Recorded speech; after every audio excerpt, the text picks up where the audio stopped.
took the efforts of the Coast General physiotherapist team to assist her to enable her work.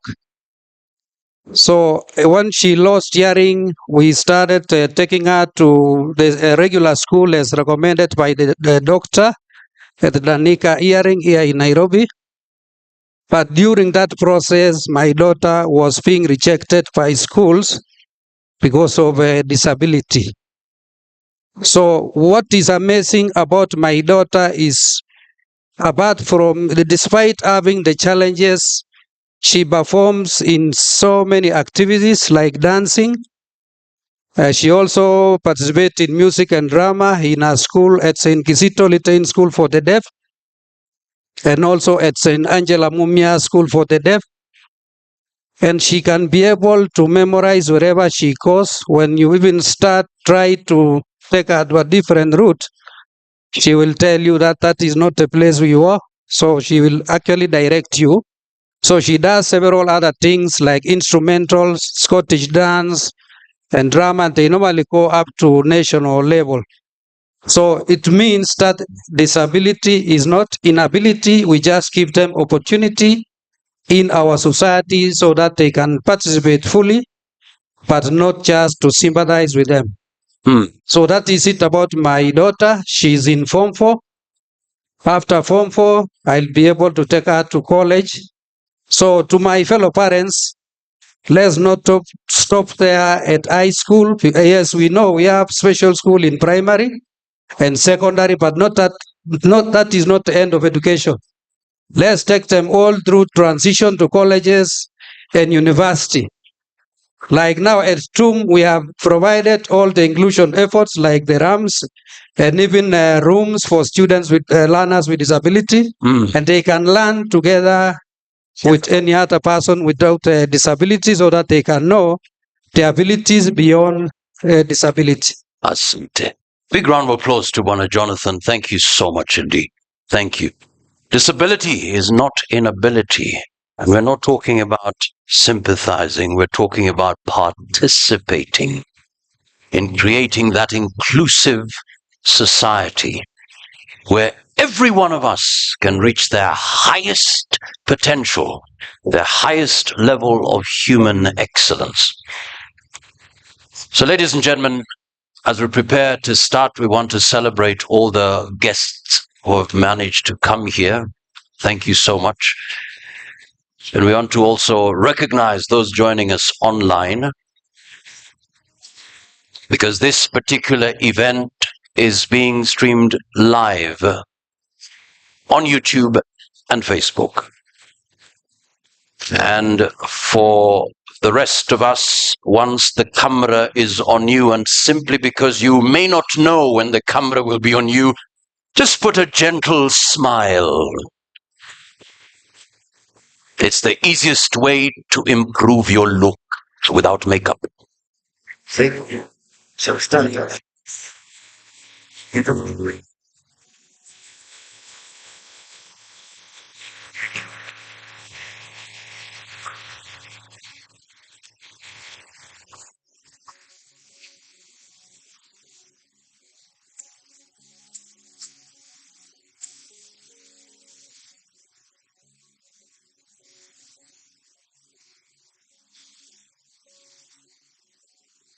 The technical team, thank you so much.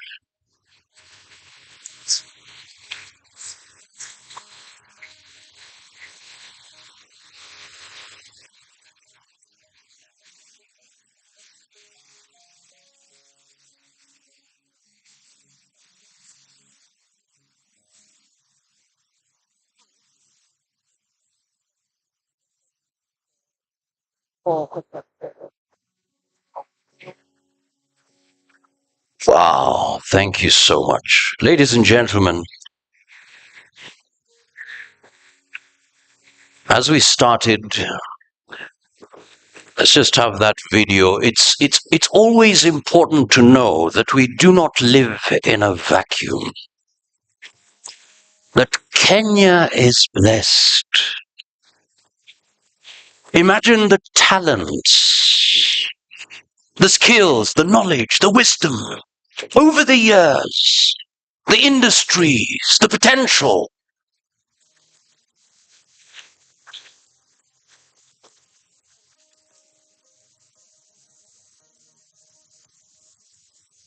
All of us are part of this great nation. There are those who work silently behind the scenes. There are those who are at the front. But just like the body, every one of us is needed. One part of the body, if it feels pain, the whole body will be unwell.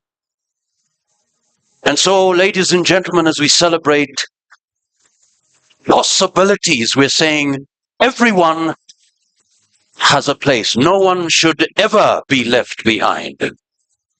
And we can only do that if we create that inclusive society. And the Kenya Institute of Special Education is here saying, together we can do that. So ladies and gentlemen, welcome. We are ready to start. So those who are still outside, please make your way inside so that we can kick off together in an inclusive manner. And on that note, I'd kindly request the Dean of Students, KISE, Josephine Kisilu, to please come for the prayers. Josephine Kisilu, karibu sana.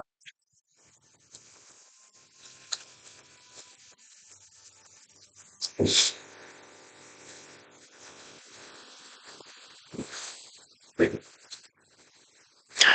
the meantime,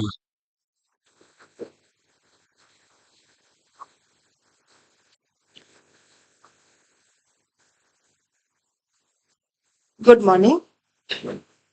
I want to ask that we stand.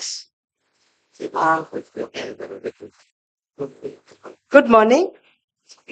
Karibuni sana. I want to ask us to stand so that we can pray. And as I pray, I want to ask our students that are just arrived, our new students, year 1, diploma or Kenyan Sign Language, kindly let us go to the lecture hall near the dais. Let us all stand for a word of prayer.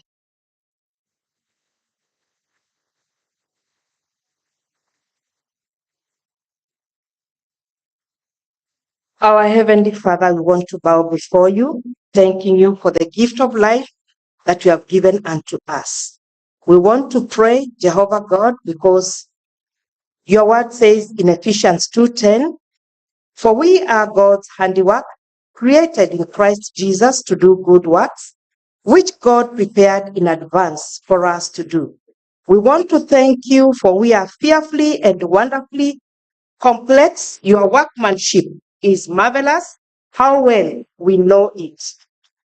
We want to thank you as we celebrate possibilities that you give us the strength to do the work that we must do as it is still day. We want to ask you to be with us from this day 1 up to tomorrow, and we ask for your direction, and your gifts shall be manifested in all the exhibitors and the visitors that have come, and every one of us. We invite you, be with us, and your presence move with us. We pray this, believing and trusting in the mighty name of our Lord Jesus Christ. Amen. thank you so much. And before you sit, please give 5 people a big high five. Tell them welcome. You made it. You made it. Karibu sana. Tell them welcome, welcome, welcome, welcome, welcome. Asante sana. You may now kindly take your seats. Asante sana.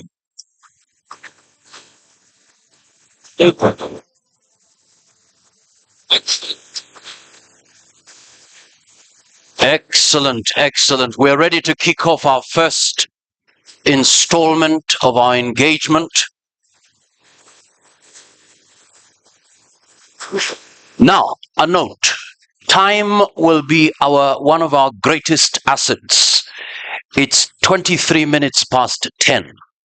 For the speakers, the keynote speakers, we want you to exhaust all the ideas and knowledge that you have within the stipulated time. In the event you see me holding this will be purely to help you pace yourself. This is for the speakers. Now, once you hear this sound, that means you have just 1 minute to wind up. And clearly, if you hear this music sound, that means please wind up so that we save on time. During our breaks, once we'll have a timer on the screen just so that we are well guided. If possible, also have a timer on your phone. We'll say 20 minutes, put a timer for lunch, 20 minutes, the same, 1 hour, whatever. And if you see me with a bell, it means we start.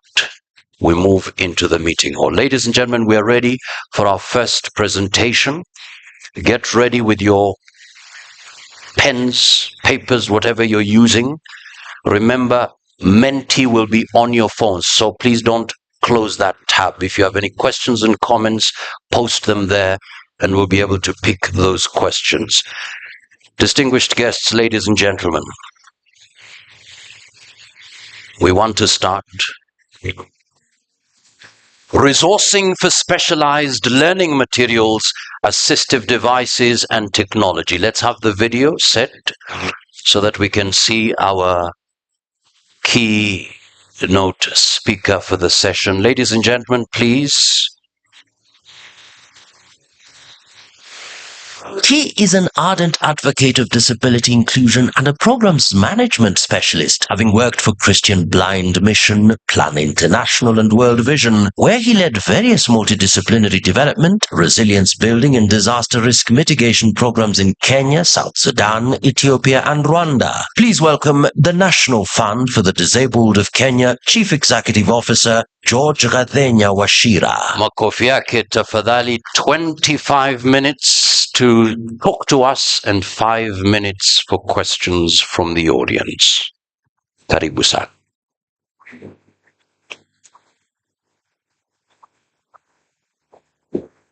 Good morning. Good morning again. Ladies and gentlemen, all protocols observed. I never anticipated, but that I'll be the first to speak. But where I come from, For you.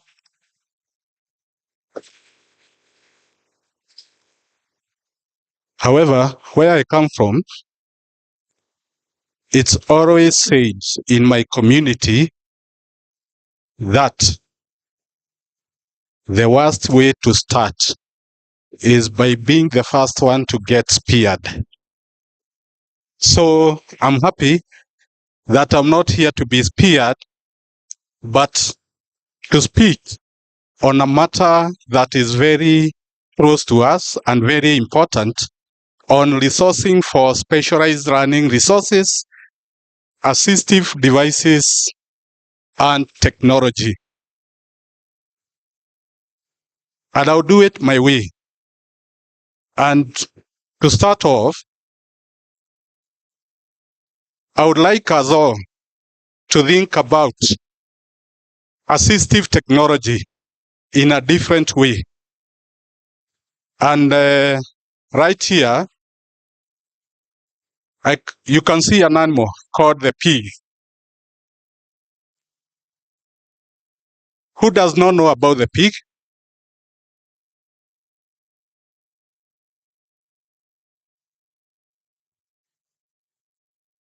The pig is an animal. To the farmer, is a source of income.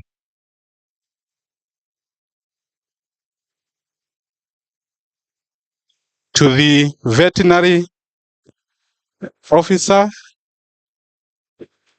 is a source of income, because when they give the service, they'll do that. To the child, especially those who are out, they'll have bacon, they'll have sausage. And therefore, as we start our conversation this morning about resourcing for assistive technology and specialized learning resources, let's think about it differently. Sometimes we get lost in our own way of thinking because at the end of it, maybe you are a service provider or you are a manufacturer or you are a regulatory agent. Does the assistive technology meet the compliance requirements? Or maybe you are an advocate or an activist. And today, Kenya Institute of Special Education has created for us that opportunity to be, sorry about this technology. Let me get back to, yes.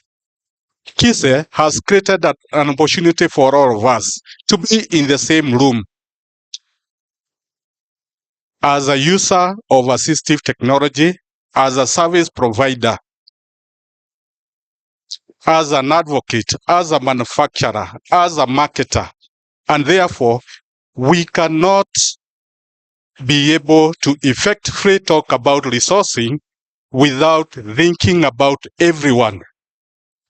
And therefore, as we use the analogy of the pig, we need to know what does assistive technology mean to you and how do we talk about resourcing for it. And therefore, for us to effectively understand resourcing, if we are in this room, we need to start by you having a clear perception of yourself. Who are you in this conversation? Am I a user? Am I a marketer? Am I an advocate? Am I a regulatory agent? Am I a capacity building institution? So that then we can be able to have an approach, a resourcing approach that enables us to work together, all of us.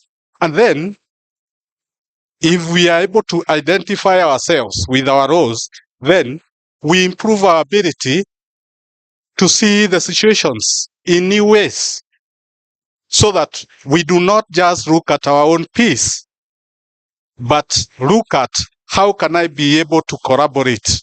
How can I be able to initiate that effective partnership with that by choosing the best strategy forward? And so, now getting closer to the subject, often there is a misconception. When we talk about resourcing, we only talk about money often. Where is the funding? Who is financing what?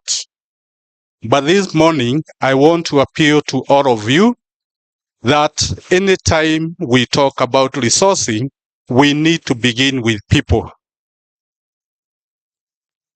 And then we go to information, because through that information, it is the means by which the people will be able to know, acquire the knowledge, acquire the skills, and at the same time, establish the demand and the supply that is needed. And then that we talk about financing and then technology. And since we are all from a different organization, we also have to think about our own organizations.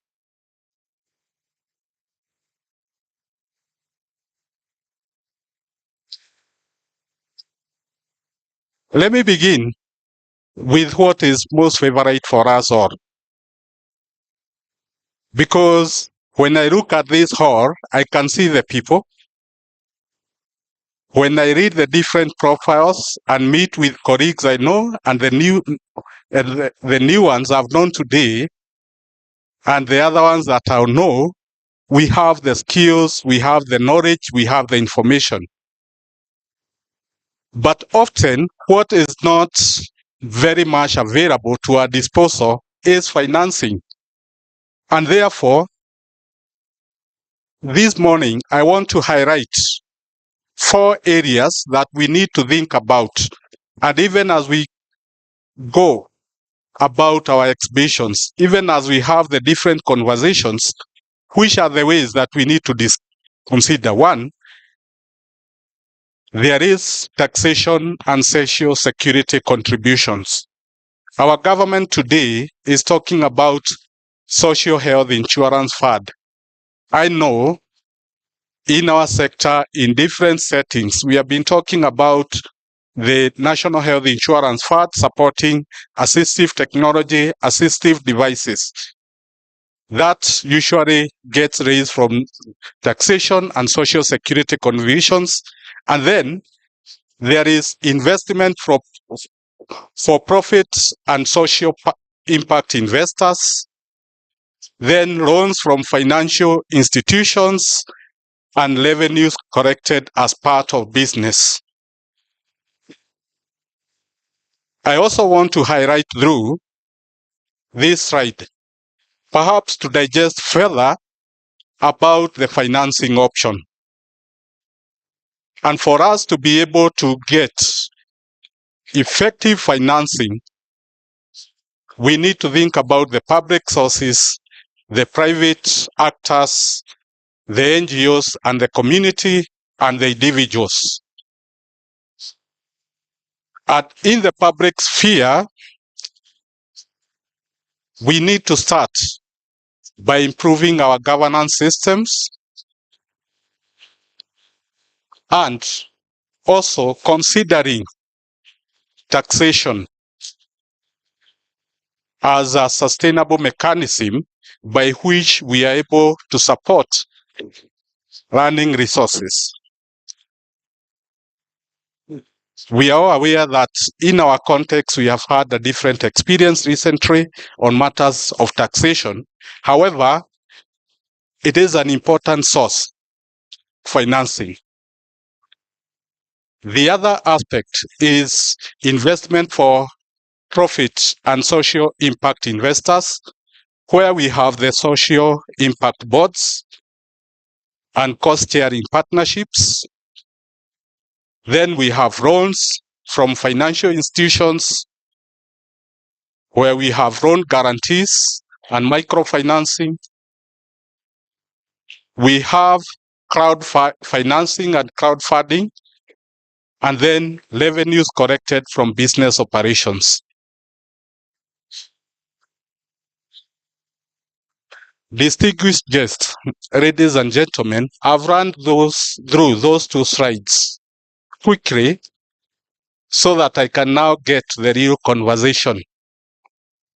Because even as we sit here, we are all very well aware about the financing options. And there are matters, there are aspects of life that we are dealing on a day-to-day basis. And therefore, with this, I'm not sharing real new information, but I wanted you to have a reference to it.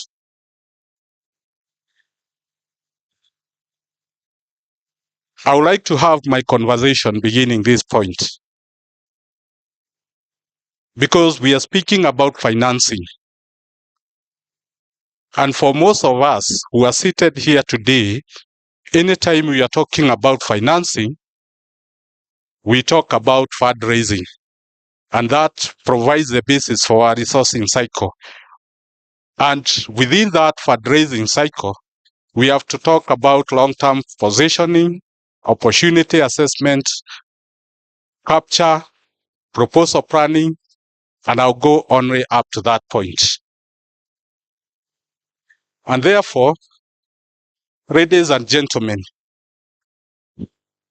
Kenya Institute of Special Education today has given a great opportunity to be together, to exhibit based on our expertise. But what is the opportunity for us? We have talked about the different financing options. And then we have to talk about the different country needs. And I want to refer to my colleague here, the CEO of National Council for Persons with Disabilities. During the budget appropriation process, when he is pushing for more allocations to the council for assistive devices, supposing there was a major flood, what would happen? Will he get the allocation he pushes for? We are here today speaking about disability. And if we have to talk about resourcing more effectively, we have to see it as a lifelong engagement, because the implications of disability are lifelong. And they affect the quality of life for each and every one of us, with or without disability. And therefore, today I want to appeal to you. When we speak about needs, what do they need? What do they mean to KRA? Is KRA with us today here? What do they mean to the teacher, to the runner? And we cannot be able to do resourcing effectively without thinking about all these people. Yes, the financing options are there, but what is the user of the assistive technology looking for? Is something quality? Is something accessible? What is the manufacturer looking for? They are looking for profits. And often those needs will not go hand in hand. And therefore, when you're seated there, because we said this earlier, what does those needs mean to you?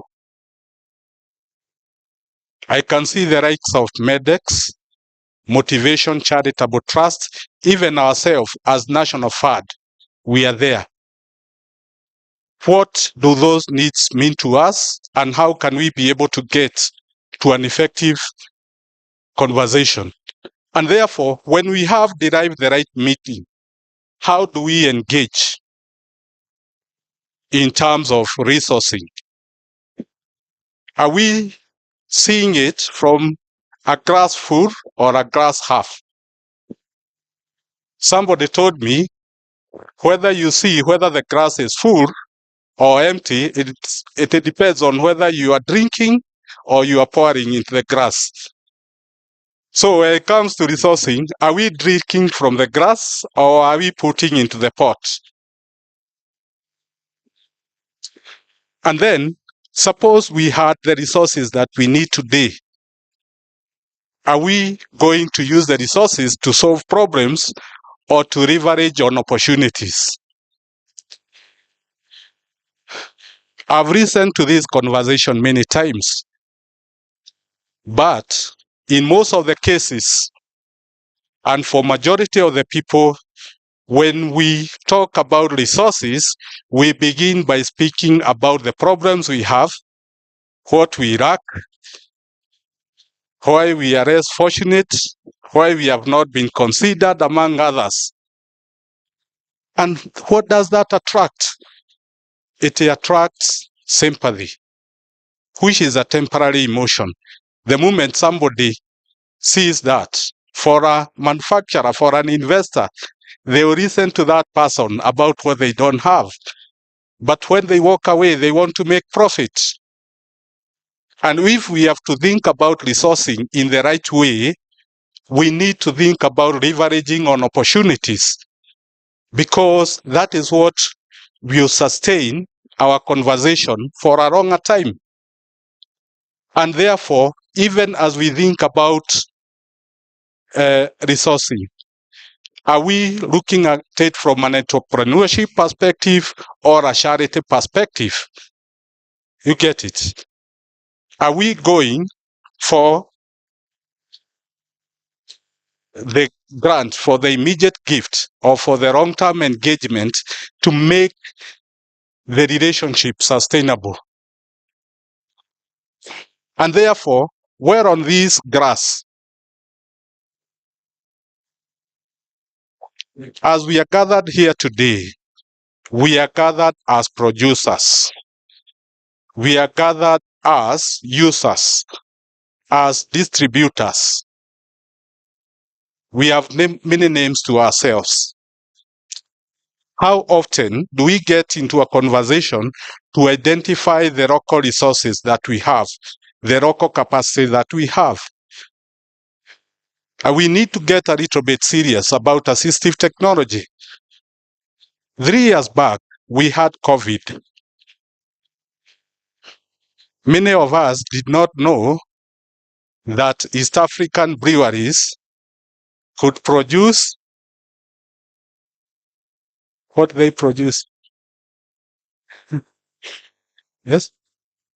They produce alcohol. And from alcohol, you can make the sanitizer. You get it? Before, they were known for the liquor. But that time, they purposed all their production systems to get the sanitizer. And we were able to save many lives from COVID.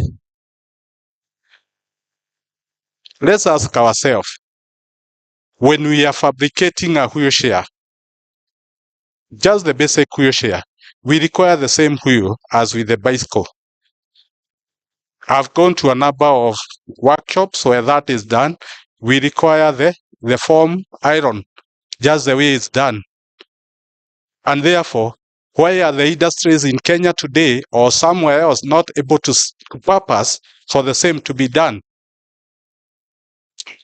And therefore, we've got to position ourselves to have a win for resourcing. And therefore, we're having that conversation about resourcing.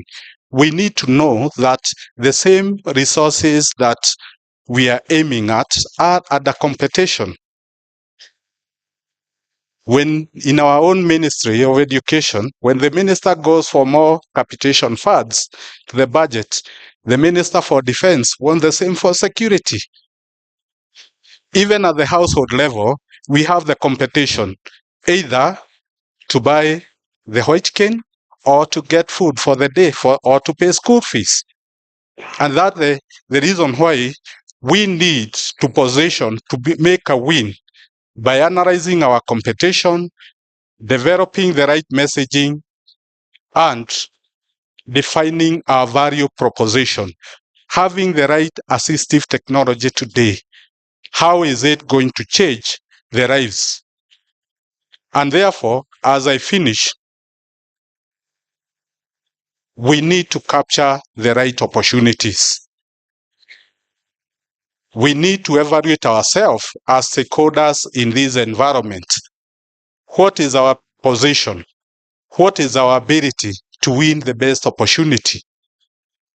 And with that, ladies and gentlemen, I was here to start the conversation, and I want to thank you for listening to me.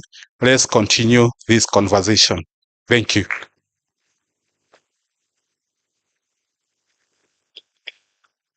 Thank you so much. Makofi yake tafadhali. Thank you so much indeed. We do have questions very quickly for the next 5 minutes. For the next 5 minutes, let's just have Menti on the screen. But so far, what I can pick here, there are questions coming via Menti. Just keep that open. You can scan the QR code so that you get onto Menti. Don't close that tab. Keep it open. There's a question here very quickly. How can learners with hearing impairment from humble backgrounds be financed to acquire hearing aids? We can start with that first question. Go ahead. Thank you. That's an important question. And there are opportunities. And I wish to begin by myself starting here because we represent the National Fund for Disabled of Kenya, And National Fund for the Disabled of Kenya supports assistive technology.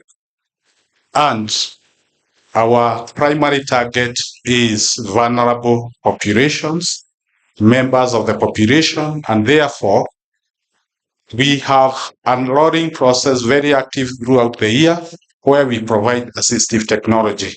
However, as the National Fund, we recognize that we do not have capacity for providing each and every requirement.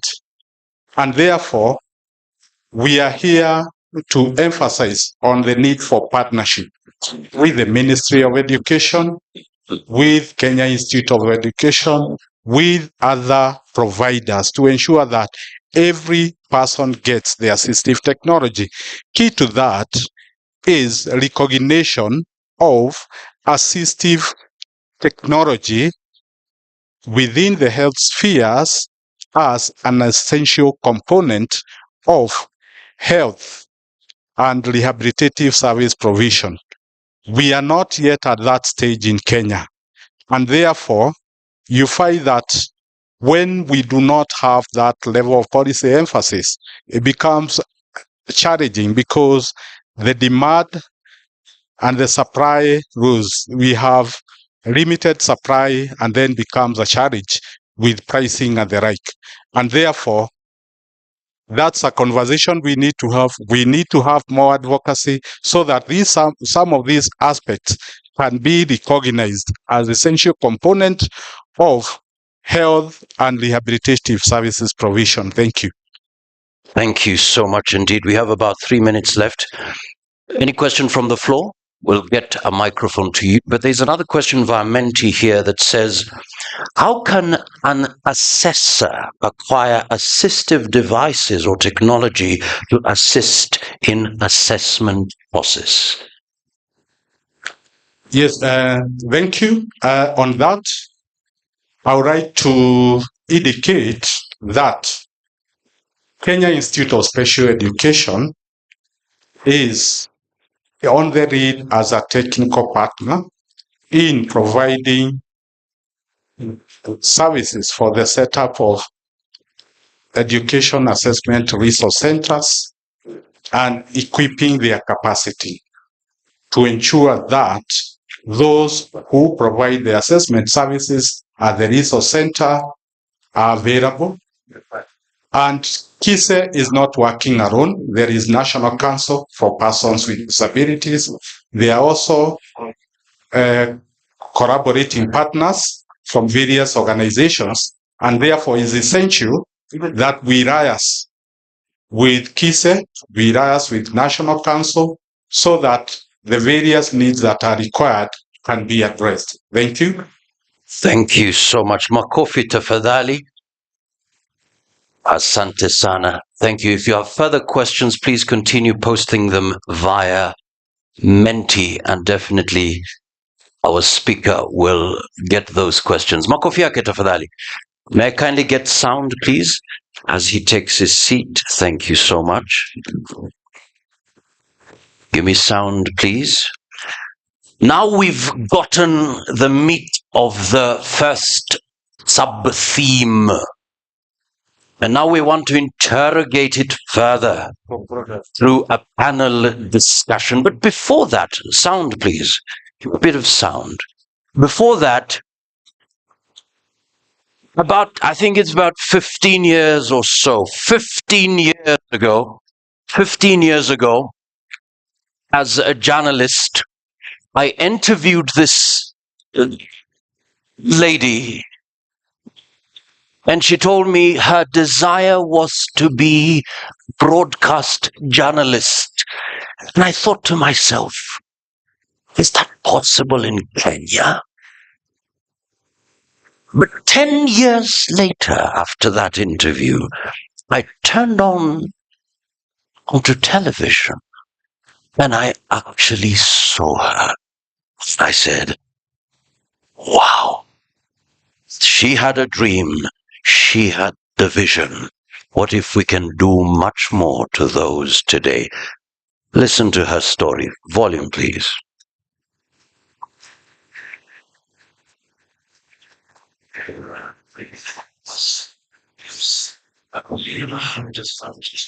Volume, please. That's her story.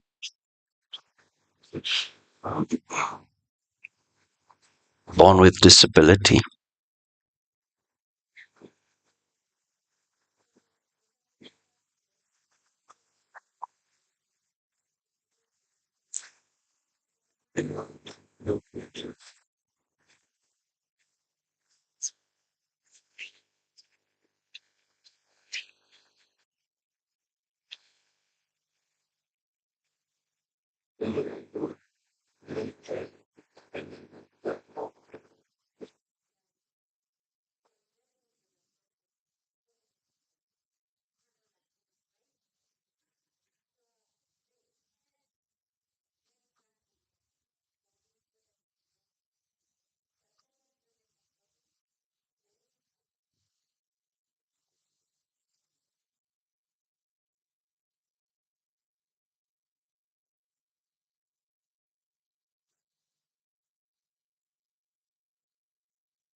So, and I have the potential to do any other work.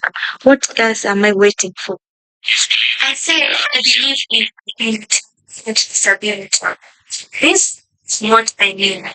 Means to what is supposed to be done as a radio presenter. Selena challenged me that if you have a vision, it's possible to achieve it. But at the same time, if we all create that inclusive society, we can do much more.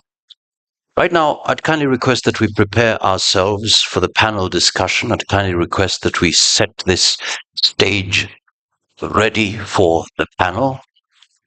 Na tuko na bendi hapa, gusa nafsi. Kama mweza kututumbuiza kwa njia yenu rasmi, tutashukuru. Muko tayari? And help us please with the sound here. Thank you so much.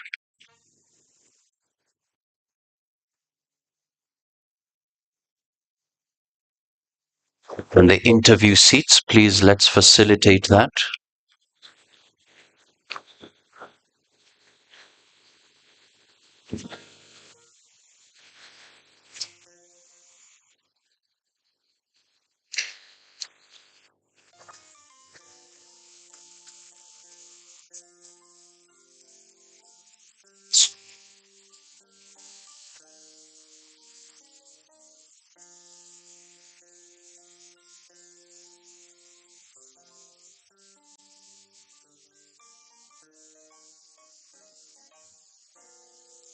Kama ni mapenzi ya kuniudhi kila saa, ya kunifanya mikulia,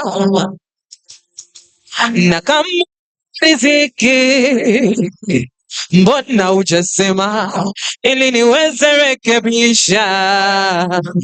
Nilizani mambo shwari, nikiamini yu kwangu na kukusifu kwa wazazi, ujali tena hisia zangu. Sijui tunapokwenda, lakini najua tulipotoka. Kutoka sitoki, nimetekwa nyara. Kuacha siwezi, kibarua ngumu. Nashindwa ni nini nitafanya urizike. Nimetekwa ndani mtandao wa mapenzi, sina kuomba unitake tu bila mateso. Sasa iko sawa ndani ya bahari ya penzi lako, siwezi kusonga mbele, nirudi nyuma, sivyo mwenyewe. Haya mapenzi ya fujo hayafai. Kama wanipenda, jaribu kunibaya.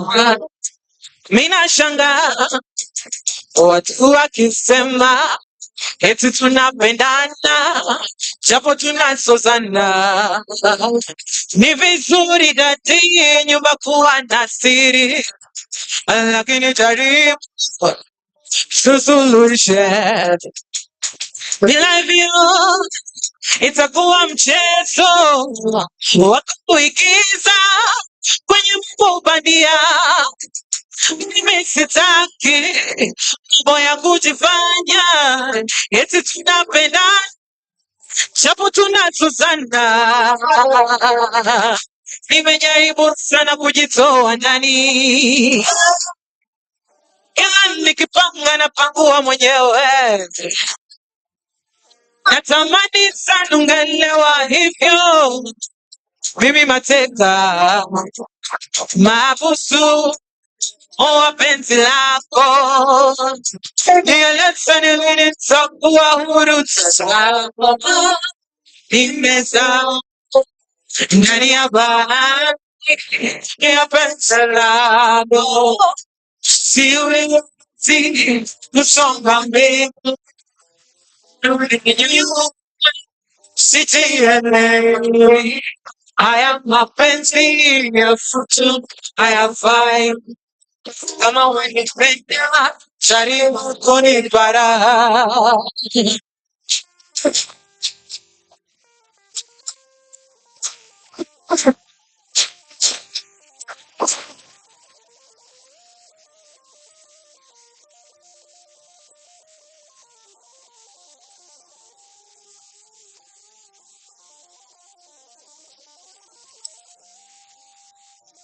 Tuanzani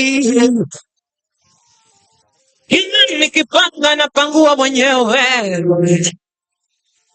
Natamani mimi mateka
met.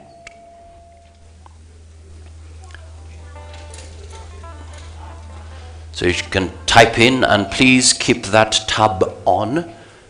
Keep that tab on, because we'll be using that particular tab for the better part of our engagements.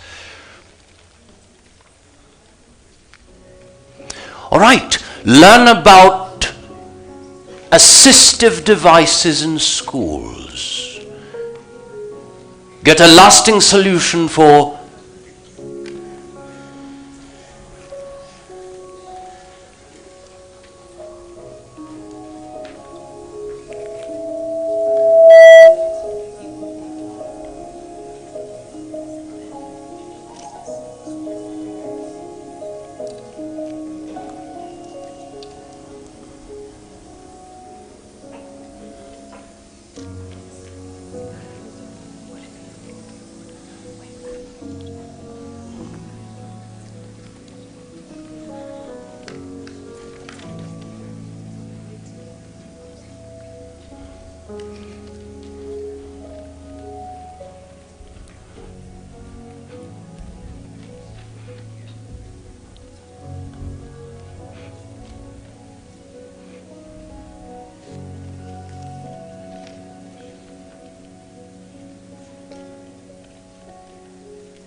get a lasting solution for dyslexia, community in the tech space with assistive devices, to acquire knowledge and skills on making resources for learners with special needs. To learn more on assistive technology, understand learning assistive technology for autistic kids. All right.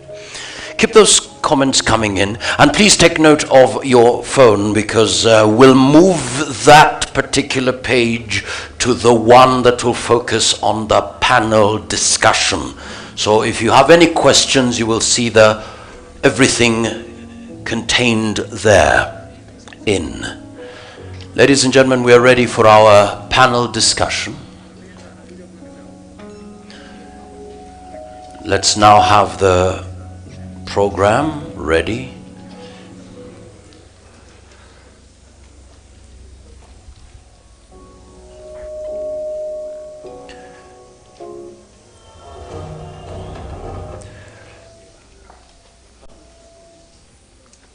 We are set for the panel discussion. So ladies and gentlemen, please take note, full screen so that we appreciate the panelists. Volume, please. Ladies and gentlemen, we are ready for our first panel discussion.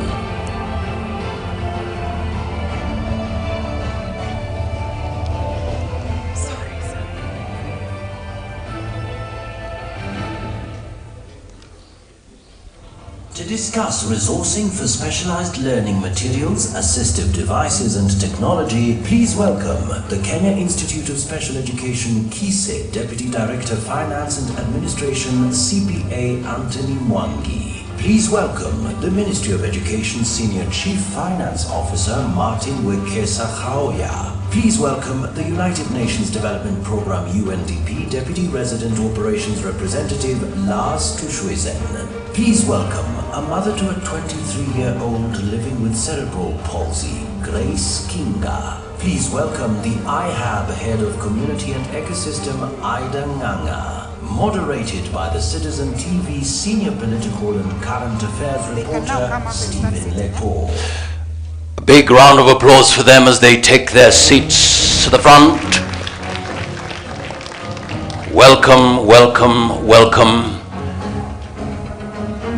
It's 8 minutes past 11. 50 minutes for the panel discussion, 40 minutes to engage the panelists, and 10 minutes for questions. Once you're ready, our moderator, Stephen Leto, will kickstart the timer. Remember, menti.com at your disposal for your questions and comments.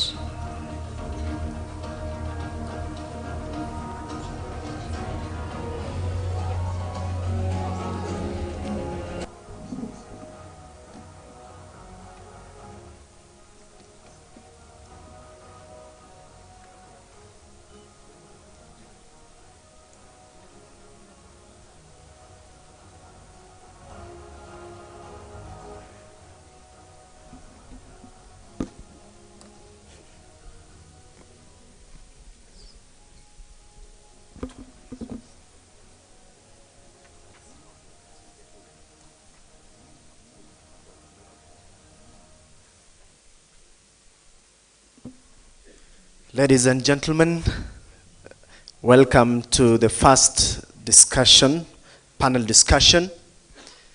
And as we get ready for the same, I just want to make it very, very known to all of you that this is Stephen Leto. And that voice was nurtured and made by none other than Johnson Mwakazi. So I am a student of Mwakazi in the year 2012. That is when this voice was born, and I'm so grateful to you for my voice. If it was not for you, I will not be putting on this beautiful suit, and probably, maybe, I might not have been here at KISE for this very, very, very normal course. And so, ladies and gentlemen, we have pressure for time, and we will want to pick it from where the first keynote speaker left, and we go straight to our panel discussion. I want to start with KISE because they are our host here, just to tell us about what is being themed here as, you know, sourcing of these assistive devices in an affordable manner. And so we will first go for CPA Anthony Charles Mwangi, who actually works here at the Kenya Institute of Special Education, just to tell us the mandate of KISE, having that mandate of producing, procuring and distributing of specialized learning materials. We want to know, what have you done so far, and what mechanisms has the Institute put in place to ensure that every child who requires these materials or assistive devices get them, first of all, reached to, and they get the devices, and most importantly, in an affordable manner. Karibu sana, CPA Mwangi.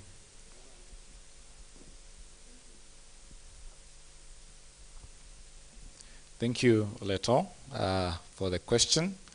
We are excited as an institute to have these conversations today. As you have mentioned, my name is Anthony. I work here as the Deputy Director, Finance and Administration.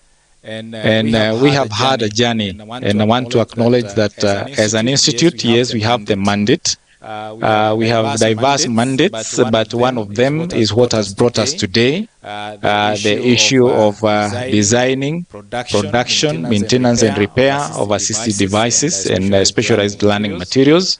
Is a mandate that we have had for a long, long time.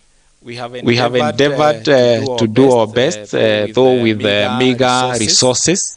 We have a workshop that was established in the 80s, and we have been largely in the area of specialized learning materials. We have been able to supply the schools as they have demanded, but as the resources in the schools dwindle, at times then we are not able to meet that need for the learners. But beyond that, we are also seeking that as a country then we are able to provide the assistive devices as well.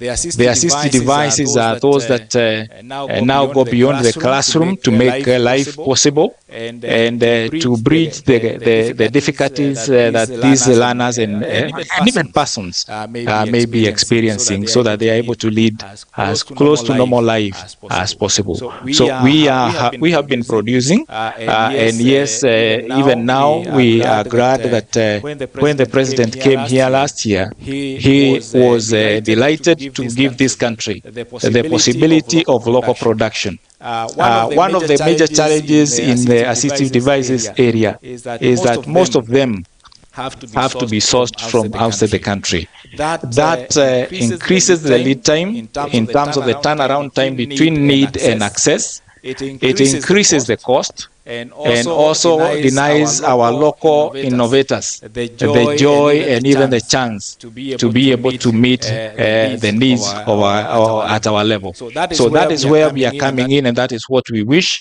that as we have the factory completed, then as an institute we will be able to help this country have greater access. And also, because we will be doing it locally, then the aspect of affordability will also be enhanced. Thank you. Maybe as I pass the microphone to Mr. Kaoya from the Ministry of Education, because that is the mother or the fulcrum of where the Kenya Institute of Special Education stands. Because we really want to get also from the perspective of the ministry about, number one, the funding mechanisms, because we've heard from KISE that part of the things they are gearing into is affordability and sustainability in terms of we stop the import and instead even go and gear into exports. And so what are some of the funding mechanisms that are available or needed to support the production, distribution, and what you'll also call as maintenance of the same? Because as usable devices, they eventually will require what you'll call maintenance, so that they continue being in use. What are some of these mechanisms on funding, mechanisms, distribution, and ensuring also about the very same issue I've said about the maintenance of the assistive devices? Karibu. Thank you very much, Leto and colleagues. Good morning. Yes, my name is Wekesa, as he has said. I'm head of finance in the Ministry of Education. I want to confirm that this institution, KISE, and 10 others, because we have 10 sagas within the State Department for basic education, we provide grants that run this institution, that takes care of the salaries, O&M. And so it is one of our babies, as the moderator said. I want to say that the ministry supports a number of programs in the ministry. One of those key programs is provision of capitation to all our learners in primary schools, in our junior schools, and senior secondary schools. So we give capitation to all learners. If you are in secondary school, you get a capitation of 22,244 shillings per year. If you're in junior school, you get 15,043 shillings. If you're in primary schools, you get a capitation of 1,420 per learner per year. Now, when it comes to special learners or SNE learners, we provide what we call top-up capitation.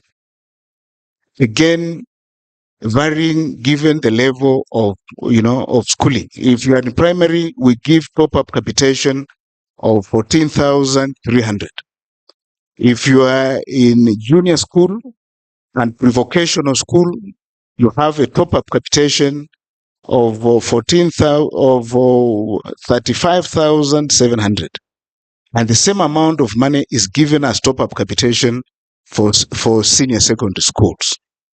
What happens is, out of this top-up capitation, a portion of that money goes into the purchase and the distribution of assistive devices to those targeted learners. So all learners, whether primary, whether junior school, whether secondary school, have a portion of top-up capitation that goes into provision of assistive devices. The same amount of money, of course, part of it is also used for the repairs and maintenance of those assistive devices. So that is one mechanism. That's one way of providing for support. The other way is through our very special intervention programs in the ministry. Some of the programs are supported by our partners, international partners or donors, the World Bank. And we have, as we design those special programs and interventions, we have specific activities that target learners with special needs and disabilities. This year, we have a program within the ministry called the Kenya Primary Education Equity in Learning. That program has a specific budget that is going into provision of assistive devices for SNE learners at all levels of education, starting from primary, junior school, and a senior school. So those are the two, so far, those are the two very specific mechanisms through which we provide budget that goes into supporting or providing assistive devices for learners with special needs and disabilities. Thank you. Sorry, before you hand over the mic, you'll get the concerns, and I hope you are sending your questions to Menti so that we can be able to sample them. There are families with very low income capacities who really need these the assistive devices. What mechanisms has the Ministry of Education put in place to ensure that at least these families that come from very low income backgrounds, who some might not even have been identified right at the village level, get these devices very cheaply or even free from the Ministry of Education? I want to thank you for that. That's a very important question, Leto. I'll talk about two interventions that will ensure that provision of assistive devices, the cost is either low or free. I want to assure you that from the government or from the ministry, what we give to our learners in schools is actually free. We do not, they don't pay for any of those devices. But one way of also ensuring that the government minimizes the cost of getting these devices is through what we call centralized procurement. My colleague, Mr. Mwangi, talked about the fact that most of these devices are actually imported. So what we normally do as a ministry is to ensure that we procure these devices centrally. Okay, we procure in bulk. Okay, from one central place, so that you are not allowing schools, each one of them to go on their own to procure, because it would be very expensive if each institution or each school was allowed to procure on their own. So what we do is we procure centrally, and through which we also benefit from economies of scale. The overall cost item actually comes down. So it is easier to provide these devices to our learners if we're procuring centrally. The overall cost comes down. But we also write on the fact that we have data in terms of where are these schools, what is the enrollment in each school. So the distribution mechanism, okay, so that by the time we are reaching our learners in the various schools, the cost of procurement, the cost of distribution, and even repair, we collect and repair them together. So the overall cost of provision of these devices is actually lowered through that intervention. Number two, another just let me 1 minute. The second mechanism, which is ongoing, is through establishment of a production facility within this institution. It is an ongoing effort, and the essence is so that we can produce locally what we are currently importing. So if we can produce locally and manage the efficiency, the production cost, we shall also ensure that our learners in schools can access those assistive devices at a lower cost. Thank you. Thank you very much. As you hand over the microphone to our next speaker, we've heard from the Ministry of Education, we've heard from the Kenya Institute of Special Education, KISE. Now I want to bring in Grace Kinga, who is the mother of Macklin Wangu, 23-year-old. He says she is in business of health living. That's how you're describing yourself. You've also authored the book. Titled "My Daughter, You Can Fly Even with a Broken Wing." Amazing.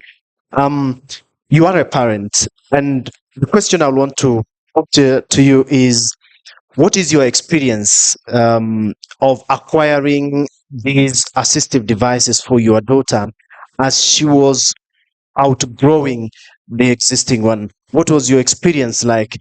Because we've heard about the affordability bit, we've heard about the plans now to be making them locally and easily available. What has been your greatest or basically your journey towards acquiring the new ones as your daughter outgrew the existing one? Karibu. Thank you so much. As you have said, my daughter is now 23 years, has a condition known as cerebral palsy, and because of that, she needs a lot of support because of the various challenges that she has. Challenges including mobility, independence, and even communication. And it has been a journey of acquiring assistive devices, starting with a wheelchair. When she was young, she had a wheelchair whereby we could just move her around, push her around. But then as she grew and with therapy support, her right hand became a bit stronger. And we saw that she had the potential maybe to gain that independence, to push herself around. And we got her a motorized wheelchair. The challenges definitely being finances, because it is expensive. And by then, that was back in 2016, I couldn't get the finances that I needed. But I had to go to a company that is a company here in Nairobi, whereby they funded me, and I was able to get a motorized wheelchair for her. And because of that, she gained independence. Now she is able to move herself around. You can imagine from 2017 to now, she has outgrown the wheelchair. There are so many things that need to be changed in it. We have had to change the cover. I went to APDK where they did that. A lot of other finances, definitely. But other than that, in communication, I've had challenges because she's not fluent. And in 2021, she graduated from high school. And now, being an adult, you want her to work, to socialize with other people. So I noticed that was a big challenge about communication, and I wanted something that can help her so that she'll be able to communicate with everybody else. At home, we understand her. So at home, it's easier for us to understand what she's saying. But when she moves outside the home, other people are not able to understand clearly what she's saying because she's not fluent. So I started sourcing for a gadget that can communicate. and I saw online. I went online and I saw this Tablet Pro. It's called Tablet Talk Pro. And I tried looking for it, but finally I got one in US. And I had to use somebody in the US to purchase it for her. Then when it came, the challenge being we didn't have now a way of fixing it in her wheelchair. Up to today, I still don't know. I have the gadget with me. She can communicate, but now it is still inefficient because she can't use it while she's out there because I don't have a way of fixing it in her wheelchair. Rather than that, because she's still growing and wanting her independence, we have had other challenges, feeding, and also going to the toilet and all that. So there's so much assistance that we are still giving her. And my wish as a mother is if I can get more devices, because I have seen her ability and capability. I know she's able to live a full life, and a full life means that she needs a lot of that support.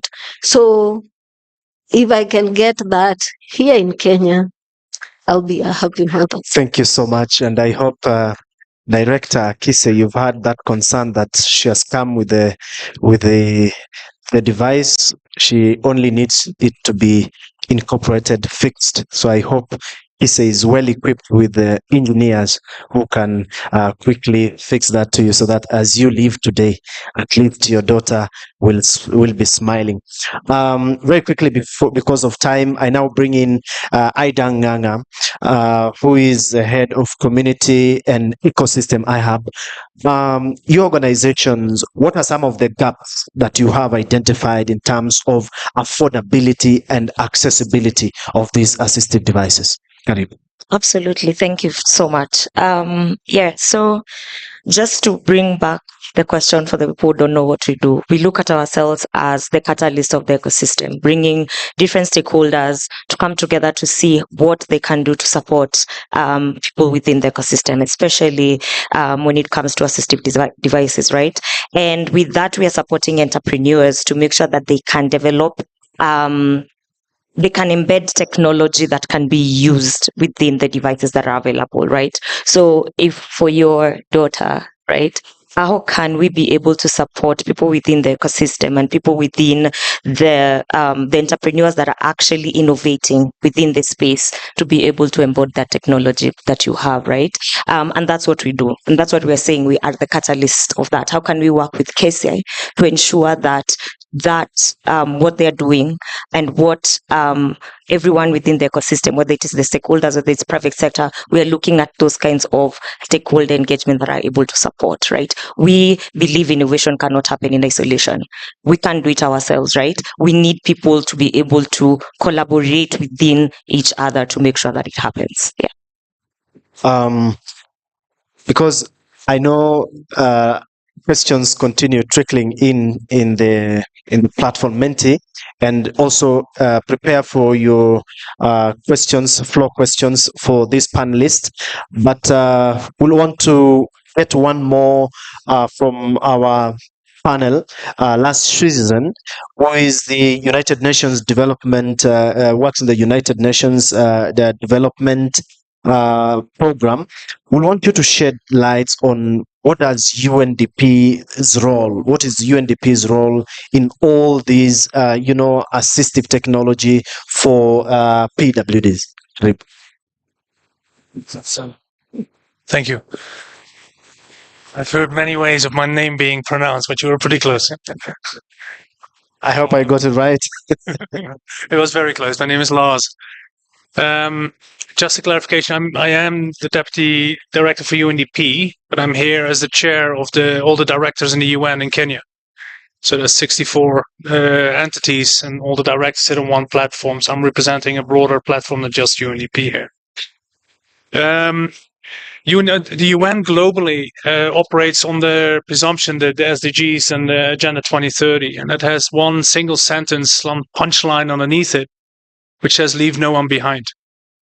And that reflects the focus of the UN on those communities who are the most vulnerable or need assistance in terms of development, being it economically or socially. So that is the angle where all UN country programs in all 131 countries where we are, we anchor our programs. That is our target audiences. Now, disability inclusion. I come actually from New York. I used to work with the Deputy Secretary General on this, the UN Disability Inclusion Strategy, which sets the global policy framework and the human rights chartered and drive for people with disabilities, as well as women and children, everything else that drives the UN. So the UN's role is at multiple layers. Like at the top layer, we set the frameworks that ensures that people with disabilities are treated equally and have the same rights as anybody else. And how do you access those rights? Yours is a very specific example in that. So the UN as such is the norm setter, sets the normative frameworks. Then below that, a lot of people see the UN as one of the main donors in the country, in many countries anyway. But technically, the UN is not a donor organization. The money we bring into the country often pales to the money compared to what the development partners bring in, right? The countries, the bilateral relations. UN's power, apart from indeed seed funding and some level of funding that we make available, sits around the convening power the UN has to bring about many different types of stakeholders in NGO worlds, with the governments, the private, and in general, people come when the UN convenes this kind of meeting, so they can bring about collaboration and cooperation between different parties, which sometimes can be quite challenging, as no doubt you would know. So that convening power is very powerful to mobilize resources and knowledge and expertise behind specific causes, including disability inclusion. Now, for the UN at a much lower, much more practical level, internally here in Kenya, and I want to stress that, we've set new criteria for recruitment, for example, on ICT and digital empowerment within our own organization. So I'm joined here with 3 or 4 of my colleagues in UNDP. We have people with 100% hearing disability, visual disability. One of my closest colleagues that I work with, actually, Ashura, there she has a hearing disability. Consolata is in a wheelchair. So we have members of the community in our own organization who are driving internal change as well. Now, the way we work, we have a 3-pillar approach, like it is around recruitment, which I personally extremely strongly believe in. There's nothing as powerful as breaking a stigma as economic empowerment. If people have a well-paying job with healthcare and pension around it, that breaks stigma like nothing else. So there's a very powerful tool. But that also comes with ICT and digital empowerment, and accessibility to facilities, including for people who are in a wheelchair who need special care within the facilities itself. What the UN does, it builds it out in our own setup first, and then our ambassador goes out, basically convenes with government and private sector, shows how that works, and then we offer the project assistance in private sector with the government to scale that kind of impact. So that's a more internal component. Right now, actually yesterday we had the first meeting. We've convened a limited group of partners, as well as development partners and the UN, to do 2 things right now. We're now working on compiling a sort of a baseline assessment of the status of disability inclusion in Kenya, which includes the accessibility to instruments. That's a key topic you're discussing here, but also financial inclusion, economic inclusion, social disinclusion, and very practical things. Like if I hear you speak, I served in Papua New Guinea in the Pacific as well, and they're way behind Kenya. But when it came to education, and when it came to inclusion, one of the major problems there was transport. There were no kneeling buses, and the buses, they use a sound system basically to say where you need to get off. So you can already see the challenges coming with that. Like if you can't hear, how do you know where basically you need to get off? The buses can't kneel, so people in a wheelchair can't get on transport, which means they can't go to school, they can't go to work, they get socially excluded. So the UN's forte is also in the upstream pieces like policy and legislative reform to get that actually legislated in the government at a national scale rather than the individual project scales. So that data assessment, that baseline study will be completed hopefully in the coming 3 to 6 months, and that we will use that to actually prioritize the UN's focus, where we will put our support behind not just the money, but also the convening power and the expertise. So that's a little bit how the UN internally and externally engages in this absolutely critical area. Thank you. Very quickly, I will want us to move to questions. We have a microphone here. Yeah, and as you put forward your question, maybe if you want a specific member of the panel to respond to it, you can put it directly to him or her.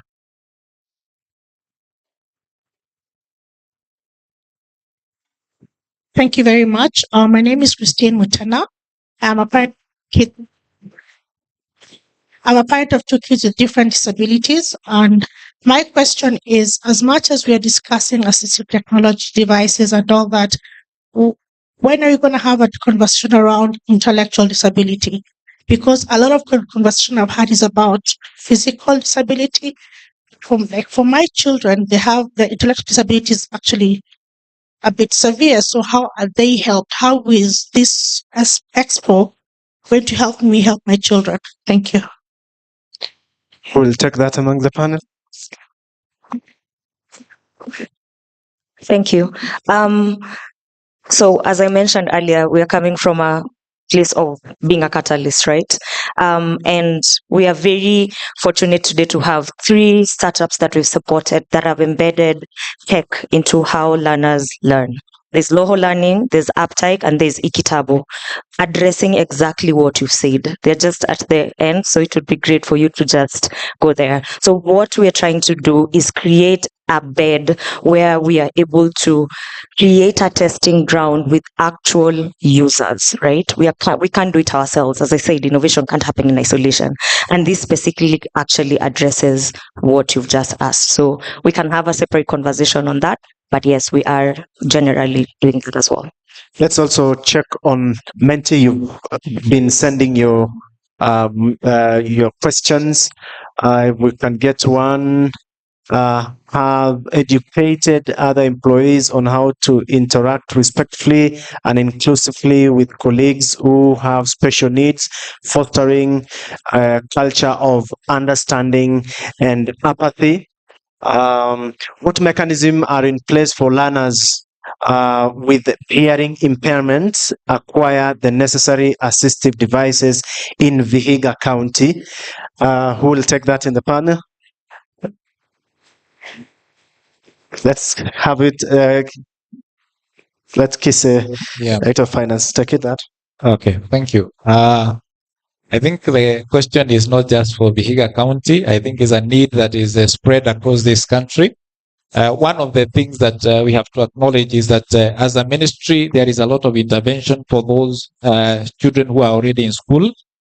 And it may not be as fast to have all the children covered, but by and by, we are having one by one being reached. We also appreciate that there are a lot of partners who are coming on board to create intervention. We celebrate the National Council for Persons with Disabilities, who have also been providing support to persons with disabilities as long as they are registered. And for them, the beauty is that they go beyond the school. So even when the learner is out of school, the intervention is also possible. Thank you. Thank you. There's a question again there on Menti. My question goes to Mr. Wekesa. How long does it take for special units to start receiving the funds? And number 2, what is the procedure for getting the assistive devices provided by the Ministry of Education? Thank you very much. I mentioned that the top-up capitation is given in addition to the regular capitation that all learners receive. The same way we send regular capitation, we also transfer top-up capitation. In fact, what we have done nowadays is that before we process regular capitation that is meant for all the learners, we start by processing and sending to schools the top-up capitation meant for SNE learners. So we send this money as we prepare to send any other capitation to learners.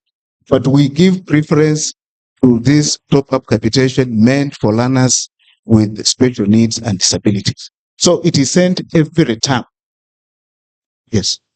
Let's take another question from on the Menti platform. Let's first go to the floor then. Let's have the microphones going round. And please, when you ask if you want a particular member of the panel to address your question, just mention them and shoot them to them. Okay, thank you very much. My name is Peter Sitiene. I'm the National Chairman, Special School Head Teachers Association of Kenya. Actually, Mr. Wekesa, I think the top-up capitation only comes once a year. But the grants comes timely. We thank you for that. But another question to the parents. Maybe the lady has talked very well, but there is something she did not tell you. We have many parents in this country who have left their work and taken care and taken their time to take care of their children. Some of them are professionals. What is the government doing to make sure that as they leave their jobs, they get the source of income to be able to assist their learners? Of course, I know the lady has not talked, but that is the case. Thank you. Well noted. I think, Wekesa, you've taken that. Any other question directed to Wekesa? Any other question? The microphone. Okay, at the back. Thank you so much for the opportunity. My question goes to Mr. I'm Eunice Kitili, a teacher, Tomboya cerebral palsy. Now my question goes to the government grants. We are teaching cerebral palsy. This is a child who has severe disabilities. But when you come to grants, you are comparing this learner with the cerebral palsy who is bedridden, where the teachers do the changing of the diapers. The teachers train the learners on how to swallow the food.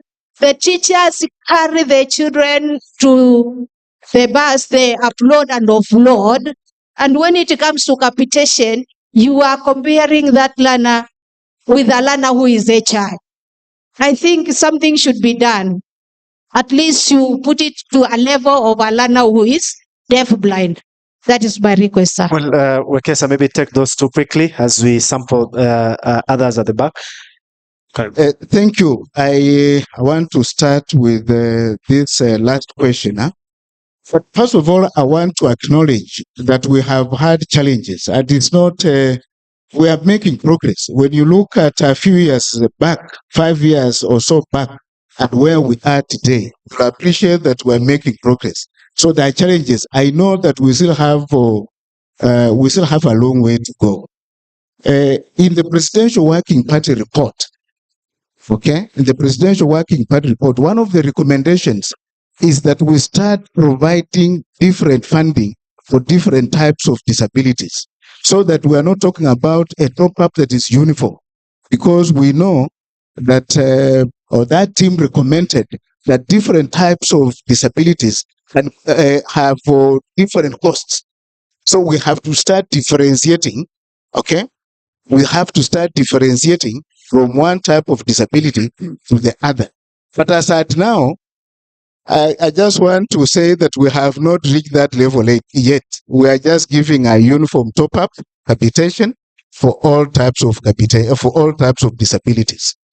So I mentioned the specific levels of funding for top-up capitation, but we have not yet differentiated.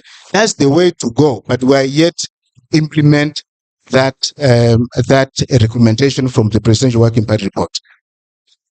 The other question, please, you remind me. Yeah. Where my colleague said that we send once. Is that what you said? Are you confirming that we sent this top-up capitation once?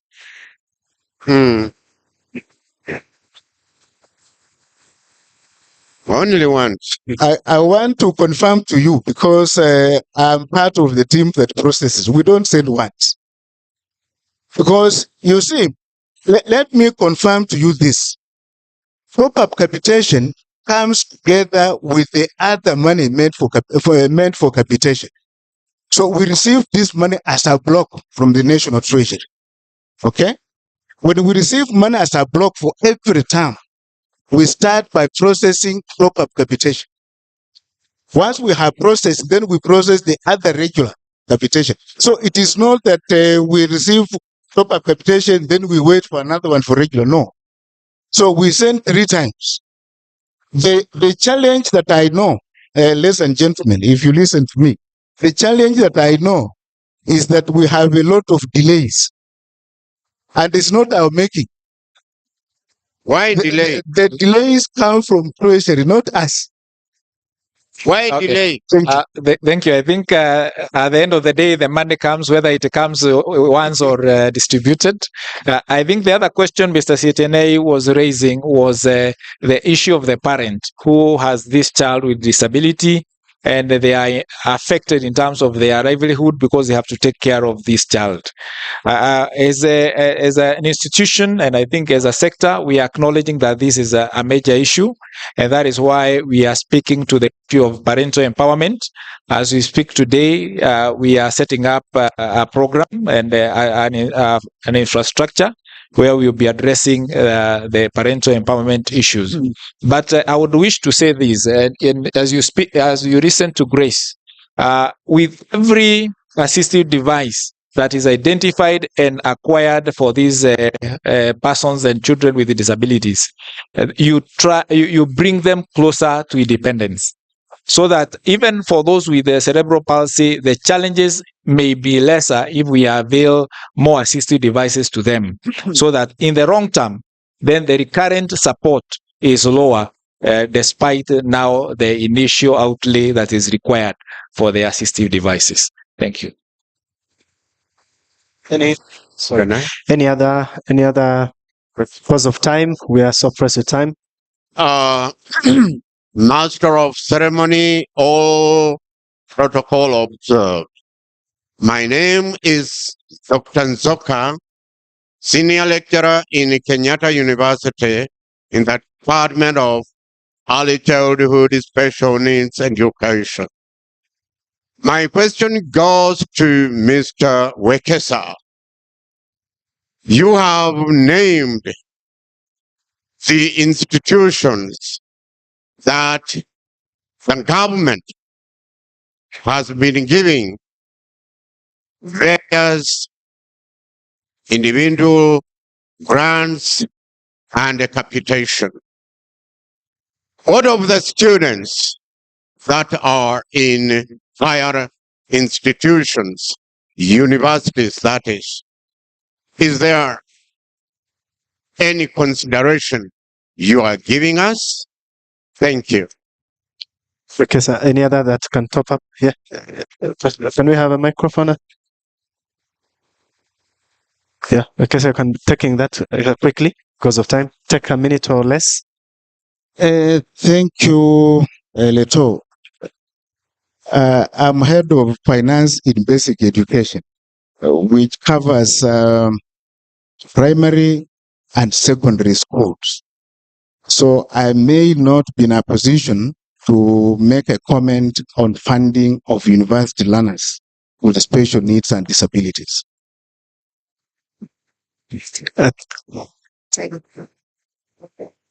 Okay, just one very last, so that we wind up. Thank you so much. Thank you so much. Yes. Can I go on, Leto?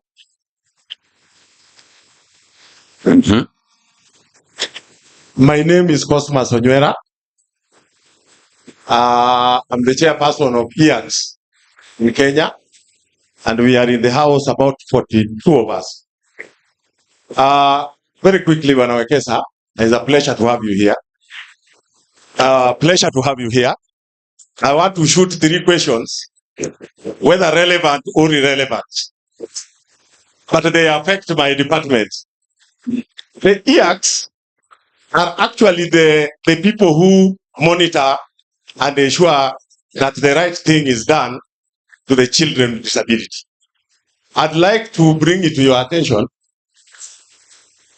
EACs means Education Assessment and Resource Centers.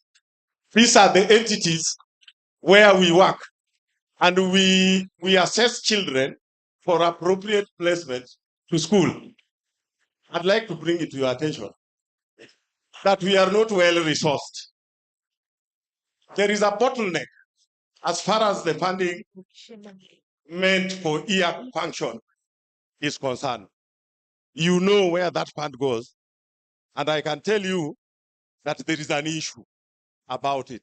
So we are not very well resourced. We are resourced, but kuna kizungumkuti mahali. It doesn't reach us as much as question. it should reach us. Hiyo umeshika. The EAC centers, the infrastructure is dilapidated. So we struggle. We struggle to ensure that we perform our functions, which is key, Leto. Without the assessment of these children, then there is no appropriate placement. Finally, yes, the resourcing of the assistive device is being done centrally, but is it in tandem with the child with disability? Because when you start procuring, if the procurement takes 3 months, then that assistive device might not be in tandem with the disability nature of the child that assistive device was meant to help. Thank you. Thank you. Mr. Wekesa, I want to give you, because of time, only 30 seconds to collapse that answer. Yeah, thank you. I think I will need a specific meeting with the EACs, and my coming here, I think, is opened my mind that I need to have actually regular meetings with a number of stakeholders here, so that we can clarify on the ongoing interventions. Now, well-resourced, whether EACs are well-resourced or not, the issues of infrastructure, those are 2 things that are similar, all of them referring to the resources that we have. One thing I know, and the good news for EACs, is that we have a project that has very specific intervention for EACs. And all the assessments that are being done at KISE here will now be done at EACs. So we have specific resources going forward that are going to target EACs for the functions that you are currently performing. It is true that you are not receiving enough, but not everyone, and no one actually is receiving enough all over, across government. We have those challenges. But with a new project that is specifically tagging EACs, then we should be able to a greater extent, address the resources that you require. Now, procurement of devices, you say they take time, is true. We know that some of these devices are imported, and therefore the process takes longer than expected.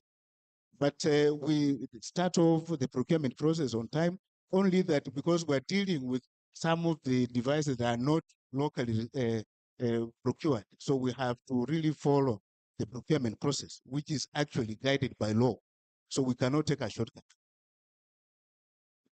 Yes. Thank you. Any burning word from the panelists? I think that is it.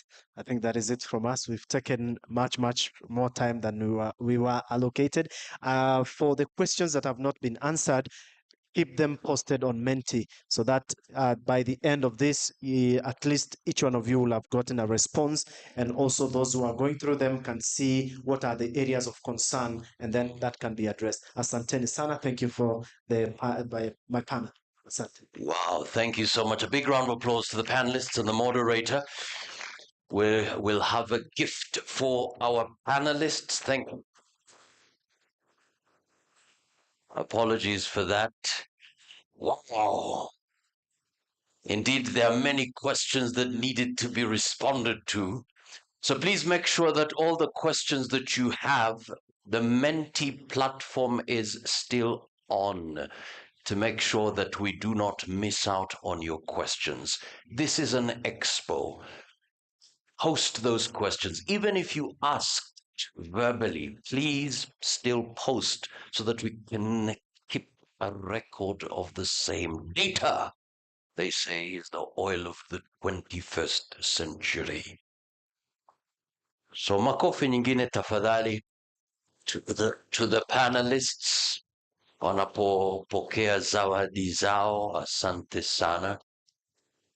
And if you're joining us online, please, the Menti platform is also your platform to post your questions and comments. We absolutely celebrate your time and commitment to be with us online. All right, makofi yao tafadhali. Thank you so much. Thank you indeed. You may now kindly take your seats. Okay. Thank you, Mr. Mokazi. My name is Josephine Mirembe from the Corporate Communications Department. And my business here is just to express our gratitude on behalf of the KISE Council and management and staff and students. And listening into the sessions today, our takeaways are the assurance that EX are going to receive some targeted resourcing. Innovation does not take place in isolation. We need to collaborate, and it's through that collaboration that we're able to properly resource for our needs. And final takeaway is to be responsive to the specific needs of persons or learners with disabilities. So at this moment, I wish to thank Mr. George Gathenya Washira, Chief Executive Officer, National Fund for the Disabled.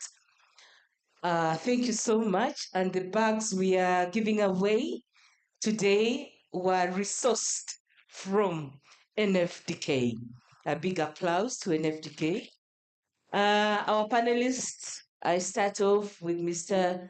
Lars Tushuzen, Deputy Resident Operations Representative, United Nations Development Program. Thank you so much, sir.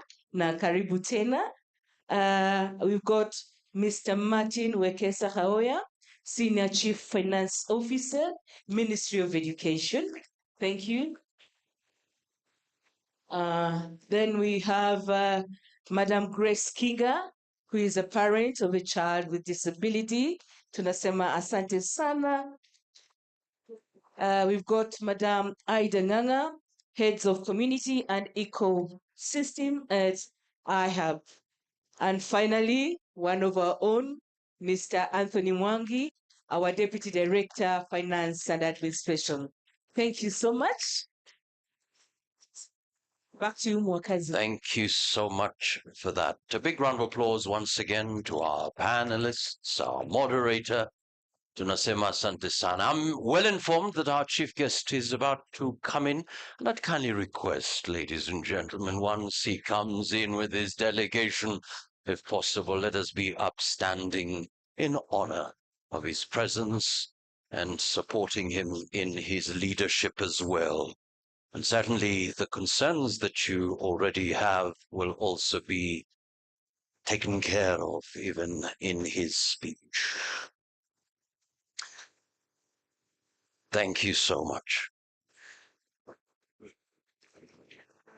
All right, so ladies and gentlemen, just before we continue on, very quickly, I'd kindly request that we be upstanding. We need the blood flowing, so let's be upstanding. If you can move a bit, and just move a bit, but we have a simple movement that will help us here. Just a bit of a movement here. Just a bit of a movement here. All right. You can stretch a bit. You can stretch. Do we have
celebrate him. But in the meantime, very quickly, we want to listen to some key partners. Our key partners, they're ready. And we'll give them 2 minutes each just to engage us very quickly. And we'll start with ADDA representative. ADDA representative, 2 minutes, followed by Action Foundation. Action Foundation, Mukwapi. ADDA, Action Foundation. Makofi yake tafadhali. Karibu sana. Karibu sana. Welcome. Welcome. 2 minutes.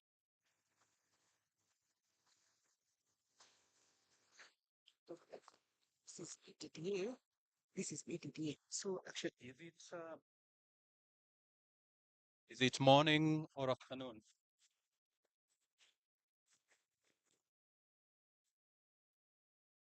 Hello, good afternoon. Or is it still morning? Yeah.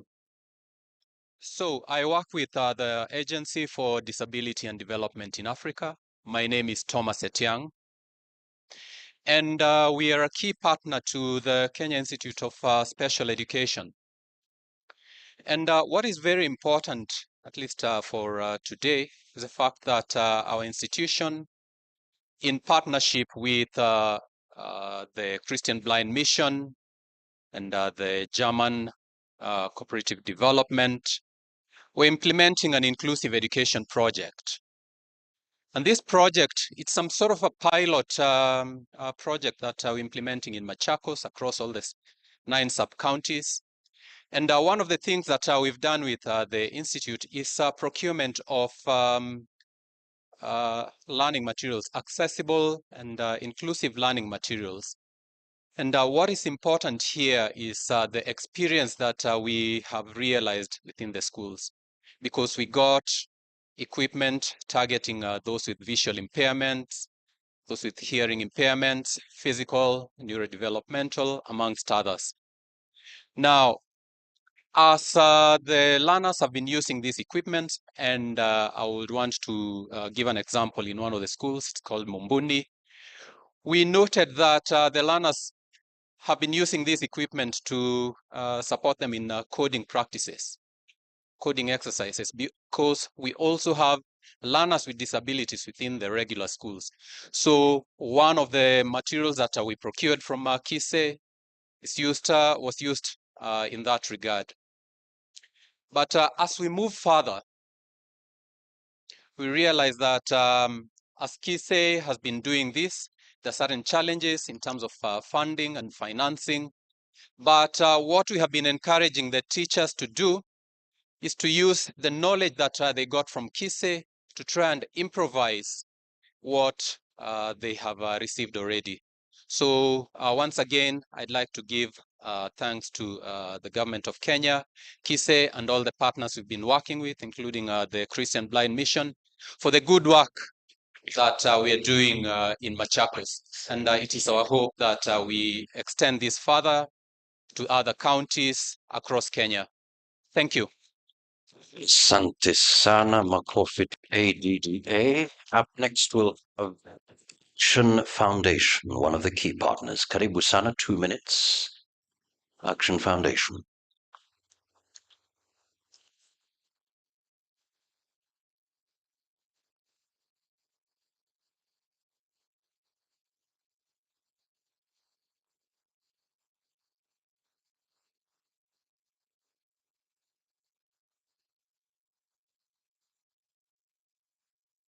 Action Foundation.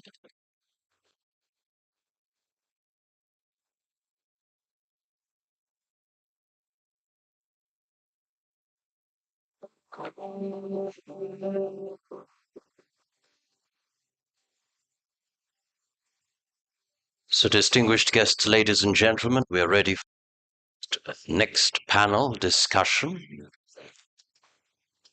And the panelists, please be on standby. Please be on standby.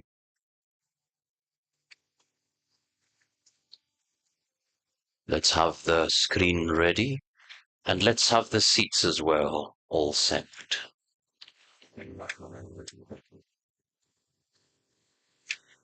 It's Action Foundation.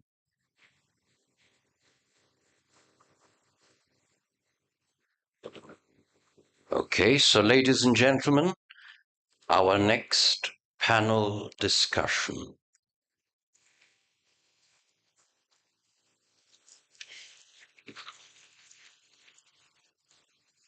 To discuss user perspective on specialized learning materials, assistive devices and technology, please welcome the UNICEF Supply Division Copenhagen Innovation Specialist, Disability and Assistive Technology, Muhyiddin Abdullah. Please welcome researcher and disability inclusion expert, Faith Njahira. Please welcome the Kenya Institute of Special Education KISE lecturer, Zachary Mwasia. Please welcome the CIRCLEG Kenya Community Development. Please welcome a youth living with cerebral palsy, Maclean Muhoro. Moderated by the Citizen TV senior political and current affairs reporter, Stephen Letor. A big round of applause, please, as we also celebrate the presence of our Principal Secretary. Makofi tafadhali. Amefika, tunasema asante sana, Dr. Belio Kipsang, and your delegate.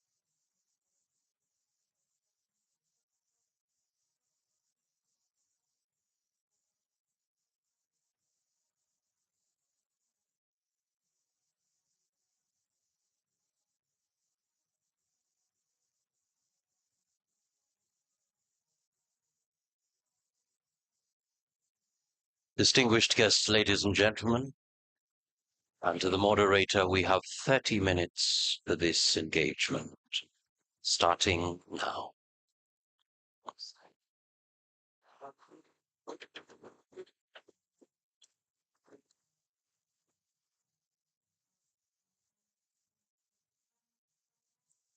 Thank you so much, ladies and gentlemen, and welcome to the second panel discussion. Here we are having, we want to go to, yes, the user, but first, karibu sana, Principal Secretary, the Ministry of Education, Belio Kipsang, karibu. And the technical team, if we could have Muhyiddin Abdullah, we're supposed to be joining us online from the United States. Whether we have him.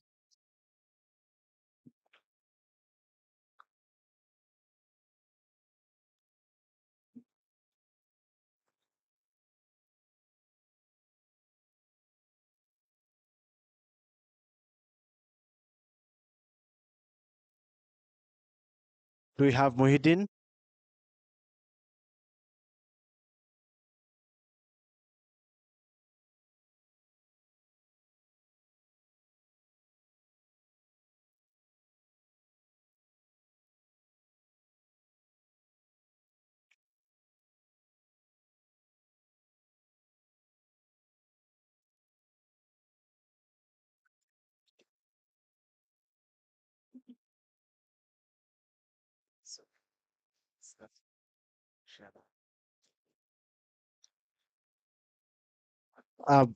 Ladies and gentlemen, karibuni, and welcome to the second panel session, where we are looking at the user's perspective of what we earlier on discussed about the assistive devices.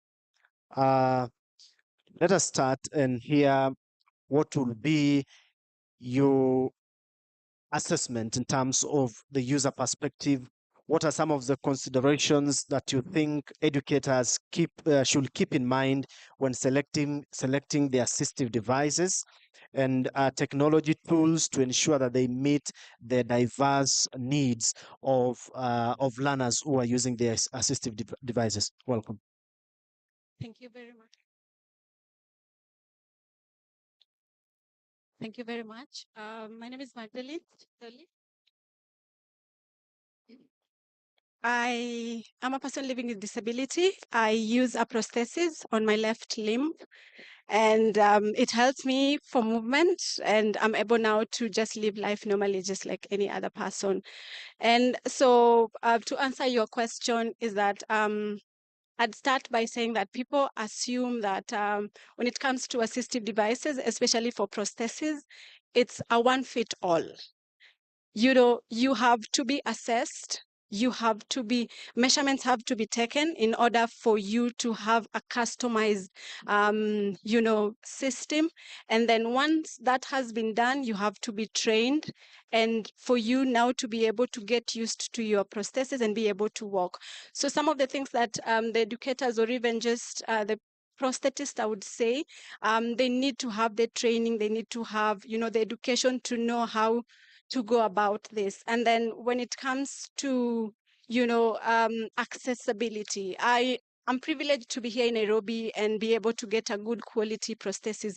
But I'm just imagining for someone who is in the rural area, someone who is not informed, they are not aware of where to access, a particular assistive devices, depending on their form of disability.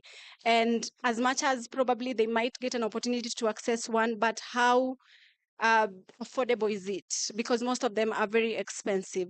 So some of the things that should be considered is in terms of, accessibility, affordability, and also just understanding that we all have unique needs. We all have unique, disabilities, and all these factors should be considered.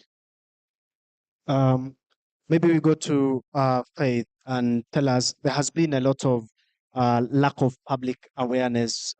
What steps should be taken to ensure that there is an increase in public awareness on the use of assistive devices, and even getting down there to get those who are being undergoing stigma of coming out to get these assistive devices? Thank you so much. So my name is Njahera. I'm so happy to see a lot of my colleagues and friends and fellow disabled people in the room, and also many teachers. As a visual description, I'm a brown-skinned woman with locked hair and shaved sides all the way back, and I'm seated on an electric foldable wheelchair in kitenge skirt and black and white something on top jacket. For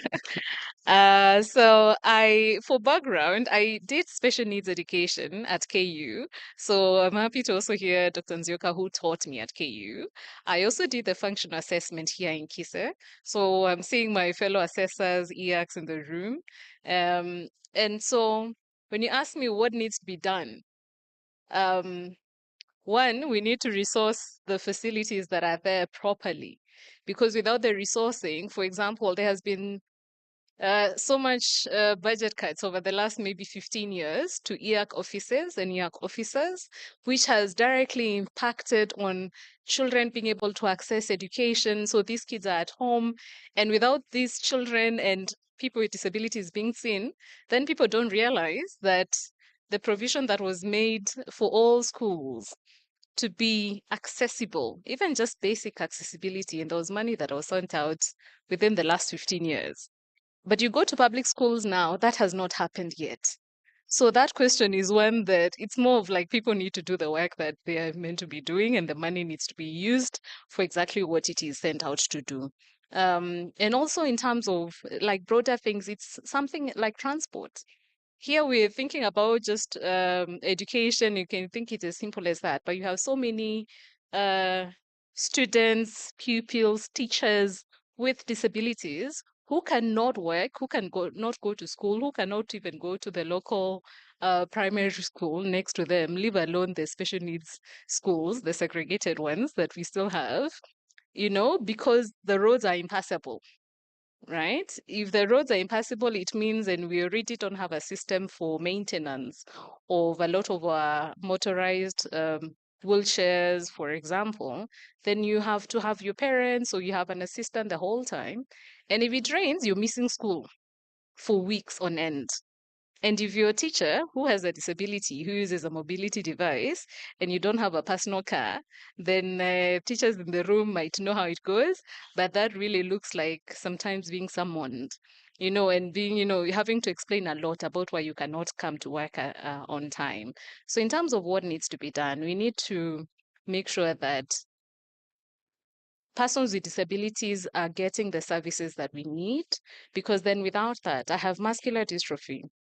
It is a rare genetic condition, which also means that there's a very specific diagnosis process, including genetic testing, which we don't have. And also, when we think about how we know what should be done for assessment and fitting of wheelchairs and assistive devices, those protocols are not being followed. Let us be honest.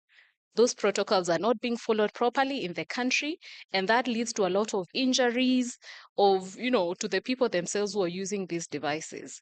So it's let's follow what is laid out that should be done, and then we can actually see people taking part in society. um, the social support networks and funds and things like that, those need to happen.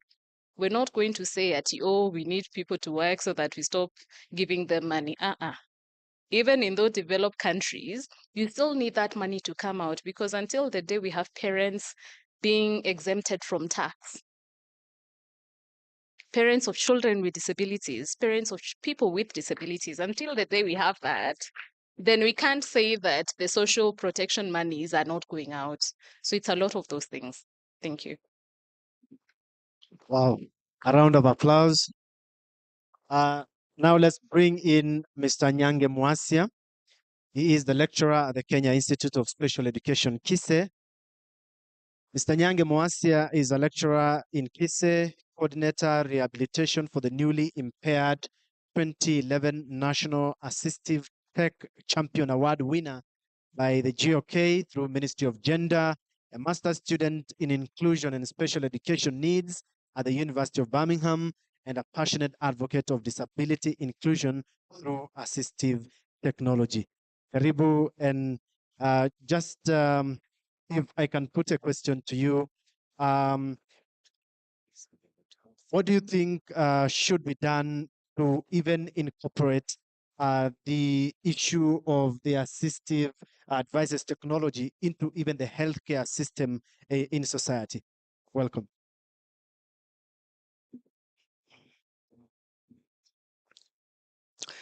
All right, good morning, good afternoon, everybody.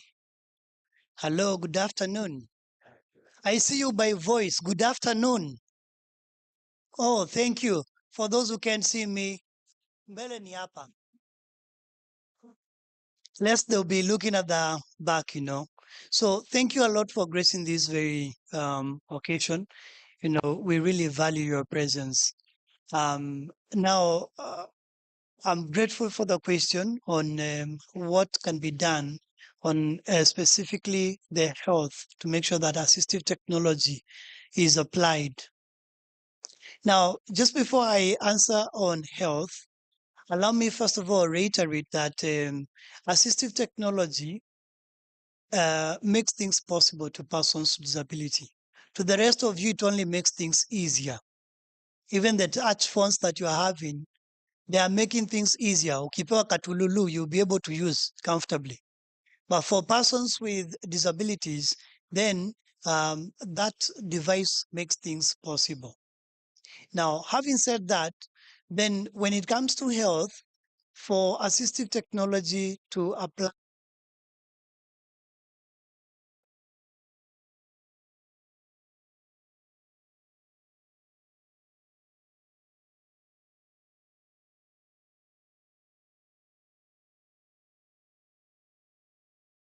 into a certain piece of assistive tech that is not necessarily geared to the person or rather to the need of this very person. Now, in terms of health, I would also want to reiterate that most conditions that we have in today may have been prevented if the right health related cautions were taken, and of course, with the application of the appropriate assistive technology.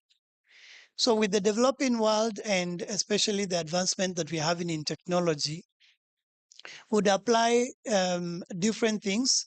Say, for example, to identify persons with disabilities and to differentiate, come down to the specific, as one of my colleague panelists is mentioning, that each impairment is different and no one is necessarily like the other one. My needs, as much as I may be visually impaired, may be different from those of another person who is visually impaired but at least has some light perception. So when we utilize assistive tech in the health system to come down to the specific need of this very individual, then it becomes easier to also find a way to support them. I hope I've answered the question. Thank you. Yeah, and I hope Minty is still on, so that we get the questions. You send the questions to that platform, so that when we get to the Q&A session, we can be able to pose very quick questions to my panelists here. But again, quickly, we have Macklin Wangu. We told you the mother was here talking about how she was able to, change the device, the assistive device, as the daughter was outgrowing the previous one. The mother also raised the concern that she had brought a new tablet, that she wanted it synchronized with the assistive device. We want to hear from Macklin Wangu Mohoro. She says she graduated in high school in 2021. She's currently doing a course in web and app development. She's also learning psychology and have so far received a certificate. She loves swimming and she's compassionate about the suffering in society. Everybody, let's put our hands together as we welcome Macklin Wangu, as she tells us what has been her experience in her journey. Hello, everyone. My name is McLean Wang Muro. I am a young adult, 23 years of age, living with disability, a condition known as cerebral palsy. Some of my muscles are weak, but my brain and my heart are very strong. I am a student currently learning new web and app development. I recognize some important things were given to me for my life to be like this one is the support and love of my family. I have had access to education and graduating from high school in 2021. I'm proceeding to do a course. I am also learning psychology. I have been raised in an accessible environment. I am grateful for my motorized wheelchair. It gives me freedoms, independence, and ability. I know that all people with such a disability can't access such a wheelchair. And even others are not able to control it by themselves. And not everyone has an access to assistive devices. I am also grateful for this device that enables me to communicate with people like you. Yes, I have speech, but I am not fluent. And there are times some words take long before I can speak them out. Other time I'm not immediately hurt because of my way of talking. I am so blessed. I still depend on other people to take me to the toilet, to clothe me and serve me food, or at times feed me. I have a great caregiver and supportive parents. I have so much to contribute to this life. That's why I am taking a course on psychology, and I'm a philanthropist too. Without Mount Wheelchair, my life would be so dull. My freedom, independence, and ability should not depend on luck or charity. My wheelchair is my legs. I too deserve to be in this life and a citizen of this country with access to all the facilities that I need. With assistive devices, every life, whether with disability or not, can be lived to the fullest. May God bless you all. Thank you. Wow. A round of applause. Asante sana. Asante sana. We'll again come back to her for a question or two from the audience. But I don't know whether the technical department has Muhyiddin Abdullah from United States. Well, here we have, I don't know, Muhyiddin, can you hear us? Welcome to the second panel. We have a question for you, and you being instrumental in expanding access to assistive technology by leading and supporting key initiatives such as market shaping, global tendering, demand generation, pilot programs, training, and implementation. Your efforts have remained very crucial in ensuring that assistive technologies reach those who need them most, helping to create more inclusive societies around the world. My question then will go, how do you tell, or how will you advise the manufacturers to make the assistive technology better for and easier for the users?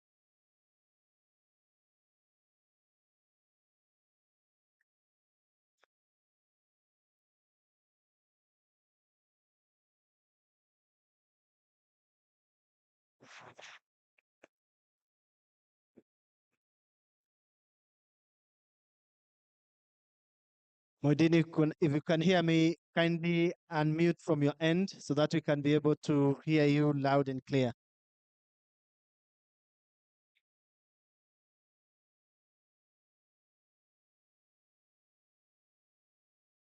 Unmute from your end, Muhyiddin.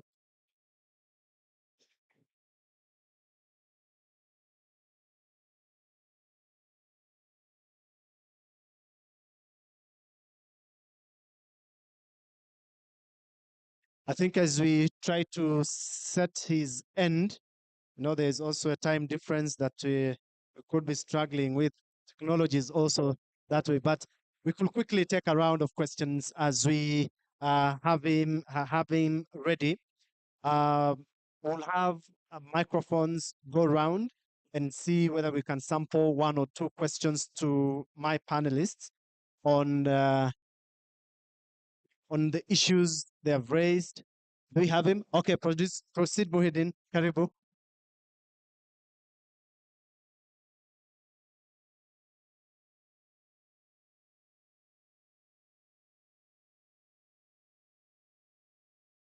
Am I audible? Am I audible? Am I audible? Am I audible? Am I audible? Audible?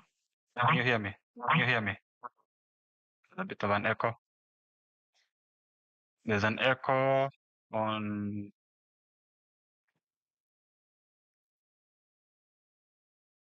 Sorry about this. Hi, Leto. Nanisikia? Yeah, yes, nakusikia. Nanisikia ama? Okay, now me ndo umeenda mute. Okay. Tunakusikia, proceed. I can't hear you now. I don't know if you can hear me. I was hearing you loud and clear. Olare, that's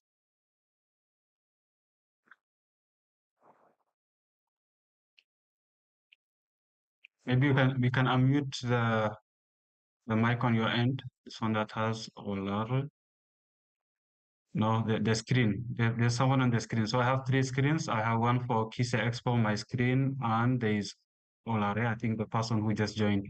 Probably that can mute.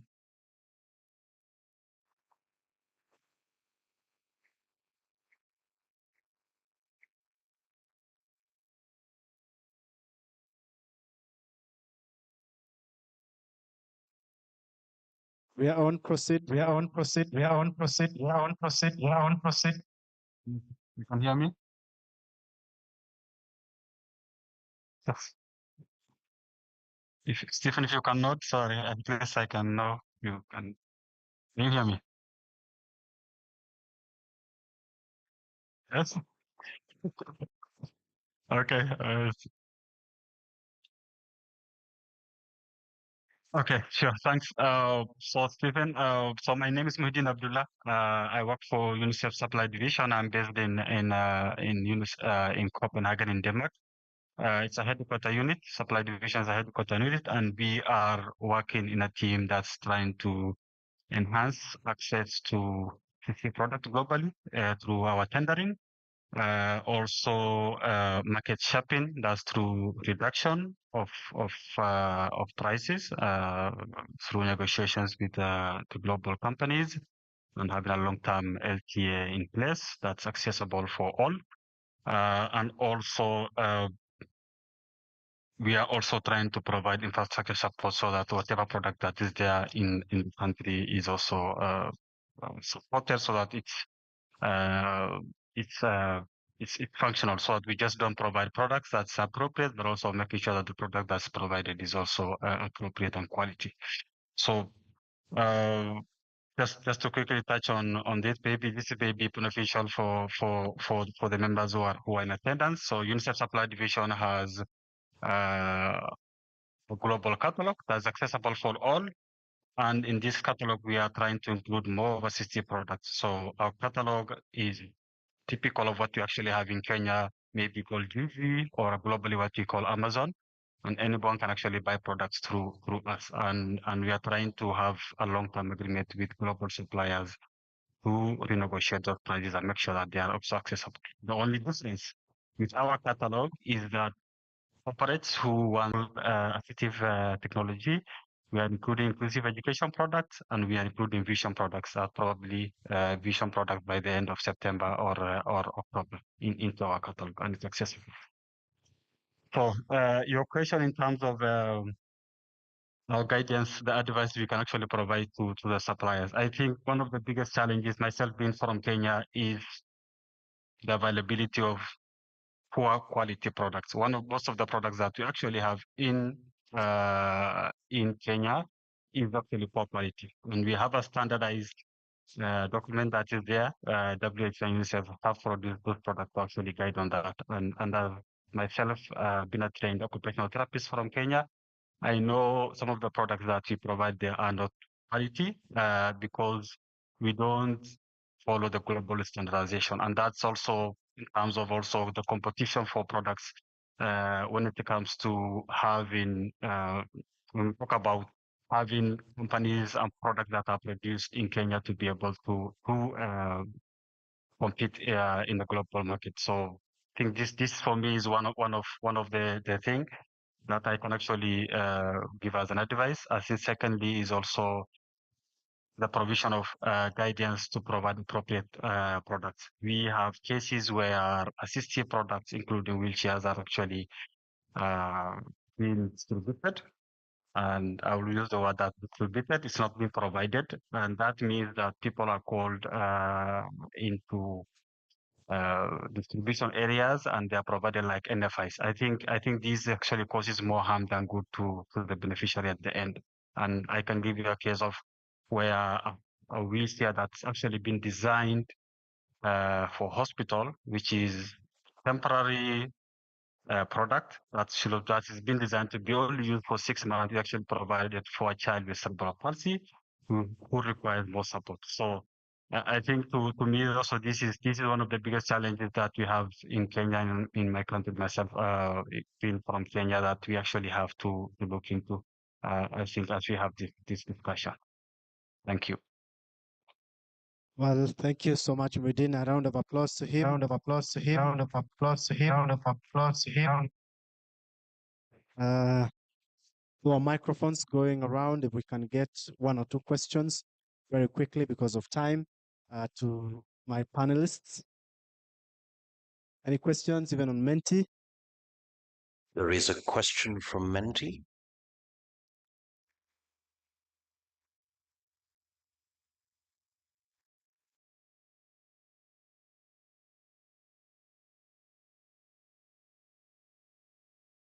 Anyone with microphone over there?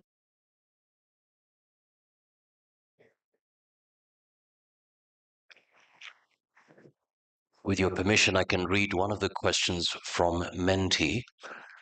Somebody's asking here, has the institution helped to educate employees on how to assist their colleagues with prosthesis in emergencies, such as evacuation procedures?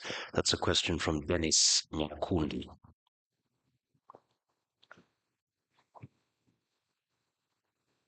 Another one, Mwakazi, give us one more so that they. We'll take another question right there.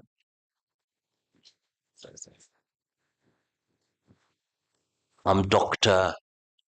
Oringe, how can preschool children needing assistive devices be supported in early years? For example, hearing aids, orthotic, low vision supports, AACs, in terms of accessing locally. Maybe we'll take those now because of time. Okay, and give us one more. Yes, thank you. My name is George Gadenya, Chief Executive Officer, National Park for the Disabled of Kenya. First, I want to appreciate the panelists because you have really enlightened us. Secondary is question to the past panelist from UNICEF. He talked about the catalog. I would like to know whether you have a country level mechanism and what is the eligibility criteria. Thank you. Okay, can we have Jahia start with the first two questions? There's another question? Very quickly because of time. Thank you and good afternoon, everyone. My name is Dennis Mogi, and I'm the chairperson Action for Children with Disabilities Network. Question is also to Muhidin. He has pointed something very important in terms of the quality of devices that we are receiving in this side of the world. And I would want to find out from him whether UNICEF, whether he is aware whether UNICEF regional or country offices in Kenya have any initiatives to support the Ministry of Education and partners come up with guidelines for distribution, production, and users of those products here. Thank you. Okay, Jahira, go first. For I think in the question about the quality and whether we have standards and all of that, we actually do have standards in Kenya. If you go to KISE, we have standards for assistive devices and technology already there available. It's not something that we need to develop. And these things have been in existence for almost 10 years, if not more than 10 years. So even when it comes to distribution, the fact that in Kenya we have those same protocols about how to issue and actually assess and give a motorized wheelchair. Like I do have a motorized wheelchair, which I was issued with. And in the US, when I was doing my master's, you actually go through a whole process where you assess, and it's a multidisciplinary team. Everybody in this room knows what a multidisciplinary team is. When we hear saying that EACs need to be properly serviced and funded and all of those things, it's because within EACs, then you're able to have multidisciplinary teams, and then you're able to work with a local hospital. You're able to work with, whatever other government agency are responsible for the other things. Then are able to work together, and you're not having to find a situation where, pardon me, that you have someone from the Ministry of Education, from finance, who's not able to tell us what is happening to our students with disabilities in tertiary universities, because then that tells us we have a gap in transition. And the people in this room, we might have been there for a conference or a big meeting around transition in 2016, 2017. I'm seeing my people from ACD laughing because of, part of those things. We had those extended conversations. So I think it's really we need to be honest with ourselves. The standards are not things that are somewhere in the US or somewhere out there. No, a lot of my basic education, and basic I mean it up to university and the training on assessment of disabilities, I did it here. Whatever the additional training was in curriculum that I got outside, but the things that I know and support my clients as an medical consultant are things that I learned here in Kenya. We practiced here in Kenya. So if we can just be diligent and provide those things, then we'll stop this thing of thinking that we need handouts, that persons with disabilities need handouts. That is not the situation. Yeah, thank you. Well, we can have also you back on the other question. Maybe what I can just add from what she has explained is that, when we come together as partners, as organizations, we can really do amazing things in even supporting, children living with disability. I'll just give an example of, let's say, a child who was amputated because of an accident, and you see this child is growing. They will not use the same prosthesis for the rest of their lives. Every time they grow, whether it's an inch, they have to change. And this can be a lot, especially for a parent who doesn't have the resources, they don't have money to be able to enable their child to grow. And it would be nice, just coming together and finding solutions to how do we tackle this instead of, depending on grants and even internationally, because I believe we can, especially when we come together. So yeah, let's keep up the spirit. The conversation starts here, but we have to keep it going and be able to just create more awareness and relate with each other. Thank you. Mr. Mwasia, last comment. Thank you again. So I want to reiterate that issues, assistive technology, and even the devices are very, very personalized. That these learners, these individuals that require them, then they would need to make sure that they have, would need to make sure that they have, what fits them. And there was a concern about disability mainstreaming, the issue of awareness, and especially when it comes to those people using prosthetics, and even the issue of evacuation when it comes to fire. So, and it was directed to the institution. As KISE, we have a disability mainstreaming program where we would support to create awareness on issues disability. But then this is always tailor-made to the individual's needs. In this case, individual would refer to even a company. When an institution requests that we do disability mainstreaming to their staff, then would be able to tailor it to their specific need. Now, for our own staff, that is the employees in the institute has tried its best to do disability mainstreaming. And that is why you realize that even the different services that we'll be getting around here, at least you will be sure that it will be a sign that someone has knowledge on issues, special needs and disability. One thing I must admit is that we may not be perfect. We have not gotten there. Awareness is a continuous thing. We do it continuously, and then it is a role of all of us, so that when Leto here guides me down, it's me to help create awareness to him on how to guide me so that he gets to learn. I should not depend or expect that he will get to learn from this and that institution or this and that individual. There was a question also on availability of gadgets, especially for children in the preschool. And an example was given by the person who asked of a hearing aid.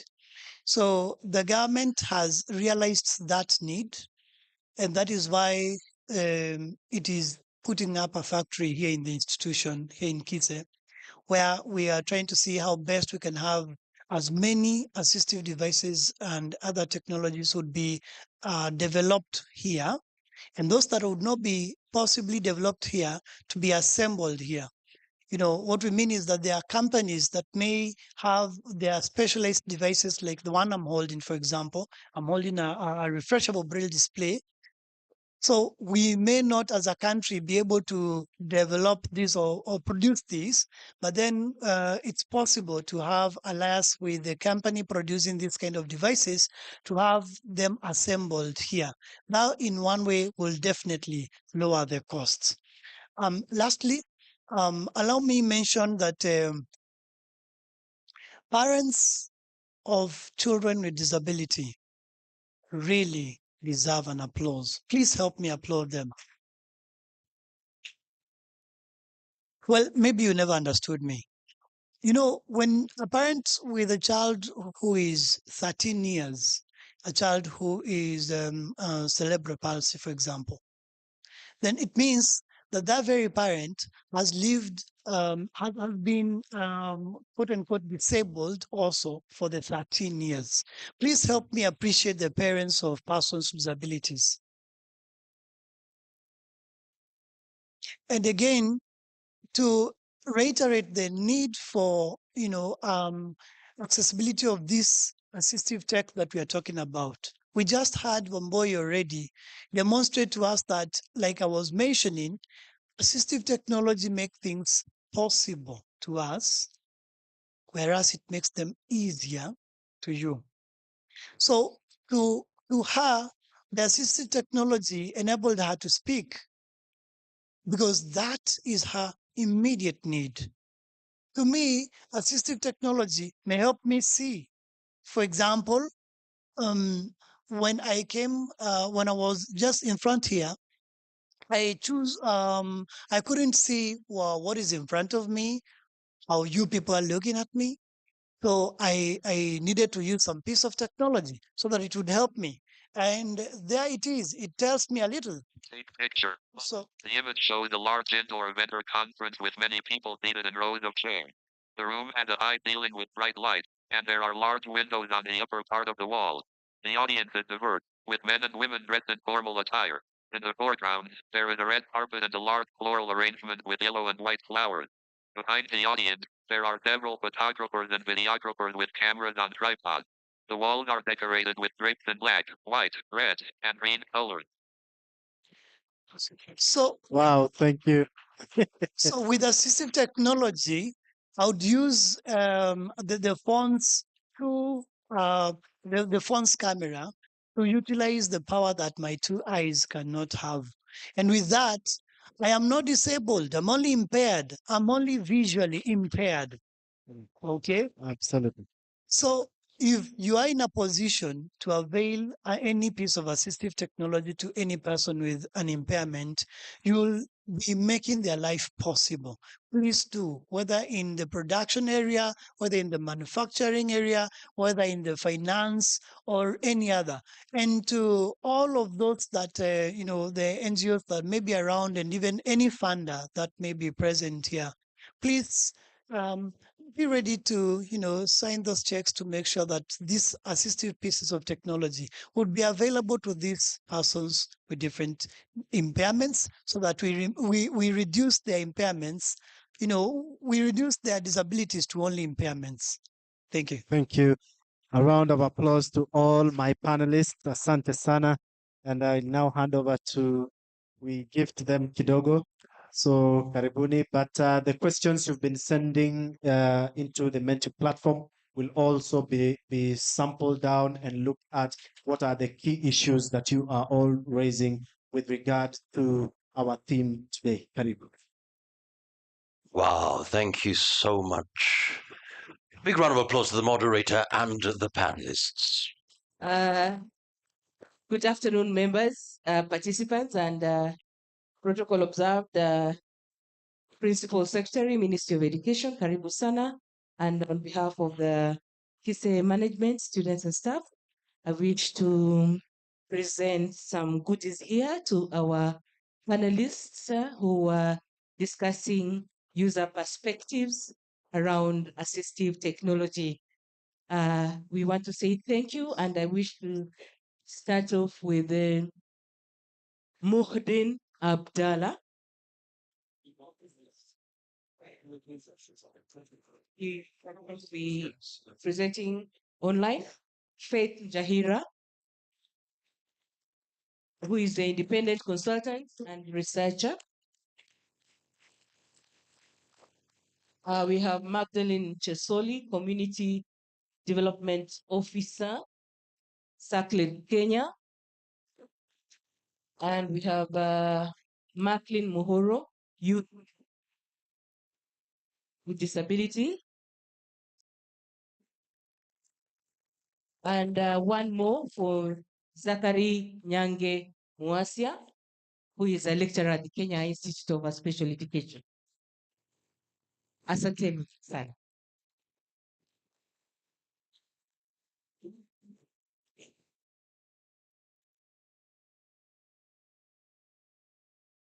Asanteni sana. Makofi to the panelists and, of course, the moderator, Stephen Leto. Asante sana. Assistive devices make things easier for us, but possible for those living with disabilities. They are only impaired. So let us avail the assistive devices, sign those checks, be part of the engagement so that we can all create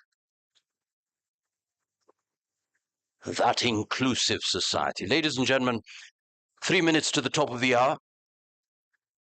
We now want to shift the focus to the opening of this expo, and we want to celebrate our chief guest who is here. And on that note, I'd kindly request with great honor that we be upstanding for the Kenya national anthem and the East African community anthem. They're both prayers, but a reminder that all of us are needed.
Kindly take your seats. Thank you so much for your patience. We want to celebrate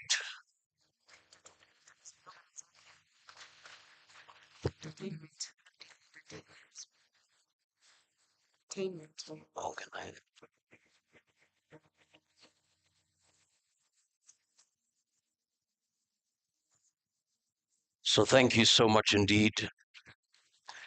We're ready to engage. Our PS has been here. Thank you for your patience. He has listened,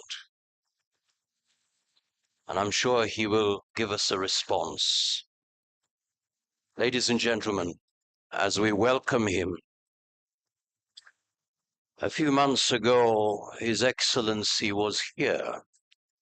And I want us to just pay attention to how important creating an inclusive society is? Volume, please. We had the governor coming and His Excellency.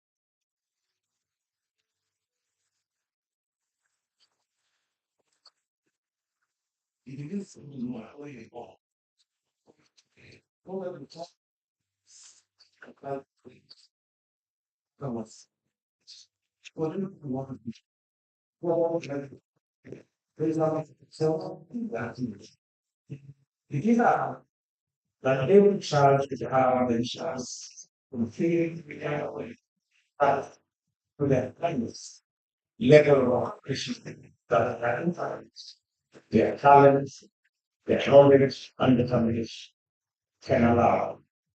This is our duty for our parents. And finally, the honor This is our duty. This is our duty. Ladies and gentlemen, to give us the opening remarks and move us forward, please. Throughout his career, he has not only served in administrative roles, but also serves as a champion for special needs and disabilities, a key member in curriculum and educational reform programs, and participated in ICT integration programs in education. He has also published journals, including one in special needs education. Please welcome the Kenya Institute of Special Education Director, Dr. Norman Kiogora.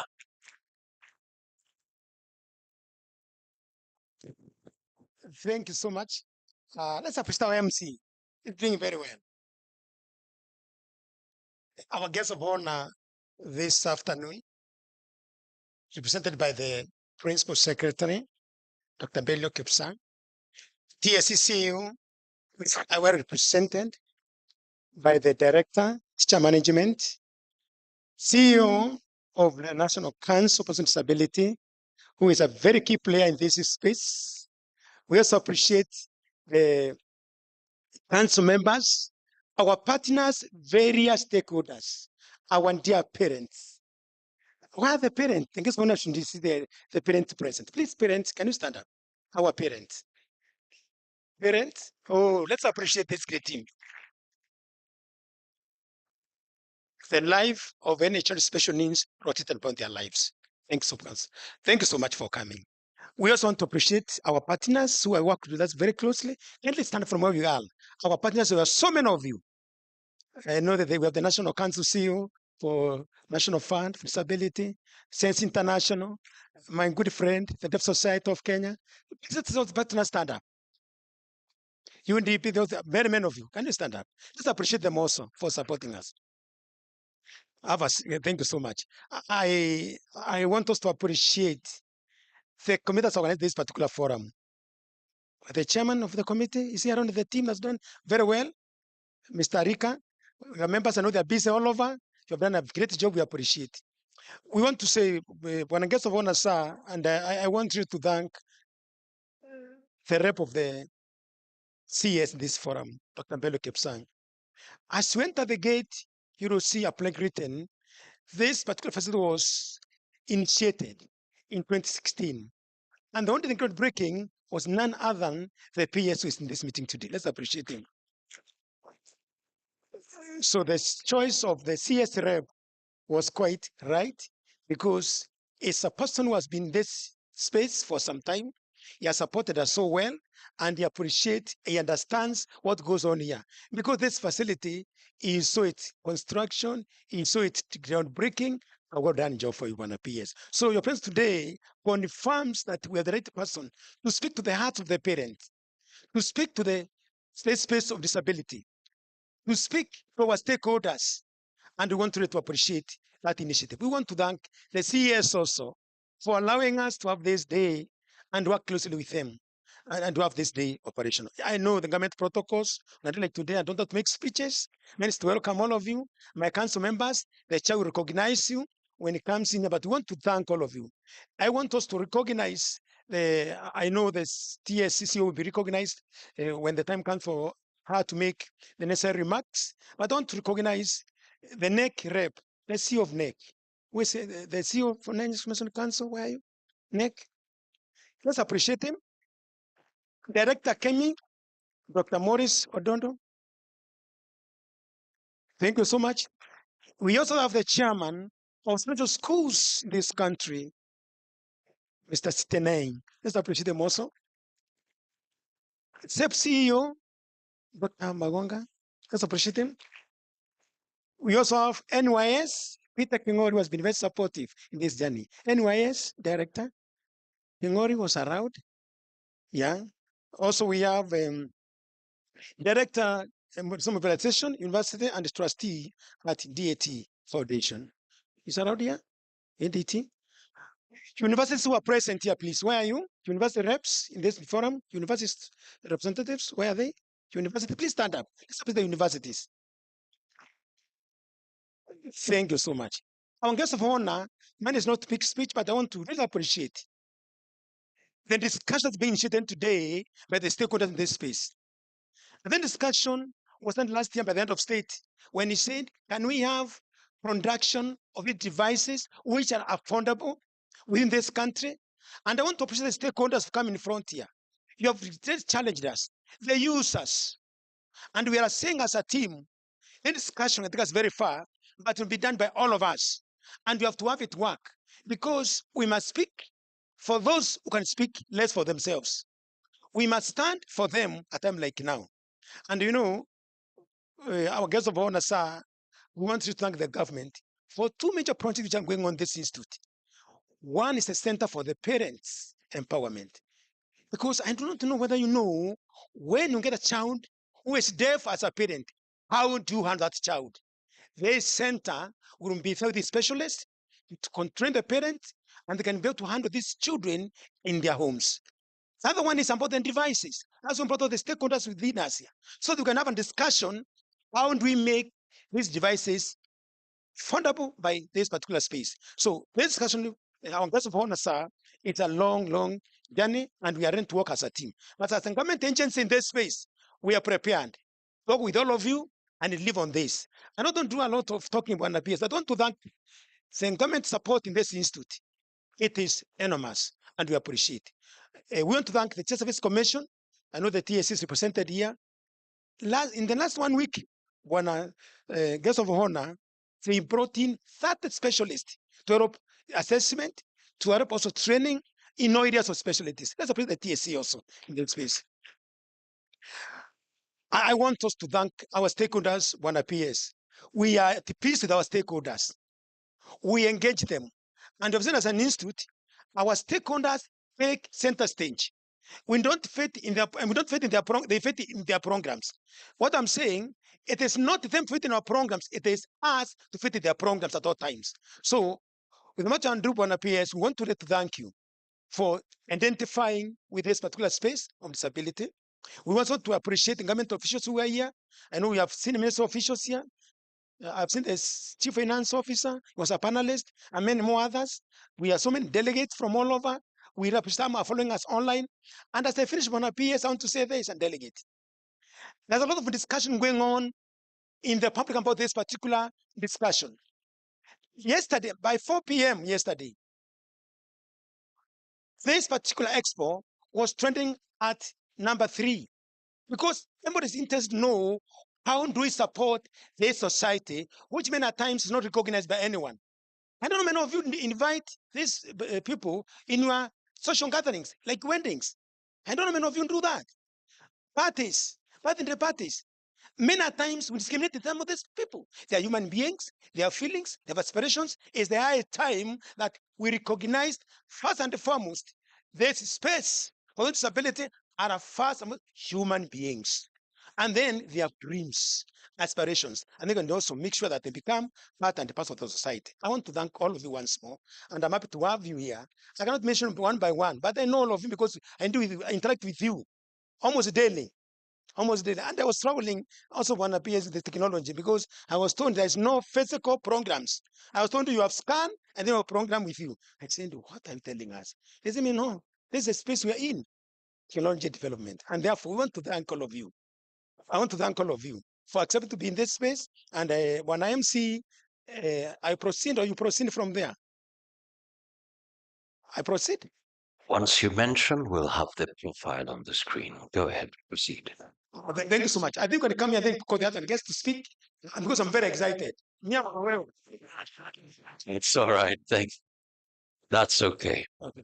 Many So much. thanks. Here we have the washrooms. Please make sure that we have them. And also, we have very good facilities here, and we have something for you to buy it. Once we are done with these businesses, don't go hungry. Asante sana. Wow. Makofi tafadhali to the director. Thank you so much. Asante sana. Up next, ladies and gentlemen.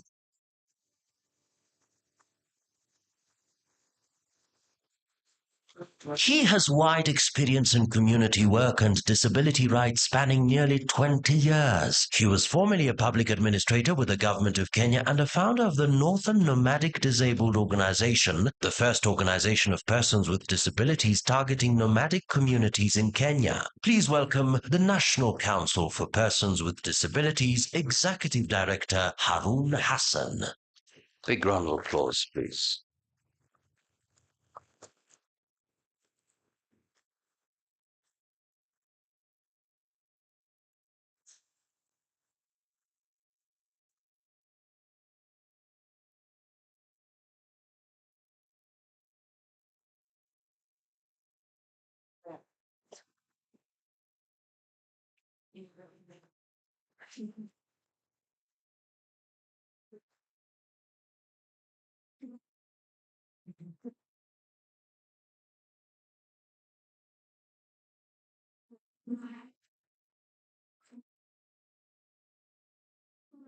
Yeah, thank you so much for that great introductions.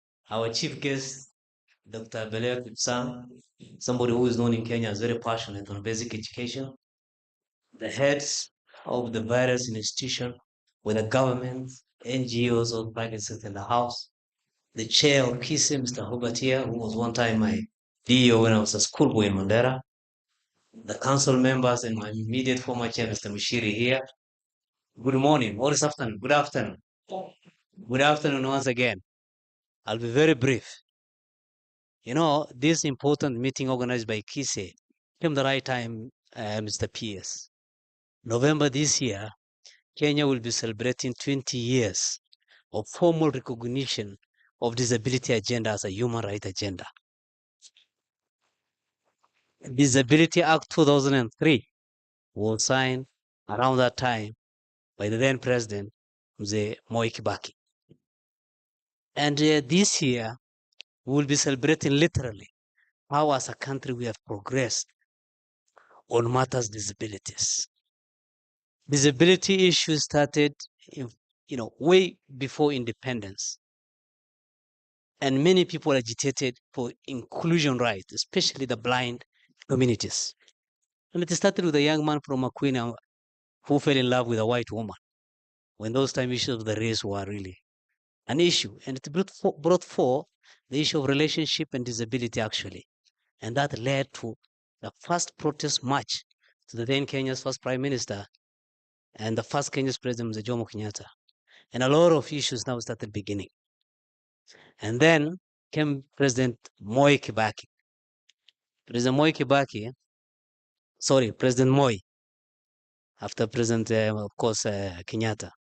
President Moi was very much remembered for 10 years of active fundraising that created NFDK, National Fund for Disabled of Kenya, which is still there. And that time, the endowment and the fundraising were raised was to finance the programs, including assistive devices and education. And then came Mzee Kibaki. He not only signed the act, the Constitution of Kenya he promulgated included the right of person with disability right at the center in the Bill of Rights. It didn't even stop there. The issue of political right. That's why we have nomination of, in Parliament, both in the Senate, in the National Assemblies and the county, and then also economic and other many social rights.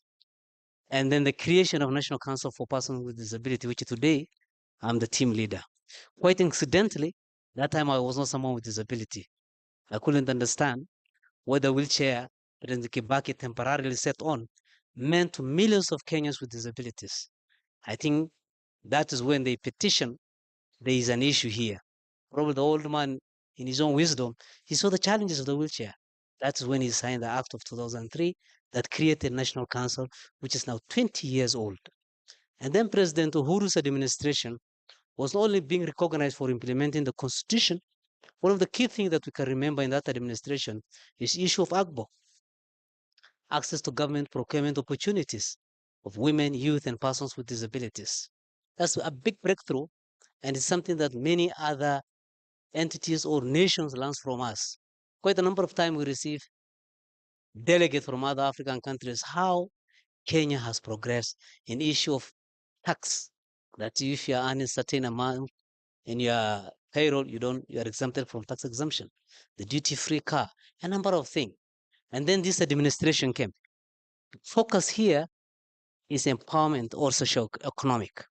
And then why we are sitting here also tied to it, issue of technology, right at the center of our services. As the gentleman who was visually impaired showed us, technology is the best ally for persons with disabilities. Because different forms of disability interact with the barriers differently, and technology try to minimize those barriers. My form of disability is more of a challenge of barriers associated with built environment. Someone who's deaf is different. Someone who's blind is different. The young lady here who was talking to us through technology is quite very different. So the issue of disability they wanted to miss is not about our impairment. It's about the barriers that we contend with every other day. And these are constructed by the society or by ourselves. So forums like this will make us to see to it that how can we team up and partner to address those barriers. National Council for Persons with Disabilities is a sole agency mandated primarily with the issues of promotion and protection of the right of persons with disabilities.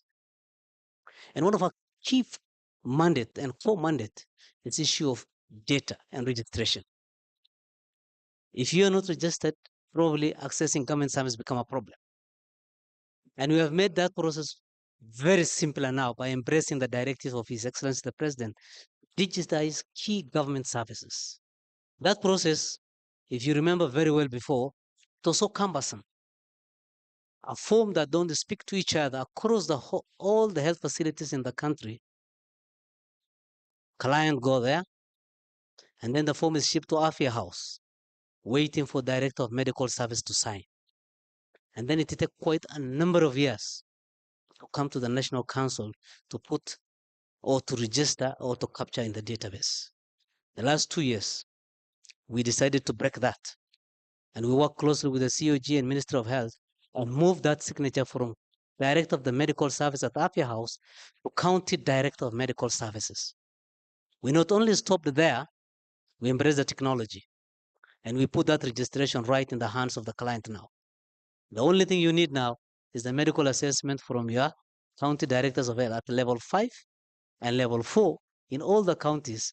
And then unaenda tu kukaa nyumba yako where if you have a internet connectivity through e-citizen platform, you register yourself. And in less than a week, you have your certificate right in your hand. And we're not stopping there. We are tying to Maisha card so that Kenyans don't have to carry a lot of cards now. So the next time when Maisha card will be rolled out or other government unifier or unique identity card, we are all there so that we have a clean data. And for us, in the interest of this important topic, I think the young lady on a wheelchair here did mention something very important. And that's what as a council we are doing. Our core mandate, as I said, is promotion and protection the right of persons with disabilities.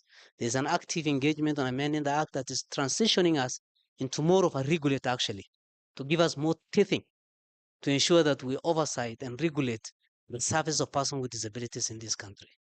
But in the meantime, we are ensuring that all government agencies do comply with the provisions in the laws of the Kenya to address the issues of the barriers.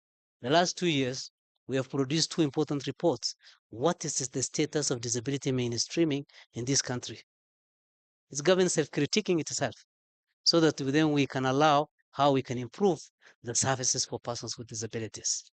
You see, this wheelchair here, or the technology, is more of a projection of somebody's, it's like my hand or my leg. In the context of education, while the parents are going through stress, I'm glad we're recognizing them here. Sometimes even families breaking down. Sometimes mothers taking more exceptional role, coming up with groups. Sometimes dropping even out of their job to take care of those kids. Themselves getting to push the wall, developing, issues like bipolar, depression, which itself a disability. So when those kids, few of them get access to education, because of lack of provisions of assistive devices, the dropout rate is very high. Transition from one level to the another, to another, to the other is very high. Only few manage to transition to post-secondary education and then to universities. And then the biggest problem comes now in employment. Some of us don't put in our CV, we are persons with disabilities, because sometimes the employers don't even shortlist us for the interview. They feel having a disabled person in your workforce is expensive, even when it is your right. So as a council, complementing what Ministry of Education is doing, and we have to really appreciate Ministry of Education for the great reform that is ongoing. We used to offer bursaries, but we transitioned to full scholarship from 2021, starting with only 344 students. Today, we are supporting this year 4,000 learners with disabilities up to university on full scholarship. And when we are supporting, we are not only stopping there, we are keeping a track of them from Form 1 to Form 4 particularly. How are they transitioning? We pay the school fee once we receive the report form. We have a strong database. And then when they transition to TVET and to universities, we support them through Higher Education Loans Board. We made an MOU with Higher Education Loans Board, and we give those learners a grant, not a loan. The reform that is ongoing, learners with disabilities on TVET and universities don't need to take a loan. Once you get your other portion that is supported, instead of loan, we will give you grant so that you are fully supported by the government throughout. And we didn't only stop there, especially for TVETs again, because we are showcasing this to ensure that the agenda of the government of the day, which is socioeconomic, which is a better priority actually, is those who have gone to TVET. We're engaging all TVET institutions and tracking our sponsors. And once they graduate, we tie them to other agencies. Now we are tying them to Kenya Commercial Bank, where they're trained on entrepreneurial skill. We are tying them to other stakeholders for tools of trade, and we are giving them startup capital so that they start their businesses and they become employers. Because poverty and disability intertwines. And I want to tell you, colleagues and friends in the house, disability is the most expensive lifestyle someone can contend with. What is ordinarily you don't have to pay for, someone with disability has to pay for. I cannot, without this wheelchair, can I come here? And this wheelchair, it comes in ranges and prices. And only few people can afford. If someone is blind, they don't use this paper. They don't use a paper. I mean a pen. They use braille facility. And the cheapest braille facility goes for between 100 to 160,000. A ream of a braille paper is very expensive. If someone is deaf, we need to hire a sign language interpreter. Otherwise, they will never afford. So disability lifestyle, regardless of what disability, is the most expensive thing. So we want to thank KISE for bringing us together, that sometimes we work in silos. Everybody has a little resource here, another little resource there, and then we thinly spread ourselves, and the impact is not big. But if we put our heads together and collaborate and partner, na kila mtu analeta yake kidogo, we will reach the four corners of Kenya. In this very same hall, our chief guest, we launched a research on those kids with autism and other related developmental disorders, a monogram, with our immediate former cabinet secretary, Honorable Florence Bore.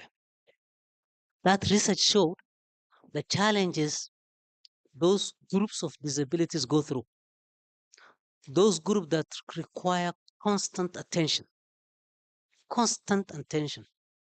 therapy on drugs. And we signed an MOU with KISE, how we can support that, because we have some grant from the government, from the National Treasury. The KISE bus here, we have taken to literally the most hard-to-reach areas of this country for those therapy services. But because there's a mother in Turkana, there's a mother in Lamu, the island there, or in the most farthest point from here, Mandera, where I come from, how do we reach those groups of persons with disability? By riding on the existing government infrastructure.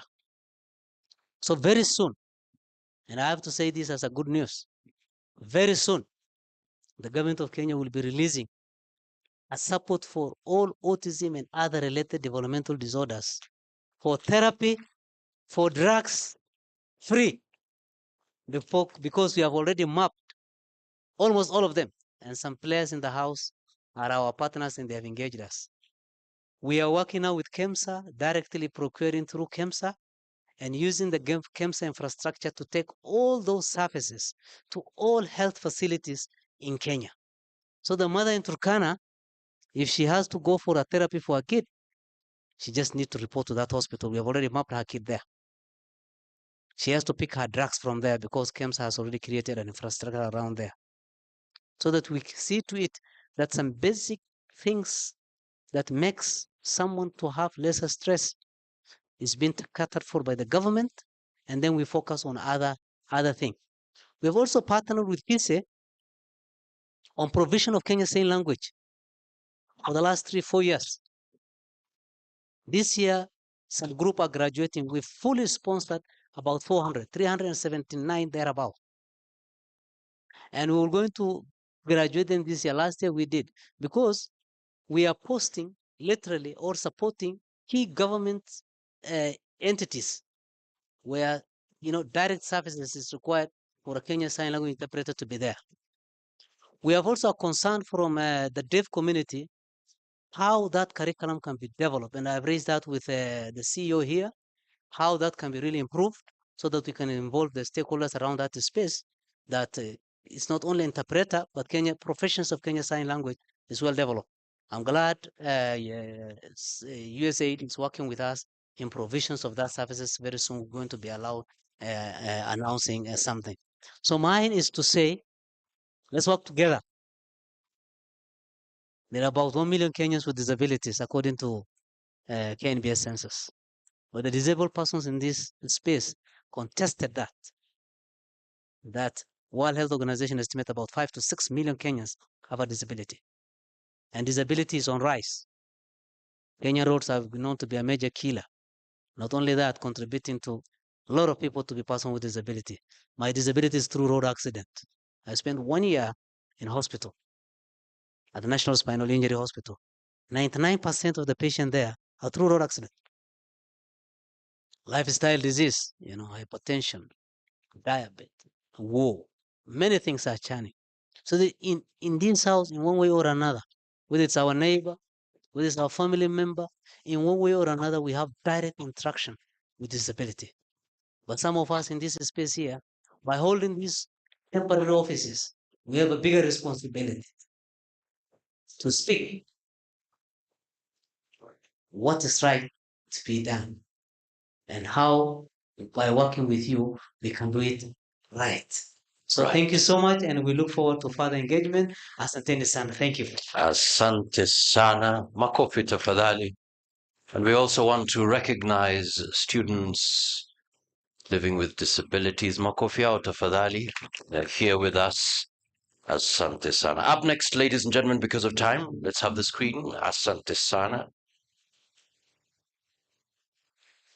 He is an accomplished education activist who has agitated for better academic infrastructure for schools and has especially created a name for himself by advancing girl-child education. He once served as Director of Basic Education in the Ministry of Education, having been recognized for his outstanding leadership style and vision. Please welcome the Kenya Institute of Special Education Governing Council Chairman Habert Sheikh Abdi.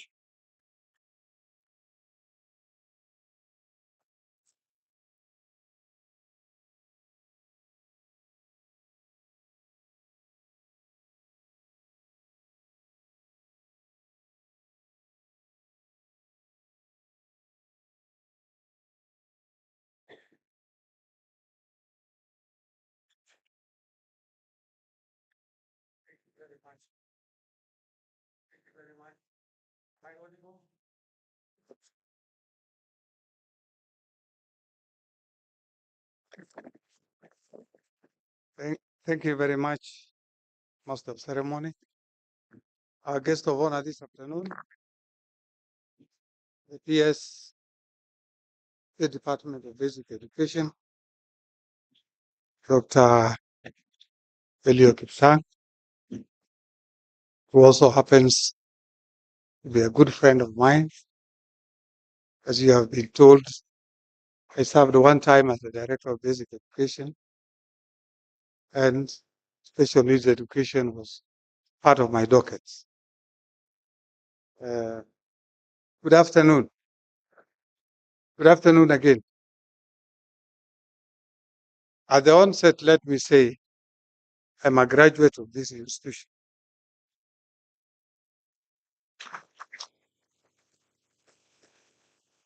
I was among the first students who graduated from the institution in 1986. I don't know whether there's anybody who is here, who was here, even the workers who in 1986. Well, therefore, I have a special attachment to this institute. And I'm happy that the ministry has found it fit to appoint me as the chair for this term of this institute. Let me begin by recognizing and introducing the people whom I work with as members of the council of this institute. Please, wherever you are, stand up. On my immediate right is Fred Haga. Fred Haga is the Director of Special Needs Education at the Ministry of Education headquarters. He represents the PS who is also here now at our council meetings. Please sit down. Next is Saida. Saida Ali. Saida Ali is a representative of the Muslim Education Council. Please sit down. Elizabeth Obade, representative of the CEO and Secretary of Kenya National Examinations Council. Thank you. Next is Augusta Mudigani. I think Augusta is an independent member. Please sit down. Dr. Kinyua represents Director of Kenya Institute of Curriculum Development. Please sit down. And Mr. Njau represents the CEO, Secretary, Teacher Service Commission. And then we have Uchiri, who represents the National Council for Persons with Disabilities. Your CEO is here. So those are the people who I run with this place. Our chief guest, the PS, the Department of Basic Education, Dr. Kipsang. All protocols observed. The Director, KISE, Dr. Norman Kiogora, distinguished guests, esteemed participants, ladies and gentlemen, my discussion is going to be very, very short because a lot has been said and I know a lot is going to be said. Welcome to the inaugural Kenya Institute of Special Education Expo. Feel at home and welcome. A groundbreaking event in Africa today. It's an honor to address you today as we focus on making specialized learning materials, assistive devices, and technology more affordable and accessible. This expo marks a major step towards fostering a more inclusive and equitable educational environment. Our goal is to ensure that every learner, regardless of their abilities, has the resources and support needed to succeed. Guest of honor, sir, we will explore advancements in specialized learning materials and technologies, delve into challenges in funding and logistics, and gain insights from the experiences of students, caregivers, educators, and parents.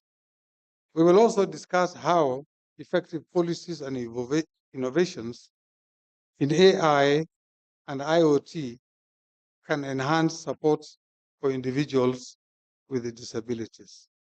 Distinguished guests, our objectives are to connect key stakeholders, expose users to valuable solutions, and build partnerships to advance our mission. We are joined by a diverse group of participants whose expertise will drive meaningful change in the area of special needs education. I therefore take this opportunity to welcome you all. Let us make the most of this opportunity to create a lasting impact. Thank you for being here. I look forward to an inspiring and productive expo for every one of you. Asanteni sana.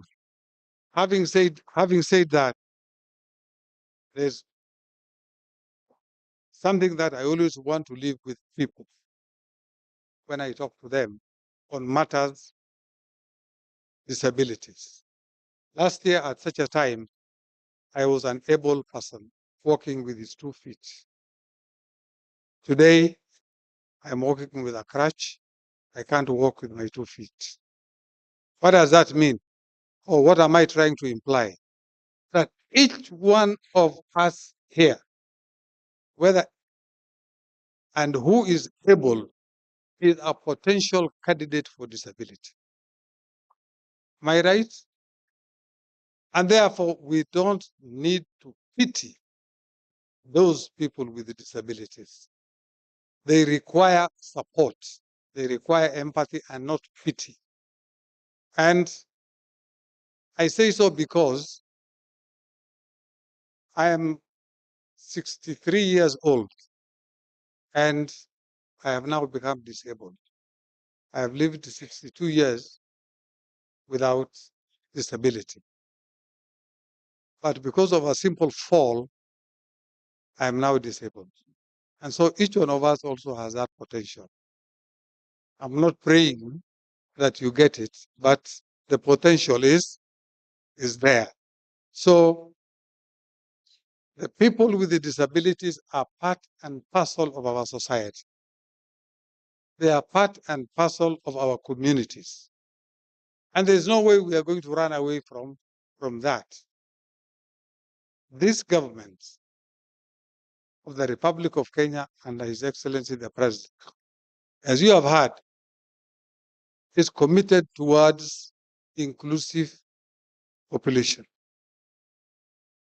And that every person in Kenya is going to be given an opportunity to realize his or her full potential.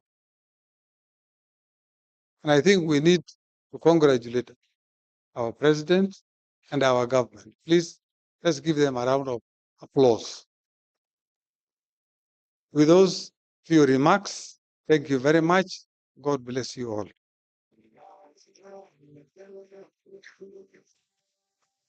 Thank you so much.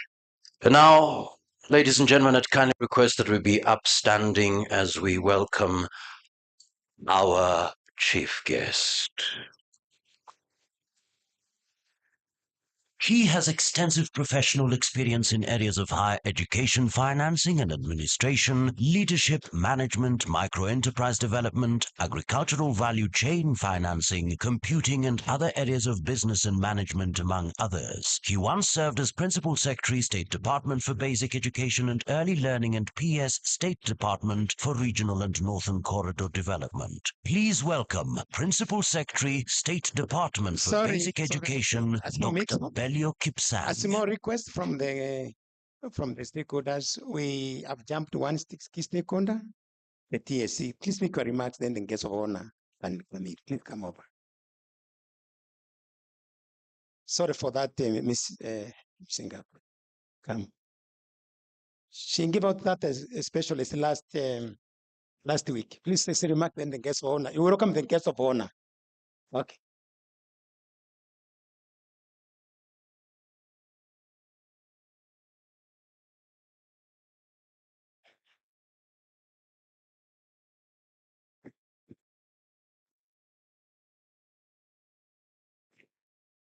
I was almost being forgotten. But thank you very much. As per the program, this is the session for the CEO, Teacher Service Commission, Dr. Nancy Macharia. Standing before you is a lady she's sent to represent her.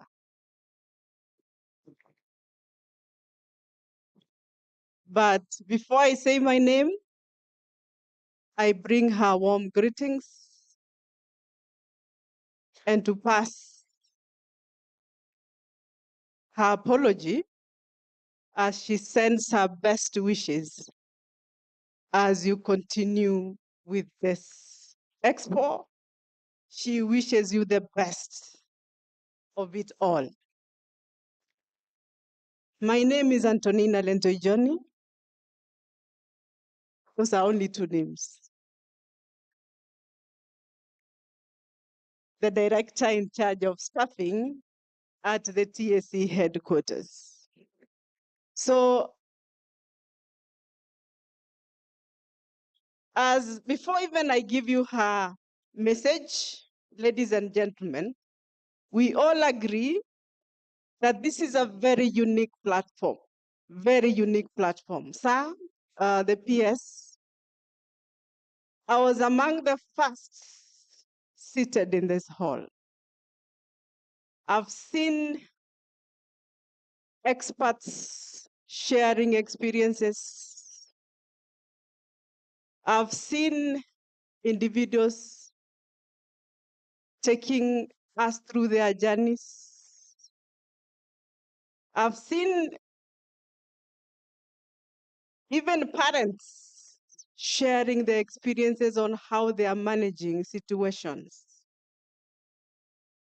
So for me, before I give my CEO's remark, I feel this is a gathering, a very unique platform that is long overdue, that we all wanted as a community, having a gathering and having a community of like-minded people that pray or who pray to ensure that every learner has the support they need to succeed. This is a platform that has kept us informed all through. I understand it's a 2-day event. This is an event that I wish it could even be a whole week's event, because it is reminding us that we all have a duty to perform. It is reminding us that we need to ensure that we have an inclusive society. Very critical. It's an opportunity to listen to experiences, to experts who have given insights I've been taking notes since I started sitting here. And which I've concluded as an individual seated, especially in high offices, public offices, it has given me knowledge that will inform our practices as we sit in our public offices. I'm sure it's more than just to expand our knowledge,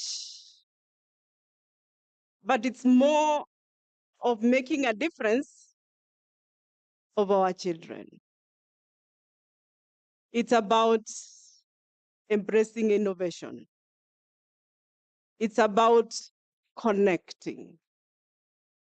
It's about sharing and how to ensure that every learner, irrespective of your gender, disability, you are given an opportunity to succeed in life. So thank you very much, KISE. It is something that should be borrowed by many and run with. So, sir, allow me to read and give out the message of my CEO, the Teacher Service Commission, to this congregation. So the honored guest, the PS Ministry of Education, who is our chief guest today, honored guests, distinguished participants, our teachers, ladies and gentlemen, good afternoon. I did not forget to greet you. I was only waiting for this opportunity. So from my CEO, she says she's deeply honored to be here and to be invited to this expo. And she extends her heartfelt appreciation to the Kenya Institute of Special Education for organizing this transformative expo. KISE has consistently demonstrated its leadership in the field of special education. This is for those who do not know what KISE does. And that it is working tirelessly to ensure that learners with special needs and disabilities are afforded the same opportunities as their peers. This event is a testament to that commitment, bringing together stakeholders from diverse sectors to engage in a meaningful dialogue around accessible and affordable assistive technologies. Ladies and gentlemen, a special note of appreciation goes out to the lecturers at Kenya Institute of Special Education. Your work is the backbone of the Institute's success. And for that, kindly clap for the lecturers at Kenya Institute of. Through your dedication, expertise, and passion, you are shaping the future of special education in Kenya. As a commission, we deeply value your contributions, and we thank you for your unwavering commitment to nurturing and empowering both teachers and students alike. As you were told earlier, the commission has sent 30 tutors to this institution. And will continue to support you because it's only through that we will have to ensure that together we support the special needs. The theme of this expo, I don't want to take a lot of time, affordable and accessible specialized learning materials, assistive devices, and the technology could not be more relevant. Around the world, the need for assistive technology is growing, with an estimated 3.5 billion people expected to require at least one assistive device by 2050. Here in Kenya, as we are aware, the challenge of ensuring that learners with disability have access to the materials and devices the need remains urgent. In 2018, KISE undertook some survey. It highlighted the shortage of assistive devices, a barrier that continues to impede access to quality education for many students. And that's why we are saying this expo has come at the right time. Ladies and gentlemen, events like today's expo offer us hope by bringing together manufacturers. I'm told there are innovators in the house, there are policymakers, and there are educators. We are creating the conditions necessary for change. This platform allows us to collectively explore new financing models, partnerships, and innovations that will ensure that assistive devices are both available and affordable for every learner who needs them. So as we engage in the discussions and innovations showcased here today, I am inspired by the potential they hold to transform the lives of individuals and the learners with special needs and disabilities. Distinguished guests, in closing, I would once again like to express my deepest gratitude to KISE for organizing this expo and to the lecturers whose work ensures that the next generation of teachers is prepared to meet challenges and opportunities of inclusive education, ensuring that no child is left behind. Together, let us continue to work towards a future where every learner has access to the education, has access to resources, and has access to support they need to reach their full potential. That is the message of the Commission Secretary, Teacher Service Commission.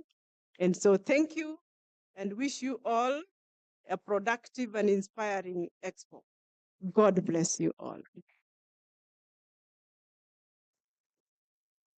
So Makazi, I don't want to water down the profile that would be used to invite our chief guests.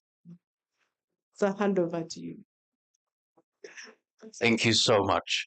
Apologies for what happened earlier on. Once again, in honor, let's just be upstanding as we celebrate our chief guest. Karibu sana, we honor you.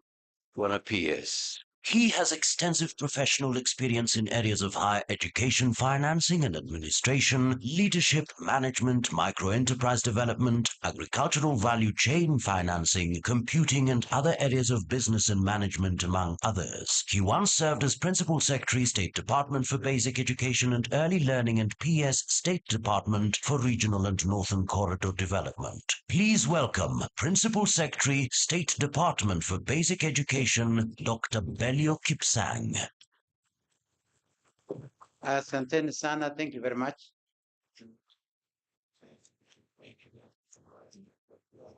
Thank you very much, all of us here in.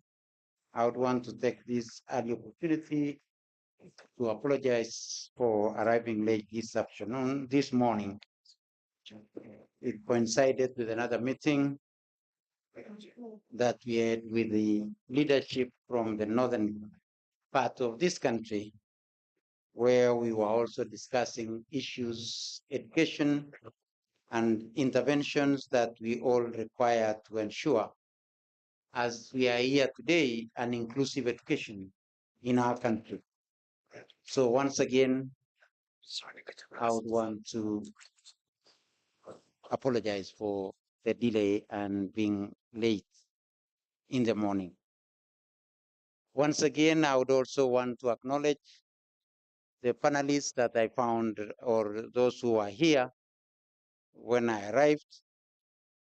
Appreciate the engagement and the discussions that they brought out, and the areas that requires all of us to bring out so that we have an inclusive education. I would also want to convey the greetings of the Cabinet Secretary, who is out of the country on official duty.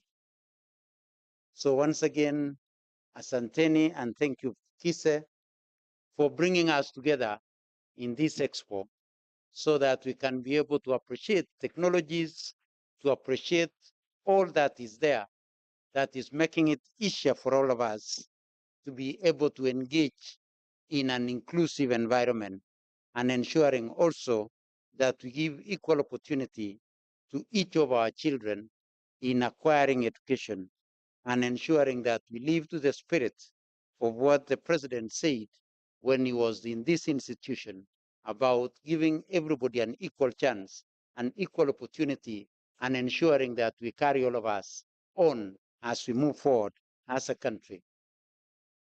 Personally, I feel happy to have been associated and be part of the journey of modernizing this institution so that we are able to give an equal opportunity to all our children. The conceptualization of this institution in 2013, 2014, all the way to 2015, when we started this modern facility on assessment and research.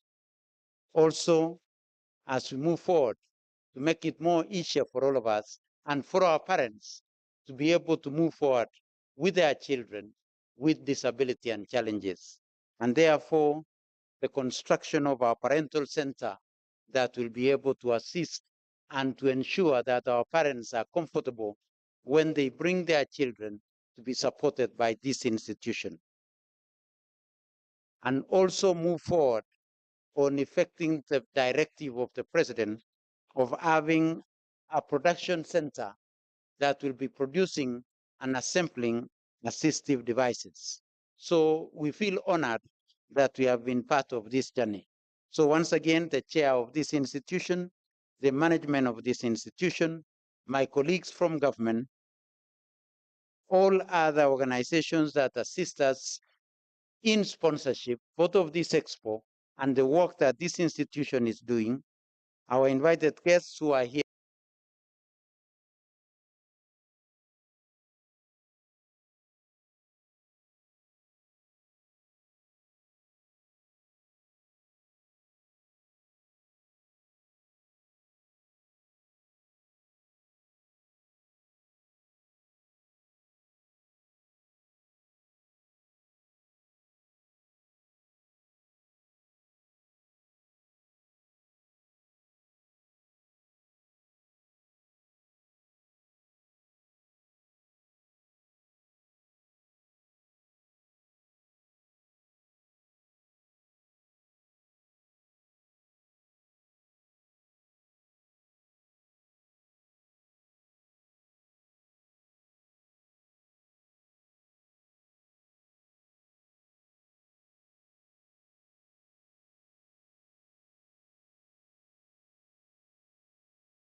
Support us in all that we do. So today, as we are in this expo, we say thank you to all of us that in one way or the other have assisted us to have these particular devices. So once again, we are gathered here today for a profound and historic event that celebrates possibilities and demonstrates our shared dedication to a system of education that truly embraces every one of us, that which brings us together and that which ensures that we have an inclusive environment. As we look at this remarkable gathering today, I'm deeply moved by the presence of so many dedicated individuals, manufacturers, as already said, innovators, distributors of education, educational materials, and other materials that support all of us in uniting ourselves for a purpose of moving forward. Your commitment to advancing accessible and inclusive education is inspiring. I want to extend our heartfelt appreciation to you individually and collectively. Today, we are turning dreams into reality for countless individuals who deserve every opportunity to shine and to move forward. This expo represents a significant turning point in our efforts in establishing inclusive learning environment and not merely making it look like an event. This goes beyond what we are looking at sometimes as events, but as a journey that we have all started. Once again, as we begin in this momentous occasion, the first of its kind in our region, we are committing to a vision in which every individual, regardless of their abilities, has access to tools and resources that are required to realize the great potential that we have. I was very happy about what our colleague from Kenya Institute for Special Education demonstrated to us. And I said, every tool that we carry is an assistive device, because each telephone, other than being a telephone, is an assistive device to him as an individual. And they did tell us that it moves us from disability to impairment. And you know, sometimes when we walk around with our phones, we don't realize what that phone can turn into if situations of our lives change. Today, we know it for sending messages. Today, we know it for calling. Today, we know it for taking photos. But our brother who teaches here knows it for a totally different use. And therefore, we all need to acknowledge and appreciate every other thing that we carry around, so that we don't look at it as a tool of luxury, but that it is an essential tool for all of us. Ladies and gentlemen, the World Health Organization identifies assistive technology as a crucial mediator of human rights. Assistive technology is not only a tool, but also a bridge to possibilities that were once out of reach for so many of us. It encourages inclusion and assures that everyone has a seat at the table of opportunities.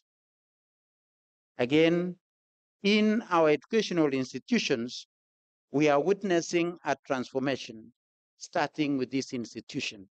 When the president did direct us and assigned us resources to start the assistive device production unit, it is part of that inclusion. It is part of that journey. I totally agree with the chair in what they are doing as an institution in giving each one of us an equal opportunity. And I totally agree with them that as we go into the new funding model, as we go into the funding of our higher education, that we have to create an equal opportunity. Yes, it is right for all of us to get loans. It is right for all of us to get that which we are getting. But again, as you already said, we don't want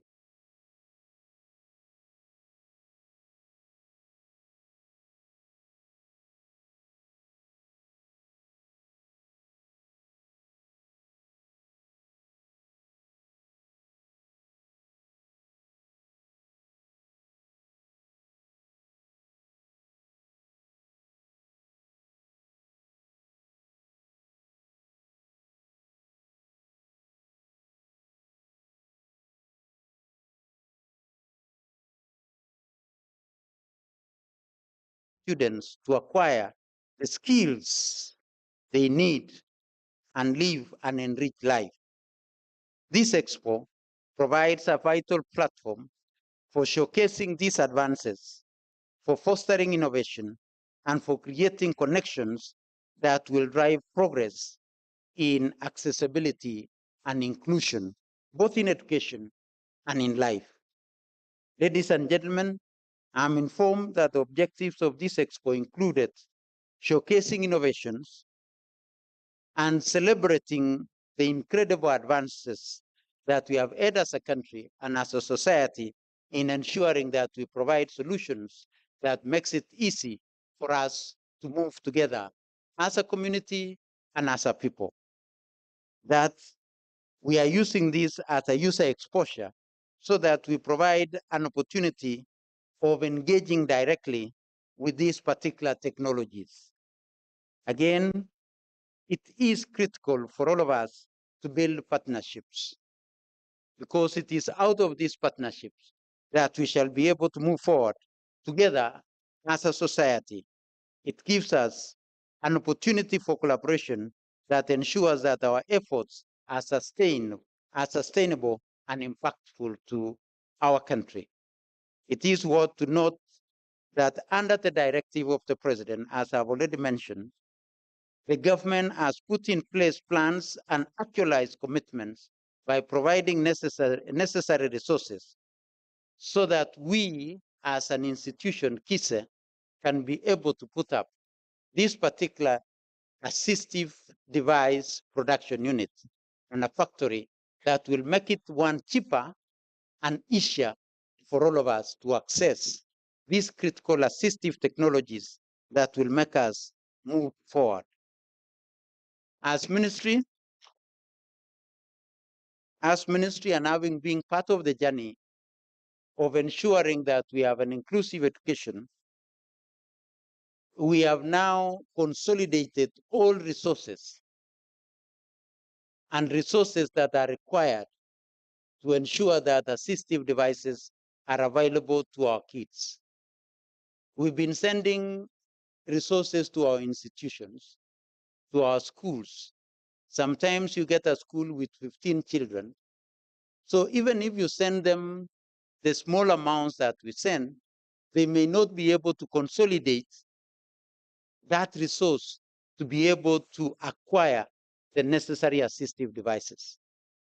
So what we have decided as part of our policy in government and in the ministry is that going forward, as we send resources to KICD to acquire textbooks and other resources, we shall also be sending resources to KISE so that they can be able to take advantage of economies of scale and acquire critical assistive devices for our children. And I want to report that this week, I did request the procurement regulator to allow me to transfer the procurement authority as an accounting officer to the CEO of this institution. And yesterday I got that authority. And therefore, going forward, because this institution have capacity to be able to identify what is required, more than we could do in the Ministry of Education, then we shall transfer the resources and transfer authority to procure to this institution so that we can be able to get the right technologies, the right quality, and being medical devices, then the people who appreciate and understand then will be doing it going forward. So once again, I want to believe that the management of this institution will be able to put those resources into proper use, and that we shall ensure that our children benefit from what we shall be transferring to this institution. So once again, this factory serves as a beacon of hope and a symbol of our promise to enhance access and inclusivity in our education system. We look forward into a future where every child with special needs in Kenya and beyond has access to high quality and affordable assistive devices. This will open for local innovation, job creation, and a more inclusive education environment. This factory will not only produce vital resources, but also leverage the success of KISE on pooled procurement, a model that will, for sure, will reduce on costs and consolidate on economies of scale. Finally, we anticipate this expo will lead to improved access of devices. It will also enhance collaboration. It will optimize production and distribution of devices, and also advance inclusive education. Our goal is to harness advanced assistive technology to promote inclusive education across Africa. This is about a practical solution for making tangible impact on the lives of every Kenyan and giving equal opportunity to every child. The ministry has already reviewed its approach towards providing assistive devices, as I've already said, and ensured that we transfer the necessary resources to this institution. As I conclude, I want to reaffirm government's commitment to promoting inclusive education. This, I would want once again that as we continue to implement competence-based education, that we shall ensure that we nurture the potential of every learner. And when I say every learner, it is every learner by the word. And that is why we are moving forward on the question of inclusive education. Once again, we are dedicated to ensuring that every individual with special needs has access to resources that they require. I urge all of us to take an active part in conversation that look into creative solutions that will establish collaborations and ensure that we have a common goal and a clarity of purpose when it comes to inclusive education. Together, let's build a future where specialized learning materials, assistive devices, assistive technologies are not just available, but transformative. Once again, I would want to also say that we shall continue to ensure that we consolidate data that will be able to make sure that we reach every child. We are engineering the National Education Management Information System, NEMIS, and we are transiting it from NEMIS to Kenya Management Information System that will be able to be more robust, to be able to follow our child from ECD through primary school, through junior school, our secondary school, tertiary education, into our universities, and even be able to follow them in the job market and appreciate what they are doing for this country. And critically also, to be able to have a component that will be able to adequately follow and capture our children with special needs, so that every time, just like the chair said, is that we shall not be speculative in numbers. We shall be specific and be able to know the diversity of our learners in terms of numbers, in terms of what they require, and in terms of the projections into the future. Once again, thank you for your dedication, your passion, your commitment in making a difference in the lives of our children. Together, we are celebrating possibilities and creating a brighter future for all of us. Once again, notwithstanding being late, it is my humble commitment and duty to officially say that this two-day expo is open, and urge all of us that we are available to make sure that we acknowledge and appreciate what we are able to do as people of this country and international partners who are with us. Thank you very much. Thank you so much, our chief guest. And we do have a gift of appreciation, courtesy of KISE. Good afternoon once again.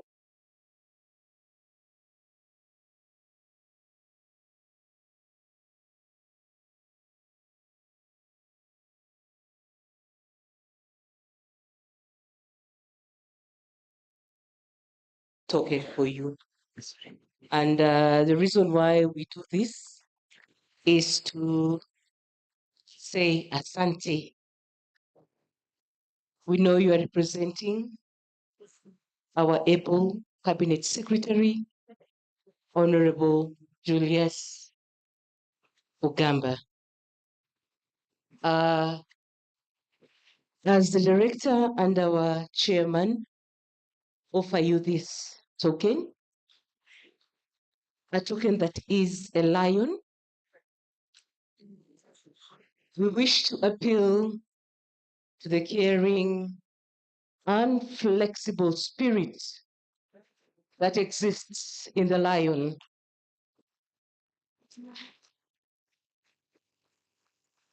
Caring in the sense that despite him being busy, he has not left this space unattended. And through you, because he is a flexible gentleman, he has allowed you to come and take care of us in ensuring that learners with disabilities get specialized materials, assistive devices, and the most appropriate technologies. On that note, asante sana, take our greetings to him, and we hope to see him again someday. Thank you. Thank you so much indeed. And on that note, I'd kindly request that we allow our chief guest to leave first, together with his delegation. Makofi yao tafadhali. As they leave, thank you so much, Daktari. We celebrate you. For the rest of us, please let us just remain seated.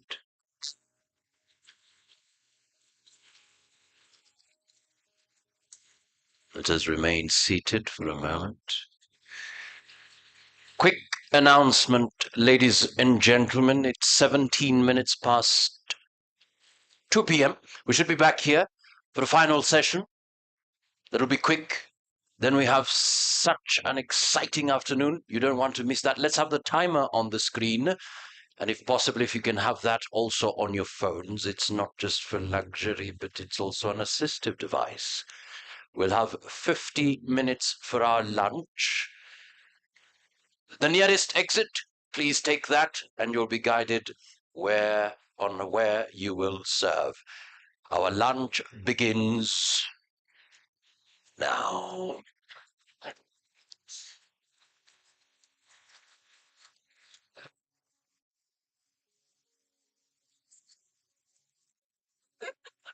Our lunch.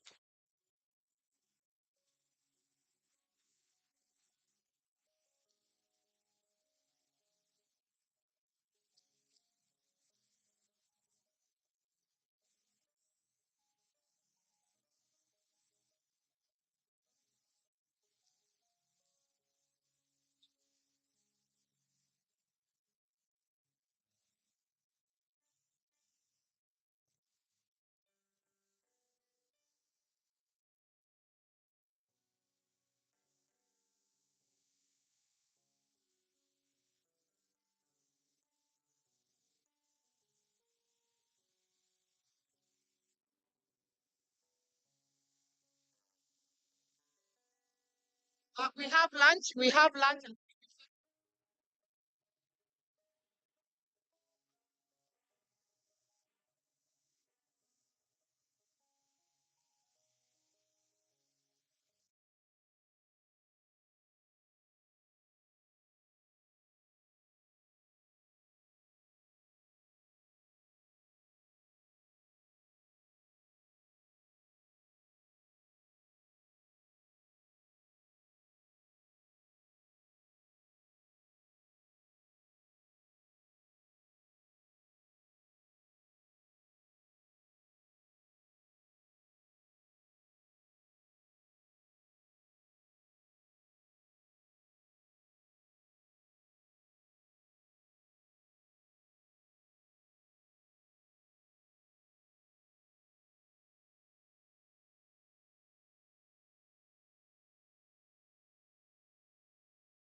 to the fullest. And if we can provide whatever opportunities, assistive devices, technology, let us do that. Make them accessible and affordable. It's 16 minutes past the time. We're set to start. Wale wote ambao mko nje tafadhali naomba mweze kuingia. Remember to keep your phone on menti.com. We will engage in a very elaborate talk this afternoon. So if you have your questions, keep them ready.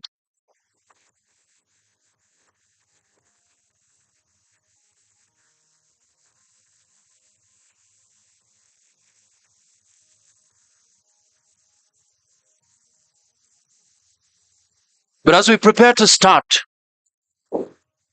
we were told each one of us is a potential seeker of an assistive device.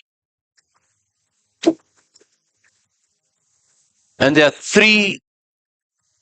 two gentlemen and one lady that I'll quickly give them an opportunity to share their testimony as we prepare to start. If we can have the cameras ready. Let's start with Evans. Evans, where are you? Evans, we spoke and I heard your story. This is a gentleman who was working out, doing his stuff until all of a sudden life took a turn. But he's still going strong, yet he challenges all of us. Let's kindly get a microphone, tafadhali. Microphone, tafadhali. Let's get a microphone, please. Bro, please come. Oh, actually, you can come up here. Come up here, please. This is your moment. This is your moment. Your story needs to be heard. Because of time, it's 17 minutes past. Please allow me to give you about 3 minutes, just so that we can hear your story, and then afterwards, anyone who wants to engage you will also engage you. Please go ahead. Good afternoon. Good afternoon, everyone. It's yet another time that I've appreciated having this chance to stand before you. And this has been a day that we never foresaw to come this day. So we've had so many speakers speak before me, and they have been very enlightening, giving good stories, giving journeys that people have gone through in a course of their lives. And some of the words said by somebody that we are all potential candidates of disability. And for me, it sounded as if it was so personal, because in the year 2022, a fateful year, just as a normal person or anybody could be going through, I was back home after completing my KCSE exam, Form 4. First, I had already my results, so I was looking forward to joining a prestigious university somewhere. And that's when things took a wrong turn. I amputated my arm with a machine, a chaff cutter, and it was July 13th, 2022, and it wasn't an easy thing. It wasn't something I ever expected myself coming to be one day. And as anybody, I was just potential person, so I got my accident, went to hospital, admitted, and I ended up losing 4 of my fingers in my right arm. Since I was a right hand dominant, so everything I used to do with my right arm. At this very position, everything had to take a different turn because I could no longer use my arm. And I got a letter called to the Presbyterian University, placed by the government, and I was to join on the fateful day of 6th September But since I could not just throw my life away, I had just to continue with life at some way or another, gather up the energy I had within me. And I went to my university, hoping that I will just find a way forward. This is me leaving Kericho, where Kericho is my home ground, where I grew up, where my parents are. My parents, who are faithful farmers, trying their day every day to make their ends meet. So when I came to Presbyterian University, I was hoping there was just some miracle that was going to happen, because at this very position, I can't write, I can't cook, I can't wash, I can't even do anything. I'm still having bandages in my arm. And well, in my university, I consulted one of a friend who is a staff there and told me there is persons with disability. You can always go register as one, and they can see how they are going to offer you with assistive devices. I personally went to Nyayo House, 6th floor, room 1, met with persons with disability representatives, given a person with disability card, waiting card at that very moment. But I was told there is nothing they can do to their power that I can get any help from it. So I had to go back, look for my own ways to survive. Since the machine had amputated only my fingers, so I was amputated, like my arm was amputated, just the fingers. So there is no prosthetics for just fingers that is functional. The doctor told me that unless I had been amputated by the wrist is when I could get a prosthetic that is going to be functional. I decided to seek advice from a friend, where I resulted to wanting to get amputated by the wrist so that I could get the prosthetics. But the doctors feared that they would come later, that a lawsuit would be sued by me, and they were not going to do so. Right now, while I'm speaking, I'm in my 4th year right now at the Presbyterian University. I've never gotten a chance to write ever since then. I've gotten to survive. I've had friends, I've had family on my side. Those have been the strongest people that have given me energy to always move through. When I had people say they've got assistive devices and they've benefited from it, I could feel like, wow, at least there are people in this world that life is giving them a chance.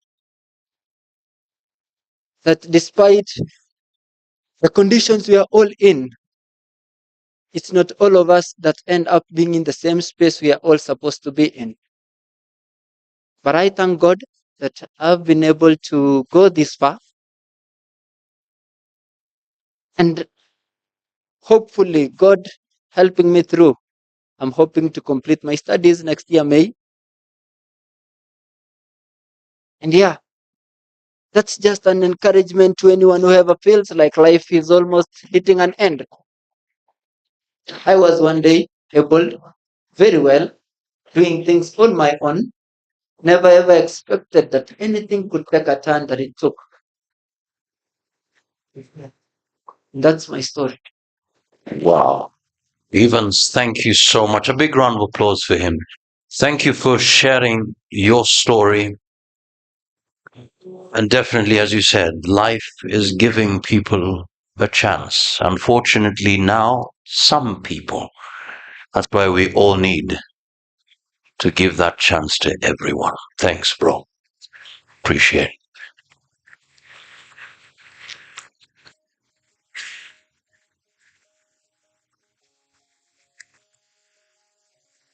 All of us must do something. And maybe you're saying my contribution is going to be small. No. That message on WhatsApp, Twitter, Facebook, Instagram, tell them no one should be left behind. Every one of us is a potential seeker of an assistive device. I've seen your hand, sir. There's a gentleman who, please. Is that Mr. Charles? Mr. Charles, a big round of applause to Mr. Charles. Oh, he has also another story. And that's why, by the way, after this session, we'll want you to visit the exhibition spot. There's some remarkable technologies that I wouldn't want any one of us to miss. Please, Bwana Charles, over to you. And by the way, camera person, please take note of one of his right foot, because that's where the story is.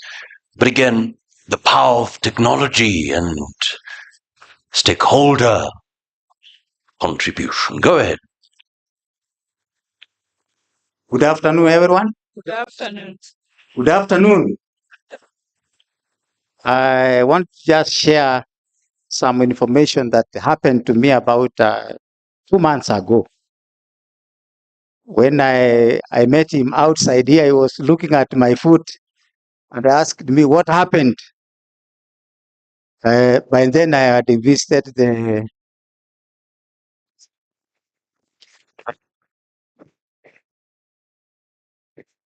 I was visiting the stand of Mendex. Then I gave him a story that as the chair of the Council of People with Disabilities Fund mentioned that we are potential members of disability in any time, even if you just live here. So I explained to him that Mendex assisted me acquire foot leg because I had slided and the muscles came up, but I was lucky I did not get a fracture. So I was trying to congratulate Mendex because without Mendex, I could have not gone for a safari which I was supposed to have traveled. But I told him I have traveled with this leg the way it is for the last 1 month, and he was shocked. And I told him now I can even play football.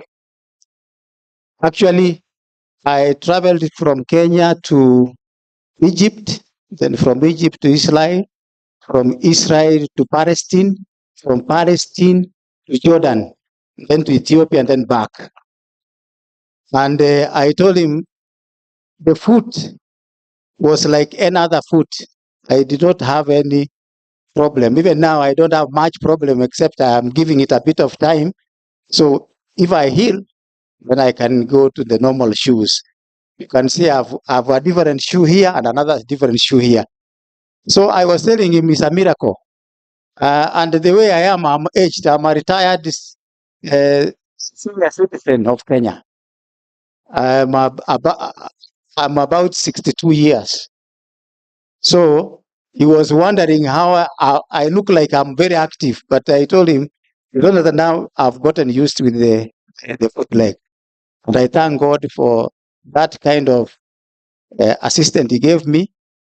But sometimes I used to teach parent technical training school for the deaf.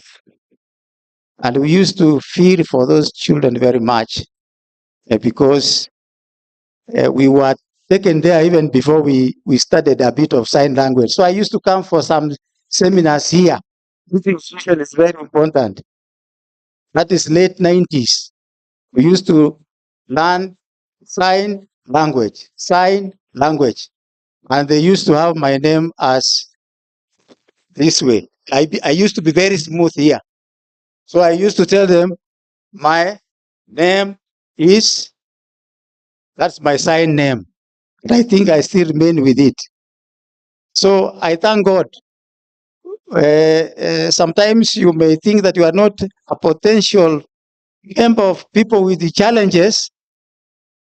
And we never used to use the word disability. We used to use challenges because when you tell somebody you are having, you are disabled, it is discouraging, but you say with challenges, it's encouraging. So I thank God that He has enabled me through MEDEX to kind of support myself up to present. Thank you. That's what I want to share with you. Thank you so much. Makofi tafadhali. Bwana Charles, thank you for that testimony. Is it Stella? Are you still ready to talk to us? At least I'll give you 2 minutes. Our speaker is already here. If we could kindly get a microphone, let's get a microphone to Stella. Stella is here at the back. She had a question. Then when she spoke to me, I said, okay, this is an inclusive society.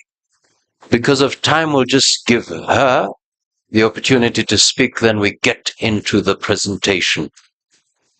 Stella, asante sana. Your thoughts, ideas are welcome. You're very important.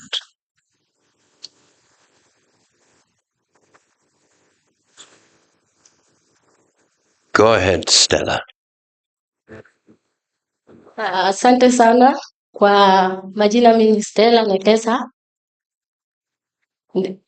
Yangu si swali, but naweza ongea kuhusu story yangu kidogo. Mimi vile niko hivi, niko na watoto 3. God amenibless na watoto 4. Mimi ni caregiver, lakini 3 ni disable. My third born yako sawa.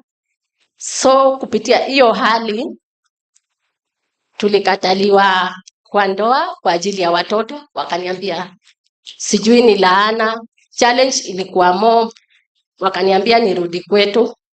Saa hiyo mzee alinitoka, kila saa nilikuwa nashinda hosi na huyu. Mungu tu alikuwa anakuja, tunadischargiwa. Hakuna hospitali sijalazwa hapa Nairobi, hizi hospitali za serikali. So niliamua kufuata mzee kwa ujuku. Nairobi nitamtoa wapi? Mimi nikauza vitu kwa nyumba, nikaenda kwa kina mzee. Madainlo alileta shida, akaniambia watoto venye wako si wao, hiyo ni laana, nipeleke kwetu. Sasa alikuwa nakatiga huyu third born, ananiambia huyu third born ndio wao. Nikakataa, nikamwambia mtoto wangu wote na walea pamoja, hakuna mzuri na hakuna mbaya, mtanipea watoto wangu wote. Walichukua hadi third born wakamficha, nikakataa stoki huko. Vile walinipea nikarudi, juu mambo ilikuja ikakuwa ngumu, hata unalazo huko kwao, wakuji kukuona uko tu peke yako. So nikarudi Nairobi. Landlord ananidai nyumba, akaniambia nakupea 1 month ujipange, hiyo utakuwa umekaa kwa nyumba 5 months na sitakuuliza kitu. Nikauza vitu zangu, nikaenda kwetu. Vile nilifika kwetu pia hatuna wazazi. Ndugu zangu wakaniambia vile ulitoka hapa peke yako, rudisha watoto kwao, urudi peke yako. Kama ni hao watoto si hatutawezana nao, challenge hao watoto ni ngumu. First born wetu akanitafutia fare, akaniambia nataka utoke hapa uende kwa shangazi, at least uko tuone kama utakaa. Ningekuwa na uwezo ningekuchukua, lakini sasa mimi sina uwezo, hakuna venye nitaishi na wewe na watoto. Enda kwa shangazi, at least uko ni ushago, nikipata hiyo 100 nitakuwa nakutumia. Nikanitafutia fare, nikaenda kwa shangazi. Story ilikuwa tu hivyo, mimi sitawezana na watoto, rudisha watoto kwao, labda uniachie huyu mwenye ako sawa. Nikakataa, nikamwambia hapana, sitaacha mtoto wangu, kama ni kuenda acha niende na watoto wangu wote. Wakaniambia ni sawa juu umeamua, lakini rudisha watoto. Sasa nikashindwa, hao watoto mimi ndio najua vile niliwapata. Hata daktari mwenyewe ukienda kwa daktari atakuuliza venye njia yenye ulipata na watoto. Sasa nikienda nipeleke watoto huko nikuje nikae peke yangu, sitakaa na amani. Mimi nikaamua nirudi Nairobi. Nimerudi Nairobi, sina mali pa kuingia. Kumbuka ile nyumba nilitoka, nikaacha vitu zingine kwa rafiki.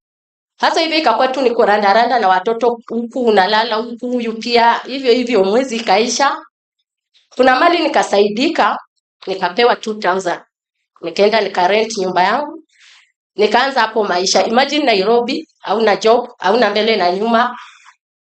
Mwingine My firstborn ako na CP, yeye ni kujisahau tu. Hata siku zake zikifika lazima ukue karibu hapo. Huwezi mtuma hata kwa duka. Ukienda atakuletea kitu tofauti na yenye umemtuma unless tu muandikie. Na labda mwenye duka pia amwelewe.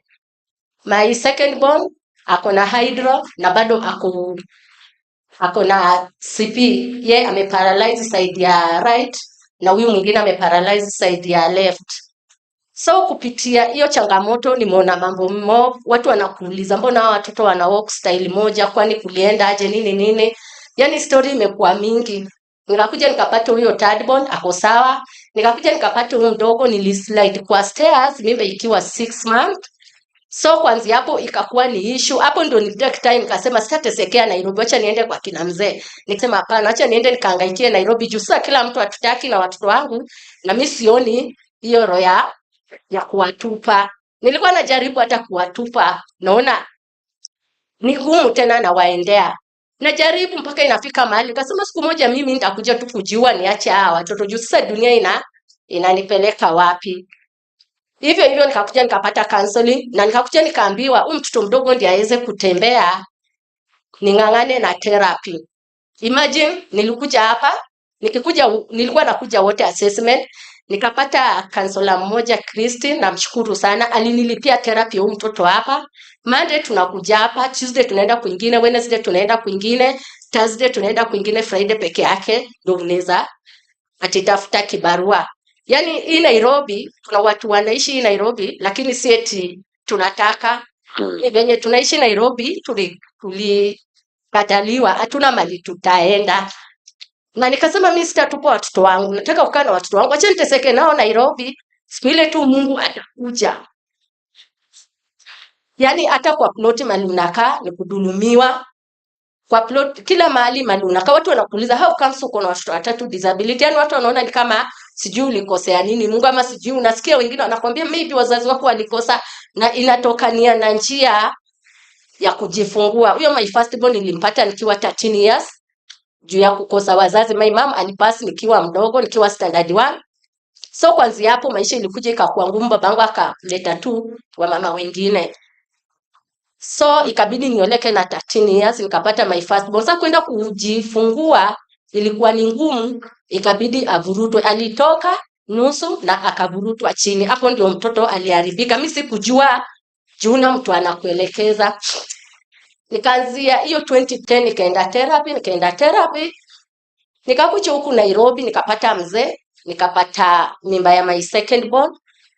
Wakati nilikuwa mimba nilikuwa naambiwa mtoto amekaa vibaya kwa tumbo na nikaenda kliniki 4 hadi nikaenda Mama Lucy.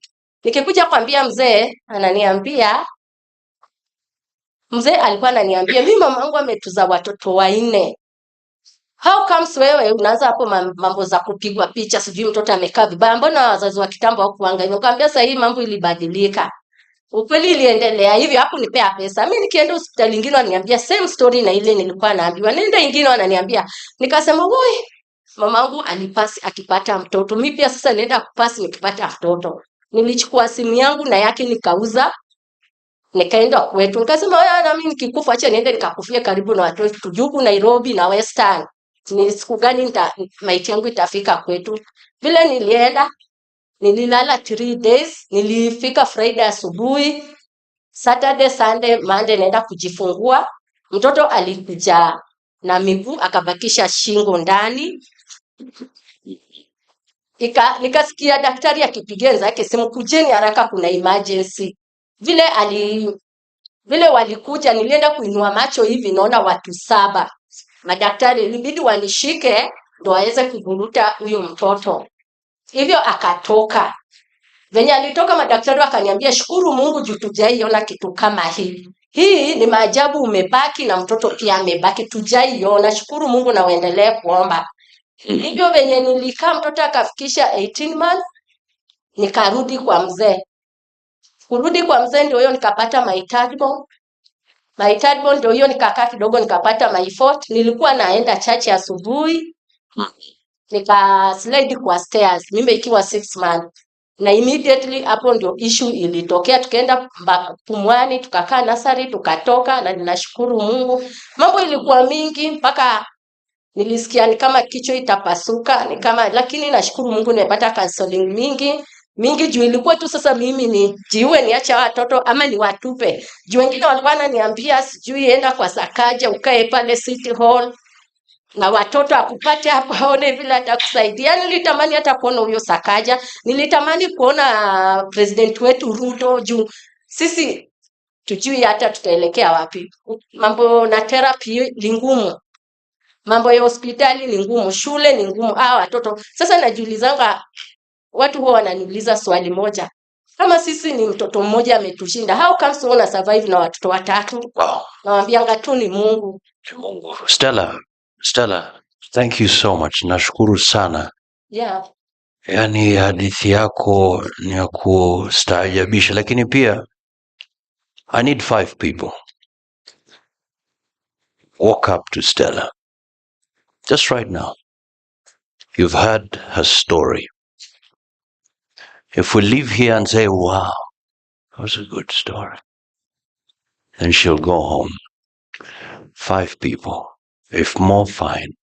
Whatever you have, just go and just bless her and just tell her, hey, I'm standing with you. Just go right now. Stella, come. Wouldn't do come, Stella, come. Just I don't know if you feel number yako ya M-Pesa pia. If you have just come. I mean, and my prayer is one day your children will give a testimony. Just come stand here. Just if you're here, what's your M-Pesa number? 07 07, if we can have that on the screen. 07 68 68 95 95 21 21 19. 19.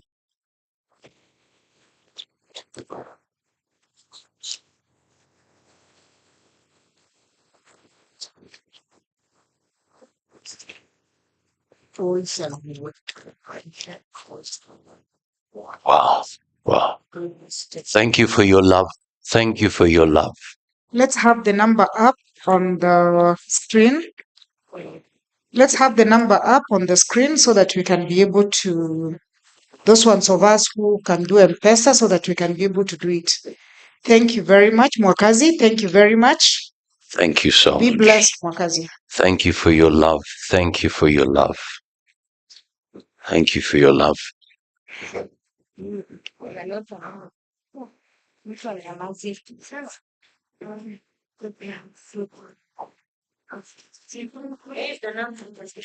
Let's have the number on the screen. We'll repeat that number again. Let me just take it down again. Thank you. Thank you. Can we have the number once again on the screen? Can we have the number once again on the screen? Thank you. Mwakazi, God bless you for the praise that you have done. Thank you so much. Thank you so Thank much. you. Those ones who are blessing our sister, thank you so much. That's a very, very touching story. May God bless you. Mungu awaonekanie venye mumemuonekania. Thank you very much. Thank you. Thank you very Your much. number again? Thank you very 07 much. 68 95 95 21 21 19. 19. Thank you very much. The name Thank that you, will thank you. come? Stella Nekesa. Stella Nekesa. Thank you very much Wanya. for coming through for Nekesa. Thank you for coming through for Nekesa.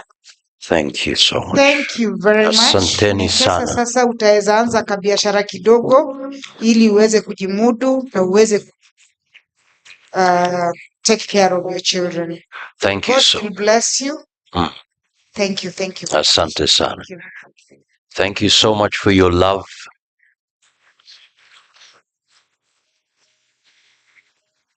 And Stella, thank you so much.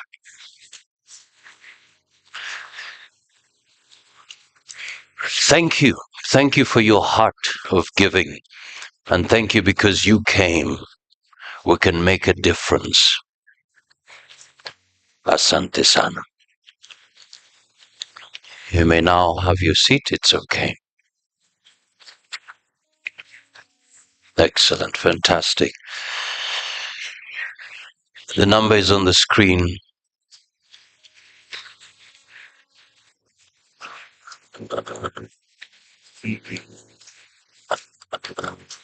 And we need to have a man talk. We need to have a man talk.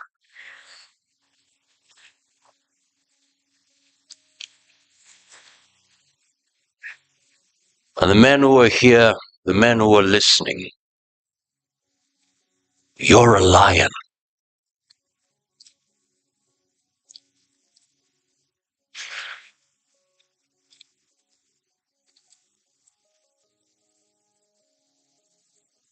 You're a man.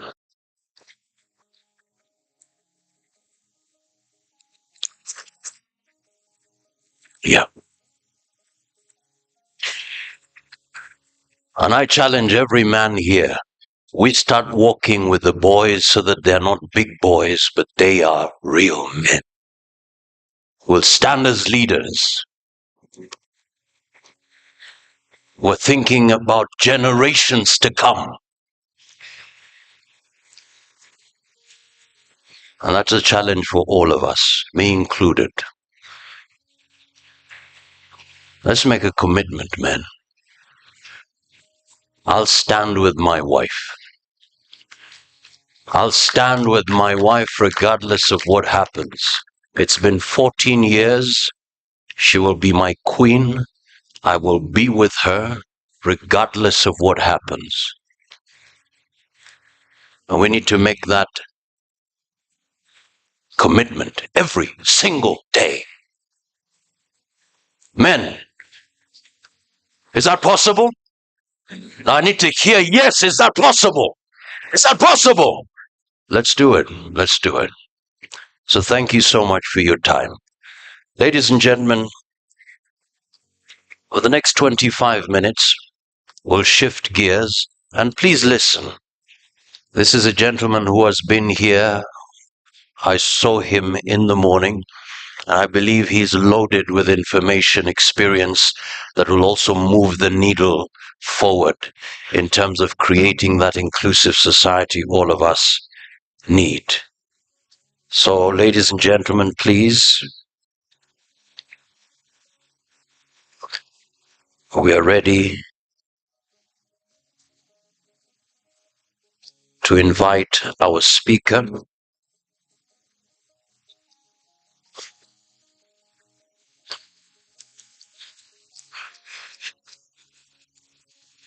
In fact, he can be going up to the stage as we prepare his profile, ready to engage us. Remember, Menti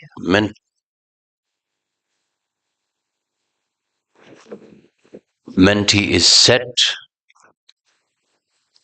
So, ladies and gentlemen, He has over 15 years experience directly working on human rights projects, especially those focused on rights for persons with disabilities and children. He is experienced in both public and private sectors and has served as a non-executive director for some state corporations in Kenya. He is seasoned on matters of governance and strategic management. Please welcome the Sense International Kenya Country Director, Richard Mativu Musau.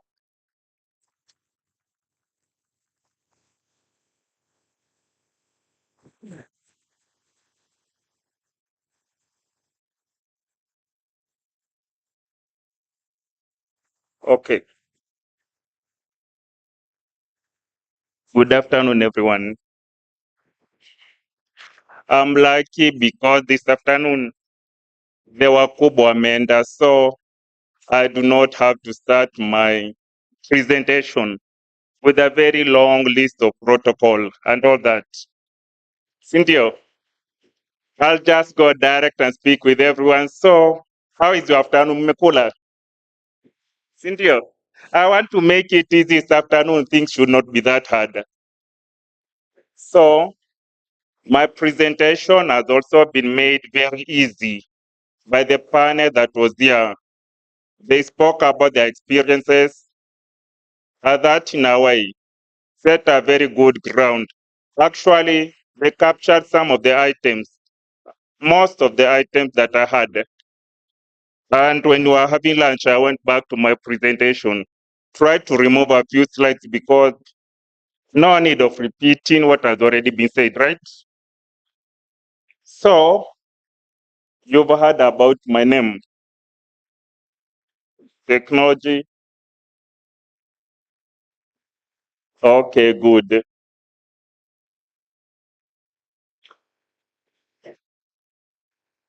Okay, so as we start, I'll just talk a little bit just for a minute about Sense International and what we do as an organization. We primarily work with the deaf-blind and other complex disabilities. That is children with severe disabilities, some people call it that way, or deaf-blind. Anybody who has ever met a person with deaf-blindness here? How many? Okay. Anyone who has ever, if I live here,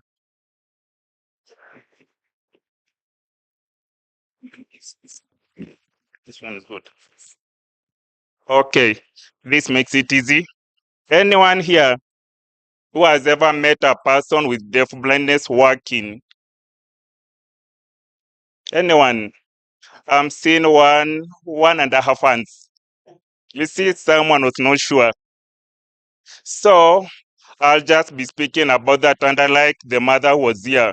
She spoke passionately about the challenges she's gone through. Those are the type of people that we work with. Families who have had members with complex impairments. Now, we normally work with children, adults from whatever age, and we normally work with them. At the early years, we support them to have those services at the early years. We intervene, have them receive therapy, early identification, and related services after that. Then we have inclusive education. We've done a lot of work with KISE. We've trained learner support assistants from here. And that's a new auxiliary staff supporting learners with impairments in schools. Then, of course, vocational training. As they grow from that inclusive setup, they need some skills to be independent. And finally, we always ensure that whatever interventions we have, they are sustainable and they complement whatever the government is doing. Now, like in the morning, Zachary talked about something, but assistive technology can transform lives. It's not limited to persons with disability. Anyone here can benefit. The PS, Dr. Belio, talked about everybody are benefiting from technology. Devices that you have, they are making your life easier. But again, to some people, they make things possible. We'll be talking about that. So, I know you've been in the disability sector. When you think about disability, like this is the simplest definition you'll have for disability. You need an impairment and there should be a barrier. If anybody asks you what is disability, give that answer. If there is no impairment, truly, then how can there be disability? So you see, but again, that barrier makes you impaired. So,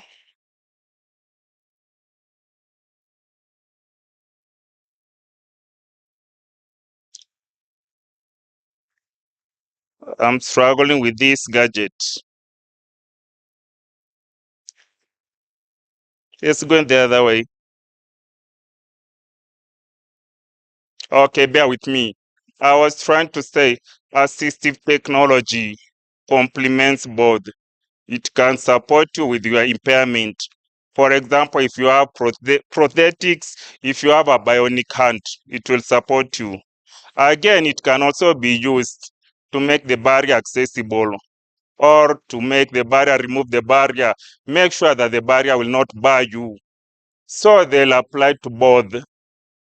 You see, and situations whereby we handle the barriers, where that is what we call inclusion. The moment that barrier is handled, then that is inclusion. Now, I love to pick something from the convention.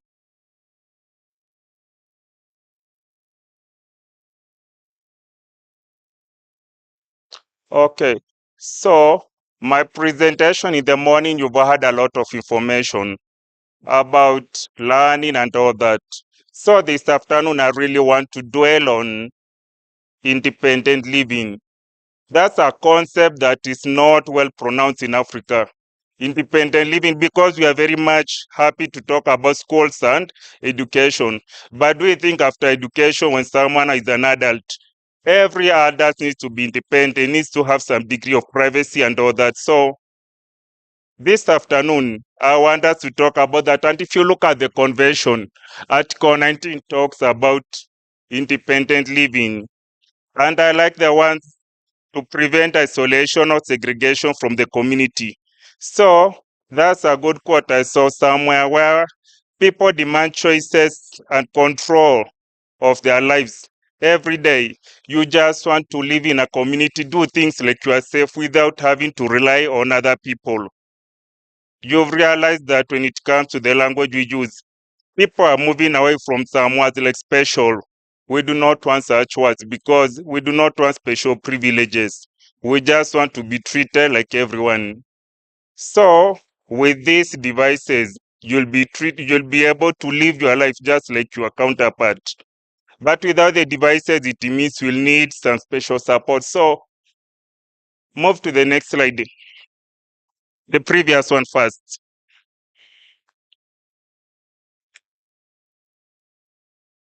So I hope you can read more about this article. Now let's go to the next one.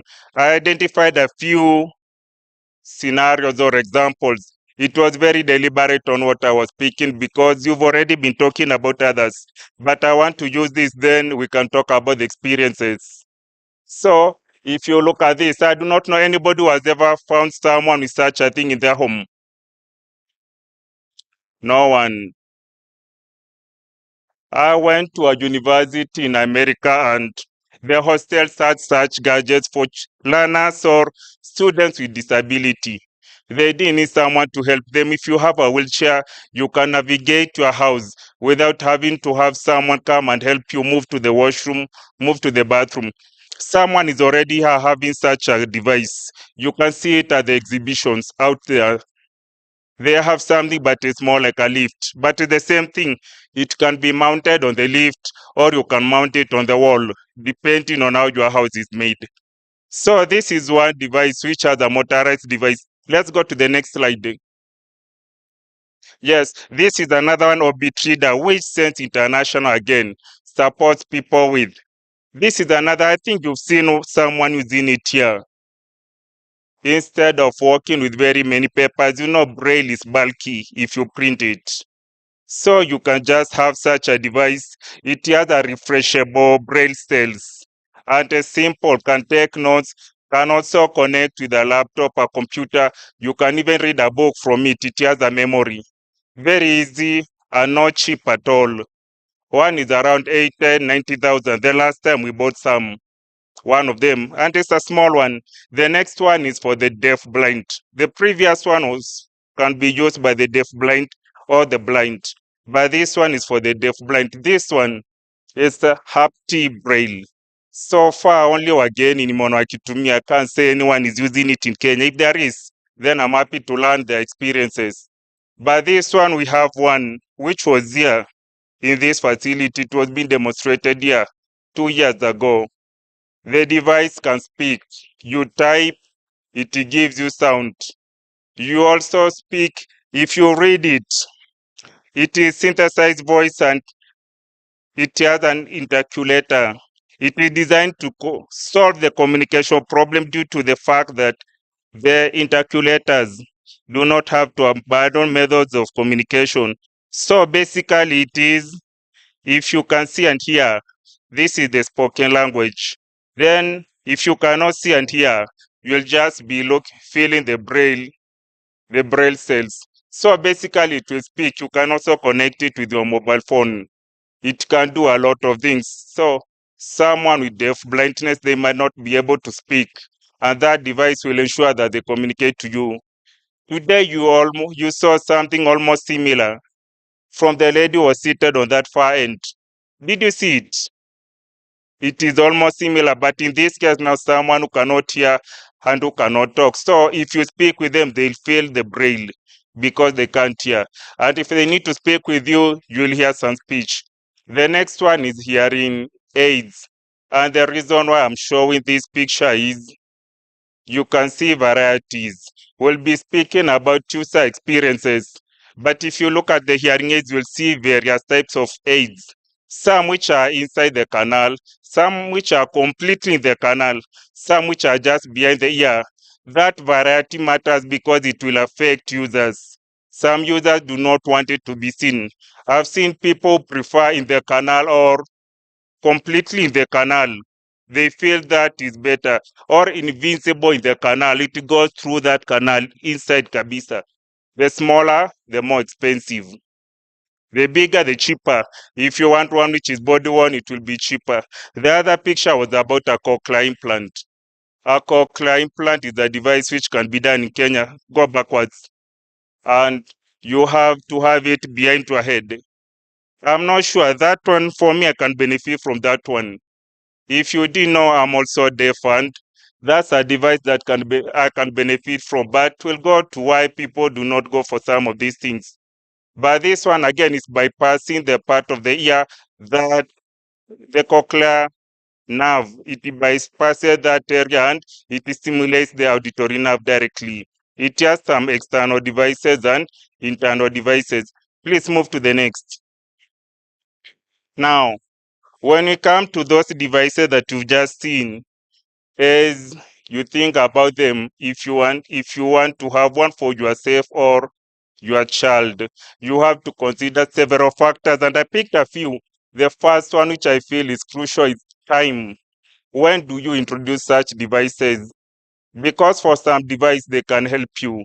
Maybe, for example, if a child has hearing loss, if you introduce cochlear implant or hearing aids, you'll be able to stimulate the part of the brain that processes sounds early, before the age of 4, and that is important for them to learn language. If you miss that, they struggle all through their life. You see? So such small things you need to consider when the medical professional advises you to consider at a particular age. It's important. Then, of course, cost. We've all been talking about the cost, so I won't go deep into that. Again, accessibility and usability. Are the services accessible? Just don't think about supply. Think about after having the device. Where can you get help about the device? Support services, someone to repair for you. Then again, we'll be speaking about appropriateness, especially for wheelchairs. I'll talk about that, whether it is appropriate, because your needs, your disability, your context, all that matter. Then there are very many needs that we have in a day. I'll be showing you something. Do not think one device should make your life perfect. No. In one day, even Nyinyi, you do many things, and everything you do, you need a different device. If it's a wheelchair, there is a wheelchair for sports. There is a wheelchair for going to the office. A wheelchair if you are in a big hotel or a big airport where you have to maneuver your way across a very big place. Or just a wheelchair from your car to just the office and back to your car. You see, sometimes you need to go to the beach. I'll show you an example of one for the beach. Then, are these devices being upgraded? If it's technology, something like an application, is it being upgraded? Then again, something that we never talk about, play. If it's a device for children, how compatible is it with play? Children need to play. Who has ever seen any play center that is modified for children with disability? But every child wants to play, right? Children with disability do not just want to move. You need to think that the child needs to do some things as a kid. So we need to think about this. There are devices which allow you to play as a child. I'm happy that I'm part of a group that is working on play for children with disability. Then finally, disposal. Where do we throw them? You've seen a dump site for wheelchairs. Someone was saying, I won't really go to names, but someone was saying sometimes technology is dumped in Africa. We have so many hearing aids which become obsolete somewhere there in the north. Then people come to dump them to Africa in the name of donations because disposing technology is not easy. So that's another thing. Now, when it comes to wheelchair is a very big discussion, but I was deliberate to pick it because I've seen how we do not understand wheelchairs. You've seen politicians going to communities, then just calling people with disability and donating wheelchairs. You've seen that. You cannot give someone kama kiatu. I cannot call everybody and give you a pair of shoes. Can I? But politicians do that. Our needs, if you have mobility issues, the needs are not the same. Size matters. Children, if you have a spinal injury, but they'll just give everybody get photos and to say kura kwako. Sindio?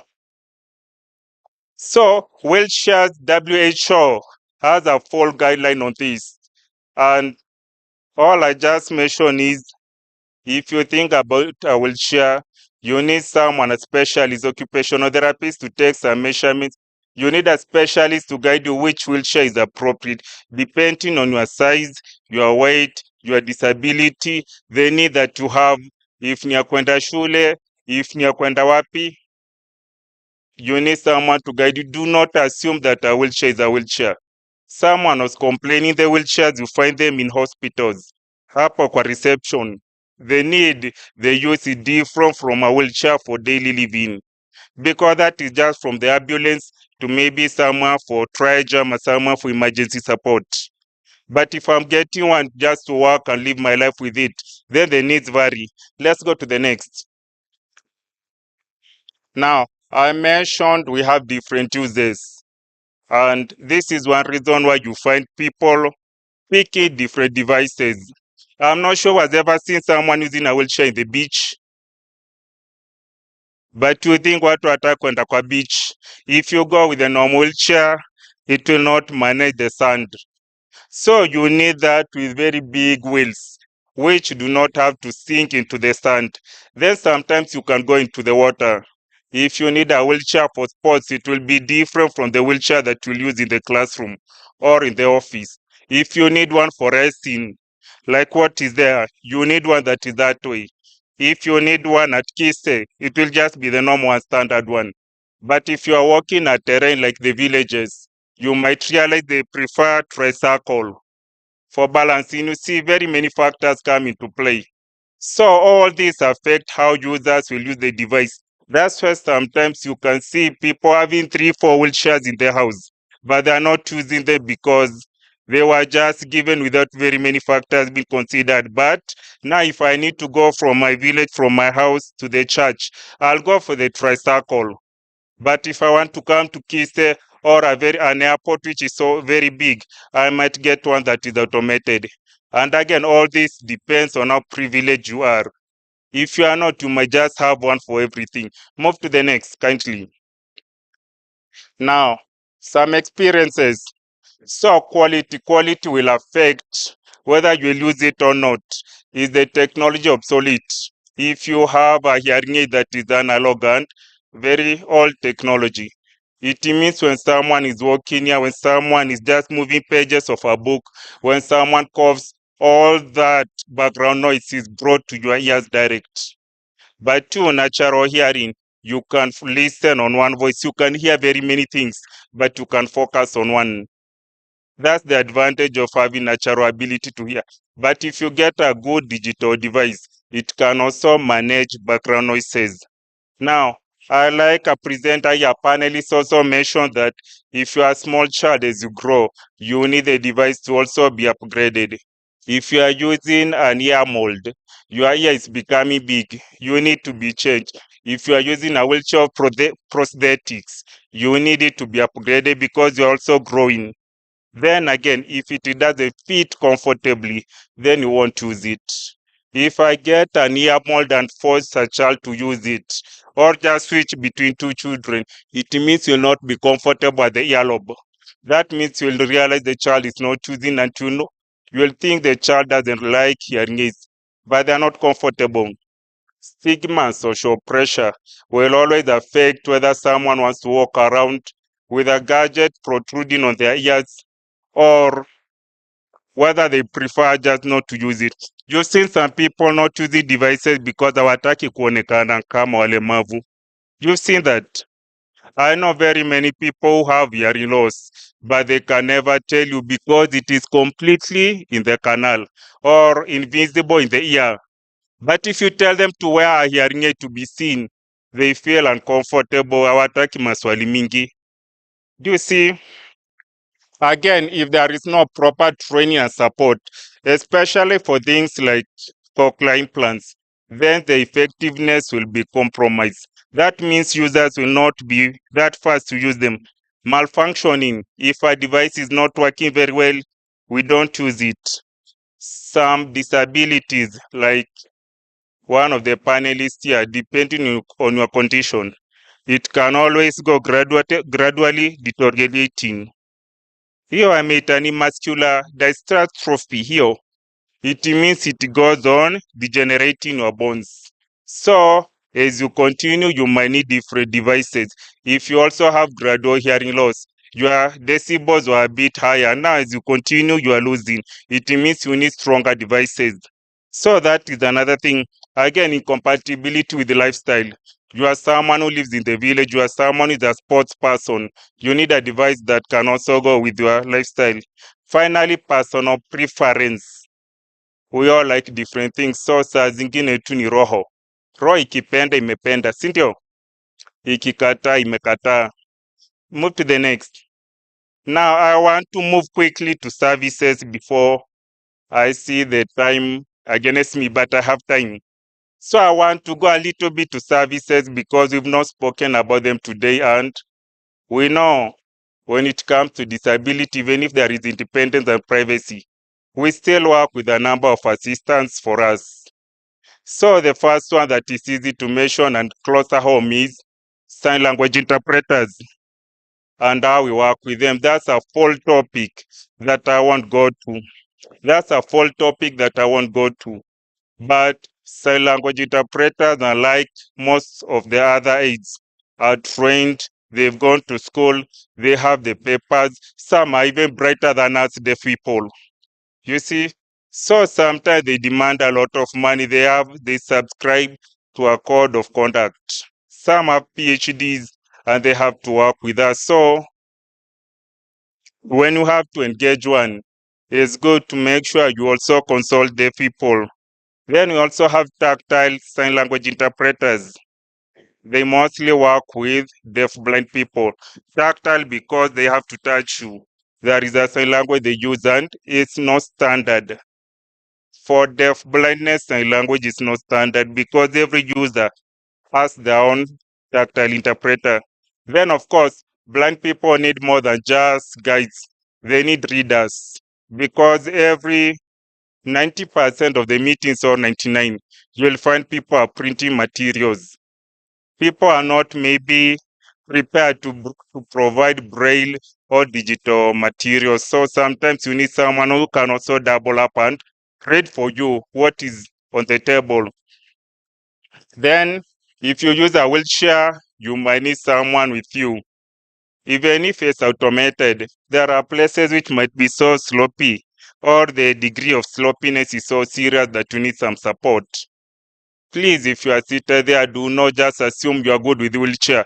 If you see someone with a wheelchair, you just walk very fast, you want to help them. Utamwangusha.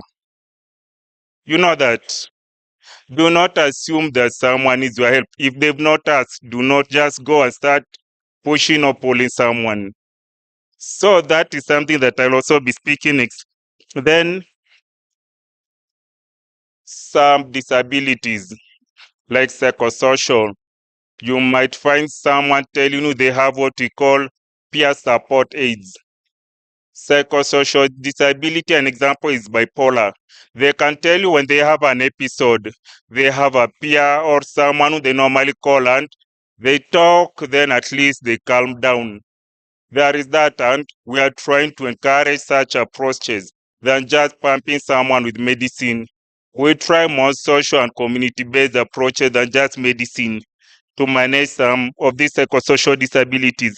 Then again, Sense International is always a champion of learner support assistance. This will help learners in classrooms, and this is an assistant that is directly supporting the learner because of the impairment from home, from school. Traditionally, we always had communication support workers. We also had teacher assistants. They're still there. So learner support assistant normally is for complex disabilities. Finally, we can still talk about dogs for the blind.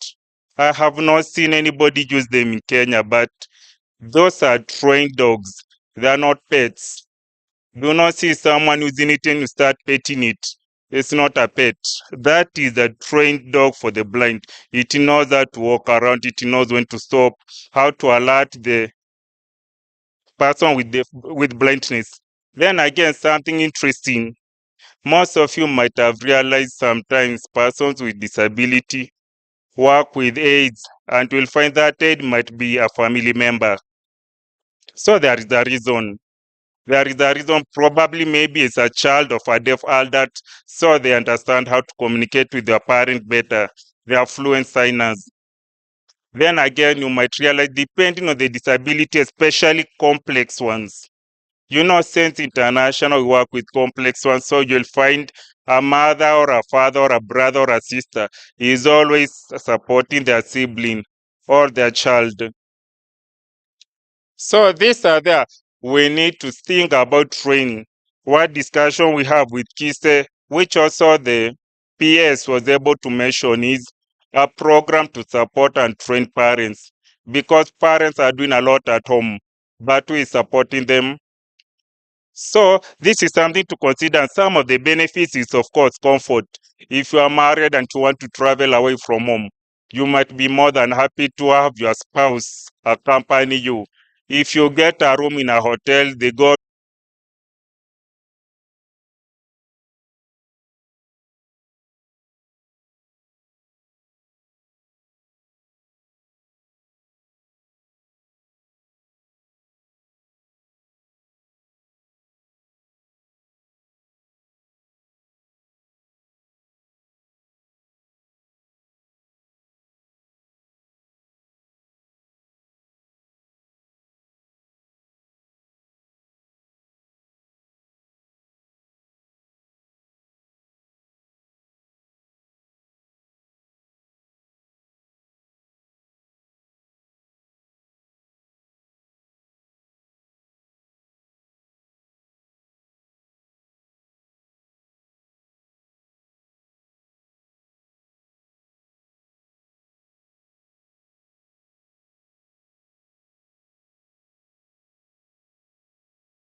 ability of making a decision whether to pay someone, or if you have a conference like this, and there are people who will be coming with the assistance.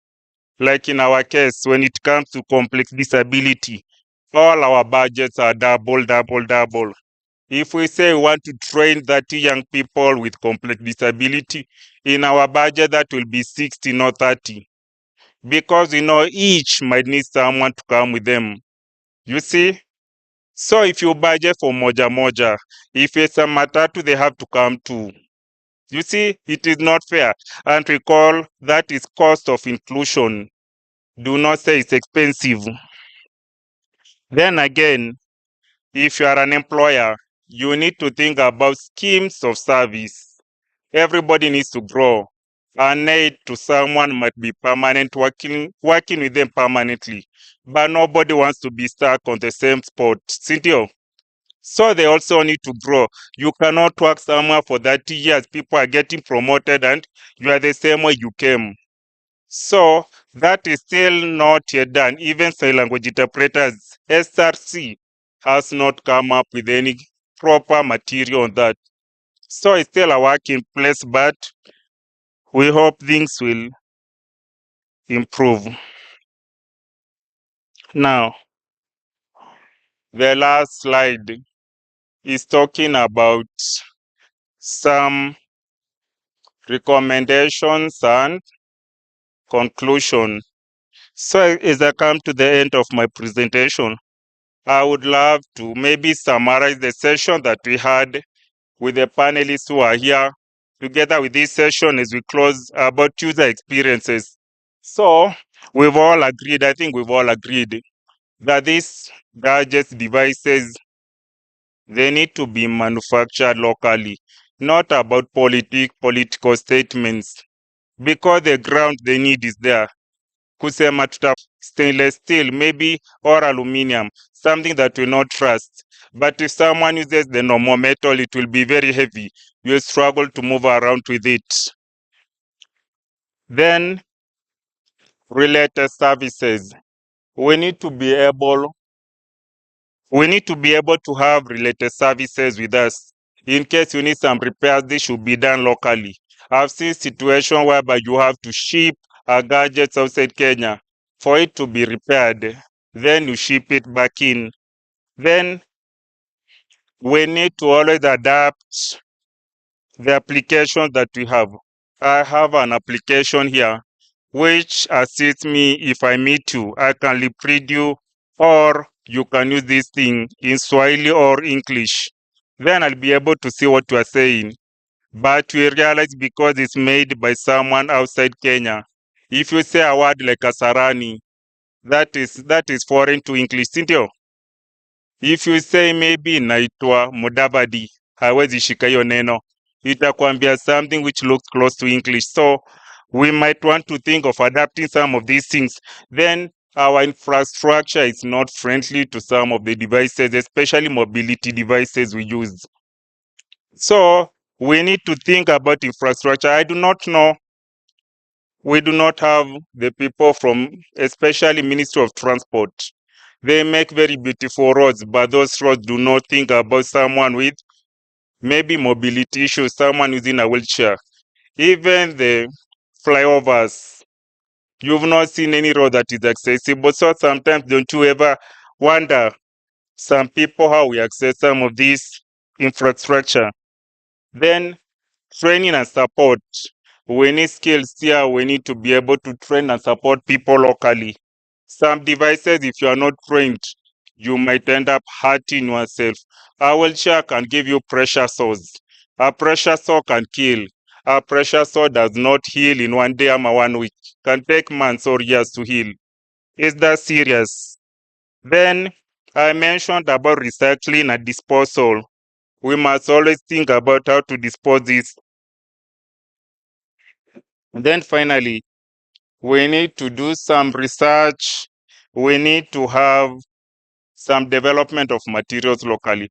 The reason why I picked something about research or promoting devices to be done here, if you go here, you'll see some people with some startups, but nobody is supporting them.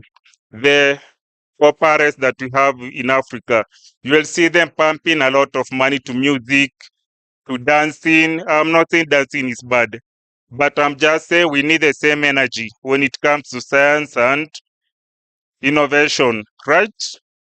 We need, if we have a project that is giving the best dancing group 10 million, can we also have another group getting 10 million if they have something innovative? People have to always look outside the borders to get some of these people to support them. Finally, always awareness everywhere, awareness to communities, awareness to family, awareness to relatives, so that if I use a device, people do not look down upon me. If I use a device, watu waniulizi maswali fani, ama patronizing. You saw that comment, it has been mentioned many times today. I think that is the person who came up with it, that technology makes things easier if you do not have a disability. But if you do, then it makes things possible. And I'm happy today Zach was able to tell us how the hall looks. It has different materials, it has seats, red carpet. You had that in the morning. You see that things are being made possible through technology. That is it. Thank you. I think that's the last slide. Thank you, everyone.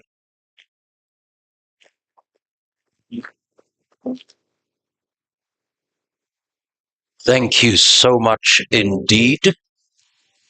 We have about 5 minutes for questions. If you have a question, comment, we do have the Menti platform on.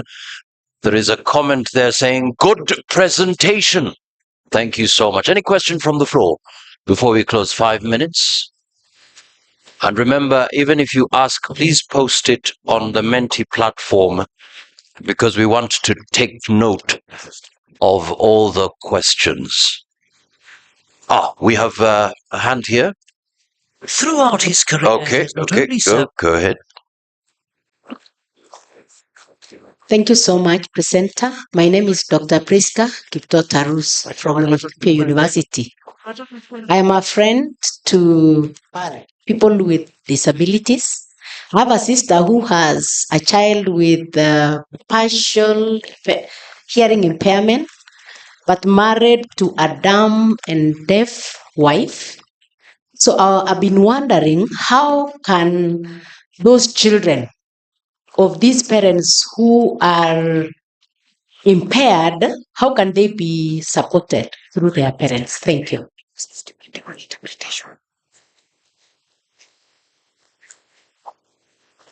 So we'll have that question responded to. Probably let's take the response first, and then we take another question. Is that okay? Okay, that's okay. So thank you for that question, and it's more of a concern. So first, I'll say it's very common to find deaf people marrying within the community. Deaf people have a culture, and something interesting of all disabilities, it's only deafness where we can reverse the roles, right? Have you got the concept? Deafness, we can reverse the roles. You find to accept you are the one who is deaf or who needs support, because we have churches for the deaf where the preacher is deaf, the congregation is deaf, the songs are being signed, and you are the one who will need an interpreter in that hall. You see that way. So it's the only disability where we reverse the roles, and sometimes deaf activists say deafness is more of a cultural minority. That's why you'll even find deaf people are comfortable marrying within the community, going to the same sports. They have Olympic, there are songs, there are movies, there is a history. So that's why you find your relative is married to someone with deafness. And now, it depends on the skill. That's not an easy question, because a lot of factors come into play, depending on the skills which they have, whether they've learned any vocational skill, and whether they can sign. And again, we also have what we call the language we use. Language has evolved. We normally go for deafness or hearing loss. and we desist from using the word dump. Mnajua, sindio? For obvious reasons, so we just say, I know media people love the word dump. We never go to that. We just say definite. So I think we can meet after this and speak, but I need to have more information to respond comfortably because whether they have skills, whether they've learned something vocational, whether they have some business, many things. It depends on what support they seek, healthy, economic, psychosocial. So I will speak after this. Much. Let's pick the question. There was somebody with a microphone. Okay, go ahead. Hello, everyone. My name is Zipporah Obano, a teacher from Narok County. I have one question to the presenter. Maybe a concern for learners with a CP that is moderate. My question is, what are some of the assistive devices that can help a teacher help a learner with a moderate CP who has spastic movements in a class to help this learner do classwork activities? Okay. Thank you for that question. So for CP, especially now that you say not the severe one, depending on whether the child can sit upright without support, you might need the first one as a special seat. A seat that will be supporting the back and the neck, depending on the severity. Then depending on the movement of the arms, you might need, there are some other devices, I'm forgetting the name, to help you hold a pen, to help you, like you can get a pen. There is something that is a bit broad to help you hold a pen. If you can't hold something that is very slim this size, it is a bit broad, a bigger pencil, a bigger rubber, so that they can hold it to rub in the classroom. Then again, the special seat can also have like a table. You might have seen that because of assisting with the leaning, you have the head that is already supported, then it has a table they can hold. Depend on their grip. If they have a problem with their grip, then you might need some devices to help with their grip. Those are low-tech devices, they are not high-tech. Things which you can do in the classroom, you do not need to buy in the shop. If it's a pen, you just need it broadened. If it's a pencil, you just need to add some rubber or something to make it bigger, then they can hold it. All right, thank you so much. Because of time, we'll go upstairs. Do we have a question from upstairs? But as we get that question, there's a question from Menti here. Somebody's asking, what is your comment on special schools that discourage learners from using hearing aids and urge children to accept being deaf?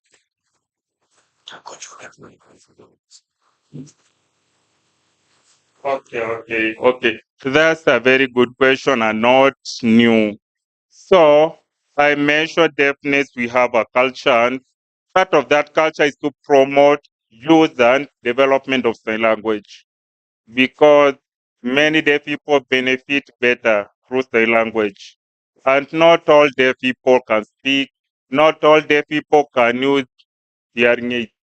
There are schools where teachers and deaf people discourage others from using hearing aids. And this is a long story, historical. We have, who has ever had oralism?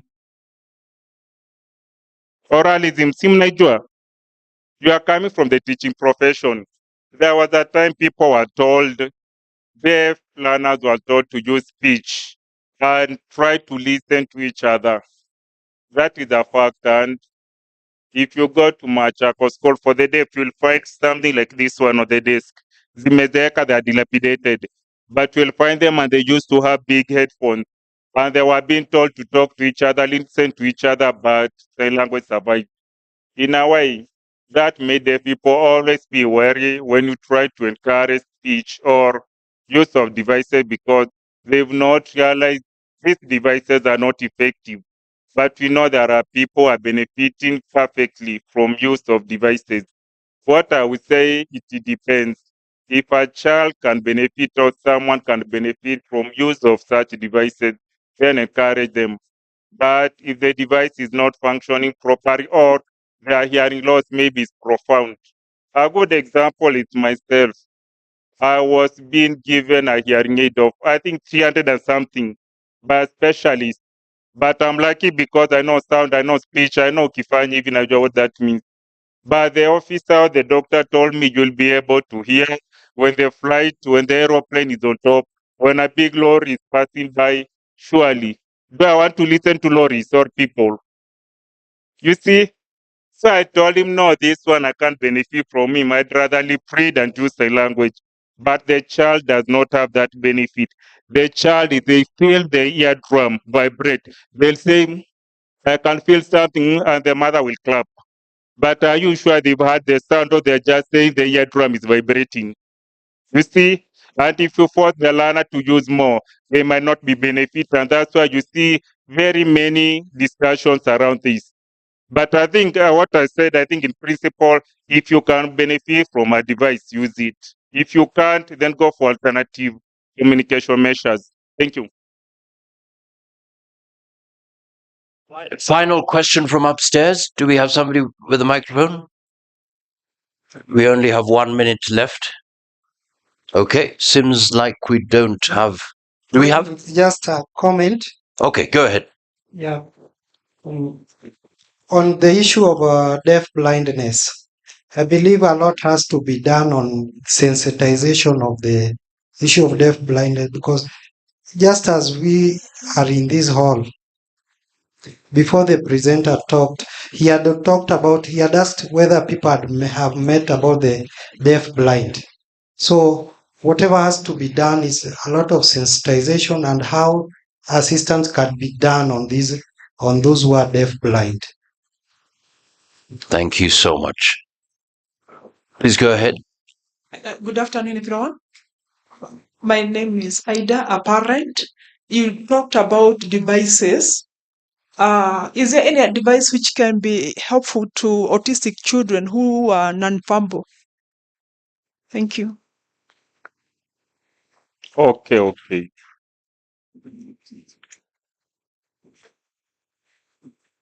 Anybody from the plenary who wants to come in?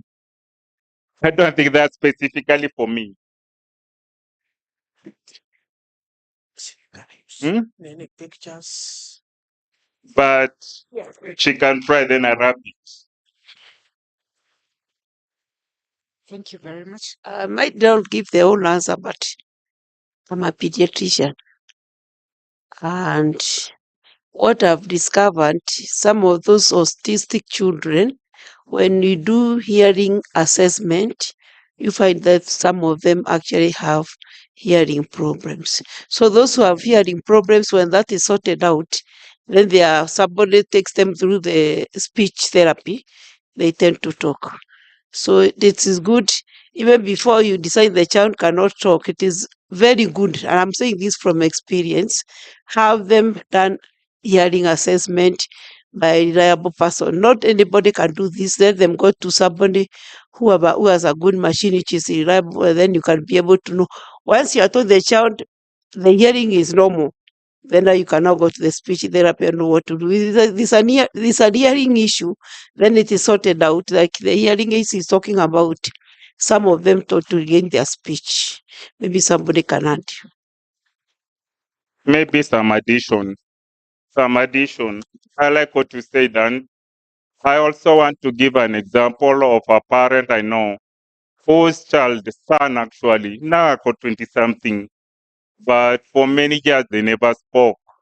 But the mother has always been resilient. She's been supporting the son to speak, and she was impressed. I think the son can say 3 words, but the child has always grown over 20 years without saying anything. But, again, with autism, when it comes to communication, the responses and feedback might not be coming as you need them. So, a lot of patience, and one speech therapist we are working with was talking about a communication board, a pet, where you might have very many boards, very many words. Actually, we even have a play board, like you have, if maybe you want to play with a child, you have a board which is showing various games, and to tell the child to point. Instead of having the child speak back to you, you can have a board for food, a board for play a board for maybe whatever you think about. Then the child, you can use it. It can be more of a plaything, but it can assist the child, because if you want them to be verbal, that might not be coming out. But if you want them to play, they can easily point that I want to play basketball. And to pick the ball, you play. If they are done, they'll come and point something else. Until now, with time, they might end up picking. But it takes a lot of time and patience.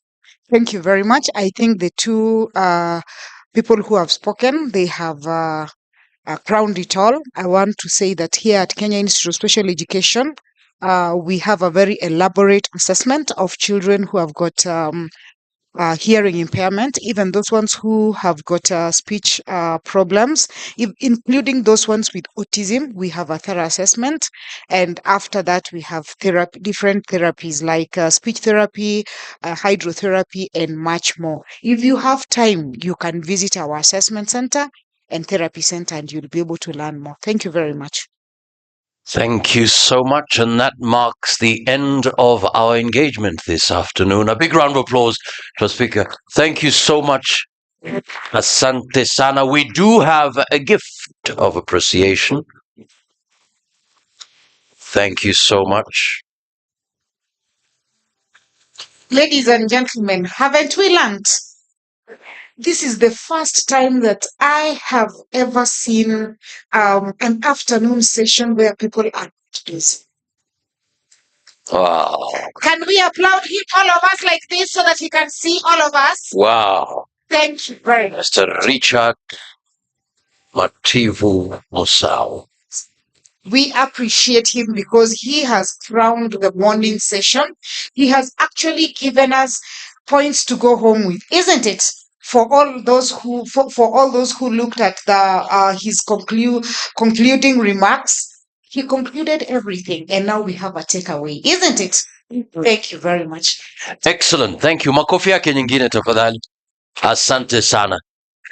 Ladies and gentlemen, it's 44 minutes past 4 p.m. Quick announcement. Number 1, 6 p.m. on your left as you exit. That whole place will be set up for cocktail.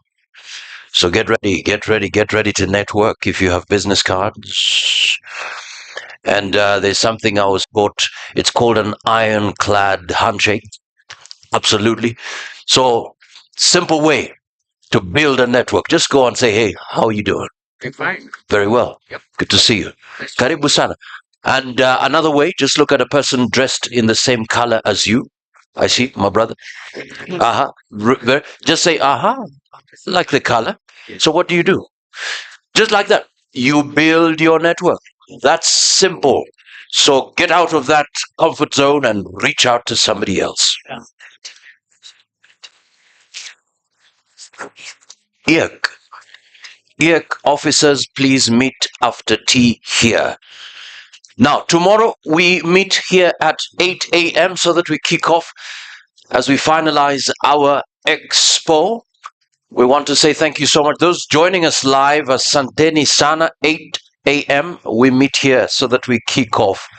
But in the meantime, for the next 1 hour, go visit the exhibition spots, learn, see, educate yourself, inform yourself so that we can make a difference. Ladies and gentlemen, Asanteni Sana, God bless you. Have a lovely evening. Tomorrow, 8 a.m., God willing, let's meet here. Before you leave, what do you think about our MC? Has he done good work? Now. Let's applaud him in a nice way. Music, kindly cut the music. I have some relationships with some Kambas. And I hear when you visit them, remember I have a relationship with them, but I hear again that when you visit them, they will give you flowers. And you remember in Ukambani, they hardly have green flowers, isn't it? Yes. So we are going to appreciate our MC, the team behind there. We have a team there that was controlling everything that was going on. We have the sign language interpreters that have been making it easy for those ones of us who do not hear. We had a band. I'm sure they are somewhere they can hear. Did you like the music? Did you shake a leg?